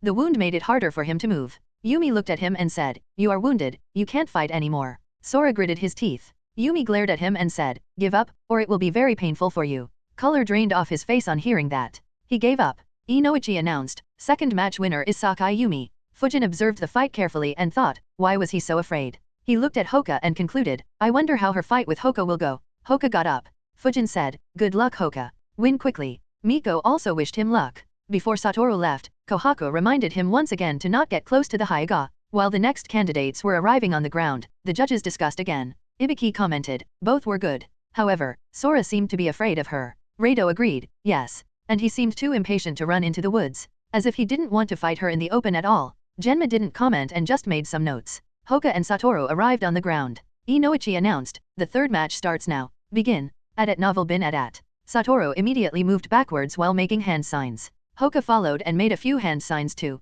Water Shuriken Jutsu. Stone Shuriken Jutsu. Both launched their jutsu simultaneously. Fujin and Miko were surprised. Hoka started with ninjutsu? Really? Some water and stone shurikens clashed. The stone shurikens went through the water shurikens dispersing them, but their momentum decreased. Hoka and Satoru dodged the remaining shurikens. Hoka immediately began closing distance, while Satoru once again moved back while making hand signs. Hoka sighed and made a hand sign too. Miko commented, it looks like a game of tag. Fujin chuckled. Water jet jutsu. Rock shield jutsu. The water jet hit the rock shield but it couldn't damage it. Water just bounced back from the rock. Satoru frowned. He made a few more hand signs. Water clone jutsu. 3 water clones appeared, and they began running towards the rock shield. Satoru wondered, why is he hiding behind the rock instead of chasing me? At that instant, he suddenly felt a pain in his left foot. He immediately jumped and looked down. Multiple rock thorns had appeared under him, almost looking like a bed. 2 of those thorns hit his foot, one of them making him bleed. Suddenly, the rock thorns launched themselves into the air at him. He panicked and immediately made hand signs to create a water wall below him. But a few rock thorns hit him before the water wall was formed. Even after it was formed, a few still made it through and hit him. He slowly fell down out of the way of the rock thorns. On landing, he winced. 8 rock thorns had stabbed him. None were lethal, but they hurt a lot. His water clones were confused about what to do. However, they decided to attack Hoka. However, on reaching, they noticed that Hoka wasn't behind the rock. As soon as Satoru landed, 2 hands popped out of the ground and grabbed his legs. Headhunter Jutsu. Immediately, he was buried underground, while Hoka appeared above the ground. Satoru yelled very loudly. As he was being pulled underground, the thorns on him hit the ground. 3 of those horns couldn't go underground with him, which resulted in huge cuts before they were pushed out of his body. The pain made him lose control over his water clones and they turned into water. Hoka was about to place 2 fingers in front of Satoru's forehead and ask him to quit. However, the yell filled with agony made him stop. Inoichi immediately appeared and helped Satoru out of the ground. He had 3 6-inch long cuts. 1 on his chest, 1 near his abdomen, and 1 on his back. And there were still 5 more rock thorns embedded in him. Medics quickly rushed to the ground and took him away. Inoichi announced, third match winner is Hyuga Hoka. The crowd, which was shocked by Satoru's yells, began cheering once again. Yumi and Kohaku watched with grim faces. They looked at Hoka and thought, he used the rock shield jutsu to block Satoru's line of sight and went underground. From there, he used 2 jutsus to sneak attack and then dealt the final blow. During the second phase, he barely used any ninjutsu. We underestimated him. Fujin analyzed, damn, never expected him to win with ninjutsu. Stone Shuriken Jutsu, Rock Shield Jutsu, Rock Thorn Bed Jutsu, Rock Thorn Launch Jutsu and Headhunter Jutsu. Winning against him might not be that easy anymore. That said, his speed of using jutsu isn't as fast as mine or Miko's. He just used the fact that the opponent was distracted by having to maintain a distance from him. The judges also analyzed. Ibiki said, very good performance. He won very quickly without wasting much chakra. Genma chuckled, how long has it been since we saw a Hyuga fighting without using Gentle Fist? Rado said, he seems ready to be promoted to Chunin. As for Satoru, he isn't ready. Both Ibiki and Genma nodded. Hoka's parents were proud of their son for winning so quickly. His father said, finally I managed to get him to use ninjutsu. Hoka's mother nodded. She knew how difficult it was for him. Miko stood up. Fujin looked at her and said, good luck. She nodded and went to the ground. Kohaku followed her while muttering to herself, don't look into her eyes. They both reached the center of the ground and faced each other. However, Kohaku never once looked at Miko's face. Inoichi announced, the 4th match starts now. Begin. Chapter 98, Pay to Win Ninja. Miko immediately activated her Sharingan and threw a few shurikens. However, at the same time, Kohaku threw a kunai with an explosion tag. Both Miko and Kohaku moved backwards rapidly. Miko frowned. She immediately ran around the smoke and ran towards her opponent. Having created distance, Kohaku immediately made a few hand signs. Hidden Mist Jutsu. As Miko moved forward, she noticed the mist thickening. She immediately made a few hand signs. Fireball Jutsu. A fireball headed towards Kohaku, but she used Water Wall Jutsu to block it. The fire ended up evaporating a lot of the water, making the mist even denser. Soon, Kohaku disappeared from her sight. Miko frowned again. Her Sharingan couldn't see through the mist at all. She moved away from the area where the mist was the thickest while thinking, TCH, I could really use a combination attack here. The mist covered half of the ground, including the woods, while Miko stayed away and thought about her next move. The judges were impressed by this move. Genma remarked, impressive. She made all preparations needed to deal with the Sharingan. Miko will have a tough time fighting in the mist. The mist continued expanding. Miko took out a scroll from her waist bag. She opened it and made a hand sign. Dozens of kunai with exploding tags attached began appearing from the scroll. She grabbed each and threw them all in the area where the mist was. Over 100 exploding tags exploded inside the mist, leaving everyone dumbfounded. The two mist jounin were shocked. So wasteful? Give us those if you are wasting 100 on merely a Chunin exam. Fujin was stunned. Did she just use up over 75,000 ryo? Spoiled brat. Miko's parents got weird looks as well, but they ignored it. The explosions dispersed the mist. While it did create another smokescreen, Miko's Sharingan could see in it. Kido Kohako couldn't see Miko throwing the explosion tags. She was dumbfounded when one explosion after another began happening inside the mist. 2 tags exploded close to her. One of them caused a few burns to her left forearm as she wasn't fast enough to get away. The explosions also left her ears ringing. Miko immediately moved through the smoke towards her opponent. Kohako still hadn't recovered from the shock or the pain. On reaching her, she quickly made a few hand signs and used fireball jutsu from around 20 meters in front of her. Kohako couldn't see or hear Miko, but she felt something coming at her. She immediately made a few hand signs. While making the hand signs, she finally saw the fireball moving rapidly towards her. As soon as the water wall began forming, she moved backwards. The firewall hit the water wall and exploded. The thin film of water wasn't enough to block the explosion. While moving backward, she heard something and looked to her right. A few shurikens were flying at her. After using fireball jutsu, Miko flickered to Kohaku's right side. The only way to dodge the shurikens was to jump, and Kohaku jumped intending to get on the branch of the tree behind her. Due to her jump, she barely managed to dodge the shuriken. However, she saw Miko suddenly clenching her fist and pulling it back.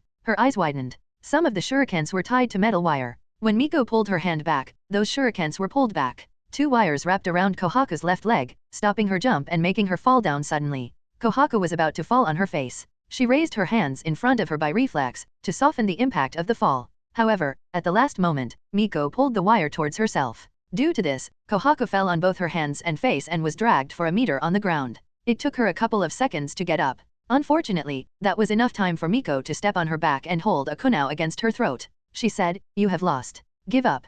Kohaku unwillingly said, "I surrender." Inoichi announced, "The 4th match winner is Uchiha Miko." The spectators cheered loudly. Miko smirked and left. The Kiri Jounins frowned. They had lost all 3 fights against Konoha Genins. The only winner they had from Kiri was Yumi, who fought against another Kiri Genin. One of the Jounin assured the other, "Don't worry. Rentaro and Yumi should win the next matches. Then the Uchiha girl will have to fight them both to win the tournament." The other Jounin nodded. Ibiki sighed, "I thought we would get to see the hidden mist assassination technique today." Genma chuckled, "At least she won." Rado nodded, "All of Renjiro's students are strong. The Chunin exam just seems to be a formality for them." Genma noted that Kiri Kunoichi is good too. She came up with a good tactic to implement against the Sharingan. Ibiki rebuked him. Unfortunately, she had no response to her counter. While the counter was overwhelming, such incidents often happen during missions. If she gets overwhelmed, then both she and her team will be dead. Neither Rado nor Genma countered him. In the waiting room, Hoka said, "She is as overbearing as usual." Fujin nodded, "The ground is a mess. Should be helpful for your earth jutsus though." Hoka grinned and nodded. Rentaro looked at Fujin and got up. Fujin too stood up. Hoka seriously said, "Be careful, he looks strong." Fujin smirked and replied, "Don't worry, I'll win just as always." While Fujin said it softly, it was loud enough to be heard by everyone in the waiting room. Rentaro immediately lost his cool. He yelled, "Bastard, I'll beat you up." Fujin just smirked and ignored him thinking, "Kids, so easy to rile up." He jumped down to the ground. Rentaro followed him at novel bin at. Seeing them heading to the ground, Genma commented, "This should be interesting. Among the 9 genins, their chakra reserves are the highest." Rado nodded, after hearing some praises for him, "I wonder how strong he is." After taking their positions, Inoichi announced, "The last quarter-final starts now, begin." Chapter 99, Wind vs Water. Immediately, Fujin threw a wind explosion jutsu at Rentaro. Rentaro muttered, "So predictable." He threw a kunai with an explosion tag attached. Both Rentaro and Fujin retreated. The explosion tag exploded, dispersing the wind explosion jutsu. While retreating, Rentaro released a massive amount of chakra. He made a few hand signs, water dragon jutsu. He expected Fujin to attack, but there was no attack. He wondered, what is he doing? The water dragon formed while the smokescreen by the explosion dispersed. However, Rentaro could no longer see Fujin. He got worried, did this bastard escape into the ground? He immediately looked in the waiting room at Yumi. As soon as Yumi noticed him looking at her, she looked at the woods. Rentaro followed her eyes and looked at the woods. He noticed Fujin standing casually on one of the branches. Before the match began, Rentaro had requested Yumi to communicate to him where Fujin was if he hid underground or created a lot of clones. Yumi had agreed. Rentaro scowled. When did this bastard run over there? It's fucking 100 meters away? I thought I was the one who needed to keep my distance from his sword. So why is he the one creating distance instead? As soon as Fujin sensed Rentaro building up his chakra, Fujin flickered into the woods behind him. He looked at the water dragon, 10 meters long water dragon. Pretty impressive size for a water dragon jutsu. Looks like he poured 5% of his chakra into it. I kinda hoped he put more due to being riled up. Rentaro controlled the water dragon to fly towards Fujin. Its size began shrinking due to having to move such a long distance. Fujin raised his right hand and began making a giant wind explosion sphere. He smirked. Oh well, time to rile him even more. Hopefully, he'll use an even bigger jutsu. He threw the giant wind explosion sphere at the water dragon's mouth. It exploded on impact, and the winds generated were enough to neutralize the jutsu. Ibiki smiled on seeing this. Impressive. Neutralizing a rank B jutsu with a rank D jutsu, while disturbing his opponent's mental state. As Ibiki said, Rentaro looked very annoyed. Immediately, a massive chakra could be sensed from him by even ordinary people. Hoka and Miko activated their jujutsus to watch Rentaro. Fujin smirked. Hehe. Just as I thought. However, unlike what Fujin and most others thought, Rentaro hadn't lost his reasoning. He analyzed, I practiced the whole month on how to engage you from a distance. Since you have voluntarily created distance, I don't have to worry about your sword. Rentaro made a few hand signs. Water release, raging river flood jutsu. A massive amount of water appeared in front of him, rising to 20 meters in the air. All the Konoha ninjas were shocked. Genma commented, that's a rank A jutsus? Is he just a genin? Fujin was surprised as well. He wondered, who exactly is this guy? Did Kisame have a son? The water moved towards Fujin at a rapid speed. Anyone who saw it would feel like a tsunami is approaching. The wave was around 15 meters in height, and it was wide enough to cover all the trees inside the arena. 4 kunao appeared in Fujin's hands. At the same time, he began building up chakra. He threw the 4 kunao at equal distances from each other. They hit the wave 5 meters from the ground and exploded. The explosions broke the momentum of the wave, but it still kept approaching Fujin. Fujin made a hand sign while pretending that he needed to make a hand sign. Wind release, great breakthrough jutsu. Fujin supercharged his jutsu with 3% of his maximum chakra. It created massive and incredibly strong winds. They halted the wave and even reversed its flow to an extent. The winds also carried some water into the stands, providing most of the audience with a free cold water bath. Some of the audience got very annoyed and began yelling, while the rest were yelling in excitement about seeing such huge jutsus. Most of the Chunins and Jounins from Konoha were left tongue-tied at how such a massive jutsu was used and how easily it was defended against. Renjiro smiled on seeing Fujin's performance. Rentaro, who was moving through the water intending to catch Fujin by surprise, suddenly stopped. He was shocked. I expected that the jutsu wouldn't harm him, but I never even considered that he would put a stop to it. The water didn't make it into those trees at all. At novel bin at. Rentaro stayed in the water until the winds died down. He was frowning and calculating how to attack further. He had used up over a third of his chakra but didn't manage to even touch his opponent. While thinking, he was on high alert in case Fujin tried any sneak attack. Fujin noticed Rentaro moving ahead through the water. His chakra was very easy to notice. He focused on his location thinking, attacking him with all the water around him will be difficult. But his momentum has been destroyed. Should I attack and build my momentum? Or should I just waste time and wait for his chakra to run out? Fujin thought while he waited for his attack to die down. Perhaps, if it was before he spent the month doing combat drills with Renjiro, Fujin would have chosen the latter without giving it much thought. However, Renjiro had successfully managed to change the way Fujin thought and fought over the month. He couldn't change his careful nature, but Fujin now had learned many ways to attack while still ensuring safety. More importantly, his confidence was built by fighting against an elite Jounin for a month. Fujin made a hand sign and began supercharging his jutsu. As soon as the winds began dying down, Fujin flickered. He appeared 10 meters above Rentaro. Water in this area was up to 4 meters above the ground level. Rentaro was in the center of it. Renjiro smiled when he saw Fujin pressing on his attack. As soon as Fujin flickered over his head, Rentaro noticed. He also saw the hand sign Fujin had made. He yelled, crap. Fujin instantly breathed out an even stronger great breakthrough jutsu. Rentaro waved his arms. The water around him gathered on top of him, acting as a shield. His thoughts ran as quickly as lightning. I can't dodge this. If I leave the protection of water, I'll be taking the full force of this attack. The winds easily broke into the water. The majority of the water began flying away. Inoichi, who was observing, suddenly got alert. He yelled, Fujin, hold back. He made hand signs while moving ahead. However, he was too slow. The supercharged great breakthrough jutsu hit Rentaro head-on. He quickly made a hand sign just before the jutsu hit him. The crowd watched in horror as Rentaro was split into many small pieces. Many yelled in terror. Some vomited, while a few even lost consciousness. Fujin's eyes widened as well. A/N, mass release on Sunday. Keep the stones rolling in. Chapter 100, Anticlimactic. Due to using such a powerful jutsu, Fujin flew backwards, in the air, for a few minutes. From this view, he got a perfect view of what was happening. He saw as the wind cut Rentaro into pieces with ease. Fujin's eyes widened before sensing something was wrong. There's no blood. and the winds cut through him a bit too easily, as if there was no solid obstruction at all. Was it a water clone? But when did he make one? The judges and many ninjas were shocked as well. Fujin flickering and using such a strong jutsu so quickly wasn't something a genin should be able to do. In fact, even among shinins, only a few could replicate this. As everyone was thinking, Rentaro's body pieces dissolved into water. Fujin was continuously sensing chakra as he was thinking. He suddenly realized, the chakra was distributed among his body pieces. And now all that chakra is in the water that he dissolved into. What jutsu is this? Fujin created some distance as he was thinking. The crowd calmed down on seeing the body waters transform into water. Suddenly, the water began gathering together, and Rentaro's body began forming. Fujin squinted his eyes and threw an explosion tag attached to a kunai right at the center. He and many ninjas realized, hydrification technique of the Hojiki clan. The Kiri Jounins breathed in relief on seeing Rentaro use this jutsu in the nick of time. Fujin wondered, isn't this the Kekii Genkai of the Hojiki clan? How did he get it? Was someone from his family from the Hojiki clan or is he using a fake family name?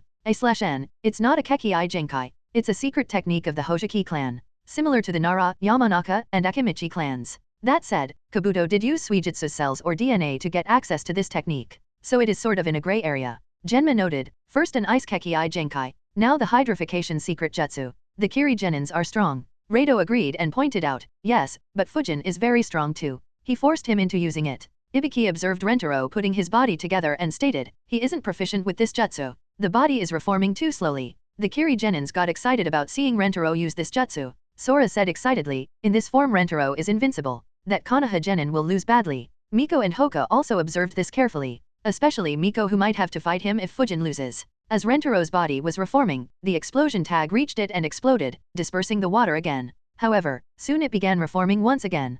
Fujin grabbed another kunai with an explosion tag and wondered, isn't his speed too slow? If I recall correctly, Suijutsu was able to liquefy some parts of his body and not be helpless unless a lightning jutsu was used. He threw the kunai, and it dispersed once again. The process was repeated 3 more times. The ninjas, who knew about the hydrification technique and were excited to see it in action, were dumbfounded. Especially the Kiri Jounins and Genins. They saw one of their strongest secret jutsu be dismantled by cheap explosion tags. Of course, if Rentaro was stronger or had better control over this secret technique, then the hydrification technique wouldn't be neutralized so easily. However, this fact didn't reduce their humiliation. Miko looked at Sora and asked, is this what you call invincible in your village? Sora's face went red with shame. He wanted to rebuke, but no words left his mouth.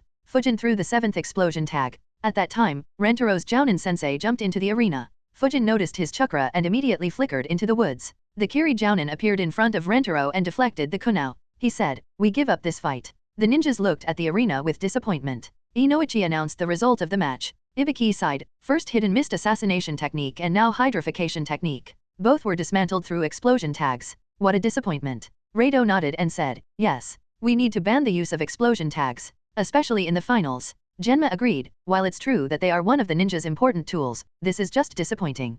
Fujin and Miko would never think that their fights would result in explosion tags getting banned from the final tournament. Rentaro's body finally managed to reform without any further disturbance. As soon as it reformed, he fell unconscious. His sensei immediately grabbed him, preventing the fall. Soon, his clothes were dyed red with his blood. The medical ninja quickly moved and treated him. Fujin saw and wondered, can someone using hydrification techniques can still be harmed with explosion tags? Or is it just because he is a noob at this technique? The Kiri Jounin sighed looking at his student. The hydrification technique puts a huge strain on his chakra. Despite his huge chakra, he can only maintain it for a short while. If this had continued, he might have died due to chakra exhaustion. At novel bin at. The medics healed Rentaro in the arena, before carrying him away. The wounds on him weren't an issue as they healed easily. The main issue was chakra exhaustion. Fujin left the arena thinking, well, this was anticlimactic. He trapped himself by using a jutsu he couldn't use properly. I was expecting a close fight. Fujin's sentiment was shared by all the Jounins and most Shinins in the seating area. The end to the fight was just too anticlimactic. Genma looked at Fujin and commented, he is getting promoted to Chunin. Ibiki and Rado nodded. Though his opponent gave him a couple of openings, Fujin grabbed them both and took full advantage of them. His performance was very good. While Fujin was walking up the stairs, 2 shady-looking men in black suits blocked his path. Fujin looked at them. One of the men said in a deep voice, you have to lose the next match to Uchiha Miko. Fujin's eyes twitched. He asked, I do? Why? At the same time, he wondered, do these jokers threaten Genins every tournament? He replied, our boss has made huge bets on the Uchiha kid. If you win, he will lose all his money. So you have to give up the fight, or we will make you regret it. Fujin ignored the threat and asked, how much money did your boss bet? The 2 men were shocked by the question. They had done this a few times, but for the first time, they were asked such a question. The second man asked, why do you want to know? Fujin gave him a deadpan look and said, "You two don't even know what your boss has bet, and still came here to threaten me." Hearing Fujin's tone angered them, but they controlled it as Fujin seemed reasonable. The first man replied, "He bet 20 million ryo on the Uchiha girl." Fujin thought for a moment and said, "I see." He looked at them and said, "Give me 4 million ryo and I'll give up the fight." This left them both tongue-tied. Both cursed him. The second man said, "Asshole. You think a brat like you can take money from us?" Fujin replied in a neutral voice, "If I win, your boss would lose 20 million ryo. I'm not even asking for half. Do you think your boss will let you go if I win?" This pushed them over the line. Both immediately grabbed their kunao and threatened Fujin. "If you don't agree, then we will make you incapable of fighting in the tournament. We were ninjas in the land of grass. A brat like you is easy prey for us." Fujin sighed and said, "All right, I'll give up the fight." This made them relax. They put their kunaos back while smirking and saying, "Finally you realize your PLA." However, at that instant, winds flew. Both the men had their throats cut. Many cuts appeared on their bodies. They dropped their kunao. They were about to scream when Fujin grabbed their faces and slammed their head on the stairs. They both lost consciousness. Fujin bent down and began checking their clothes while muttering, "How do idiots like them exist? Didn't they see my 2 matches?" He grabbed both their wallets. There were 80,000 ryo in them. There were also a couple of scrolls on them. He took them all and put them into his own scrolls. Fujin left the stairs and looked around. He noticed an Uchiha police officer and an umbu in the stand. He thought, so whom to report to? After a few seconds, he decided to report to the umbu analyzing, "Those two attacked me so that Miko would win.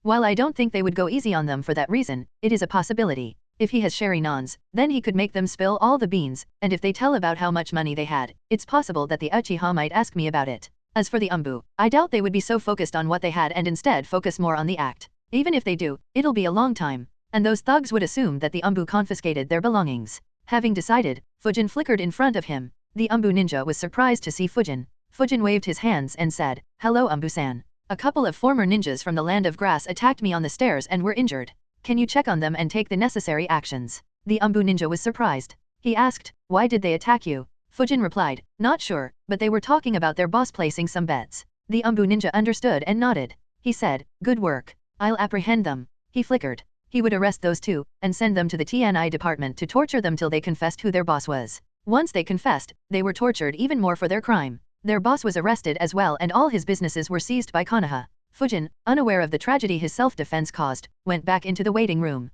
There was a half an hour's break before the semifinals began. Hoka, Fujin, and Miko meditated. Yumi was a bit tense. She thought, "We started this tournament with 6 Kiri ninjas and only 3 from Konoha. Now all 5 from our village except Main have lost.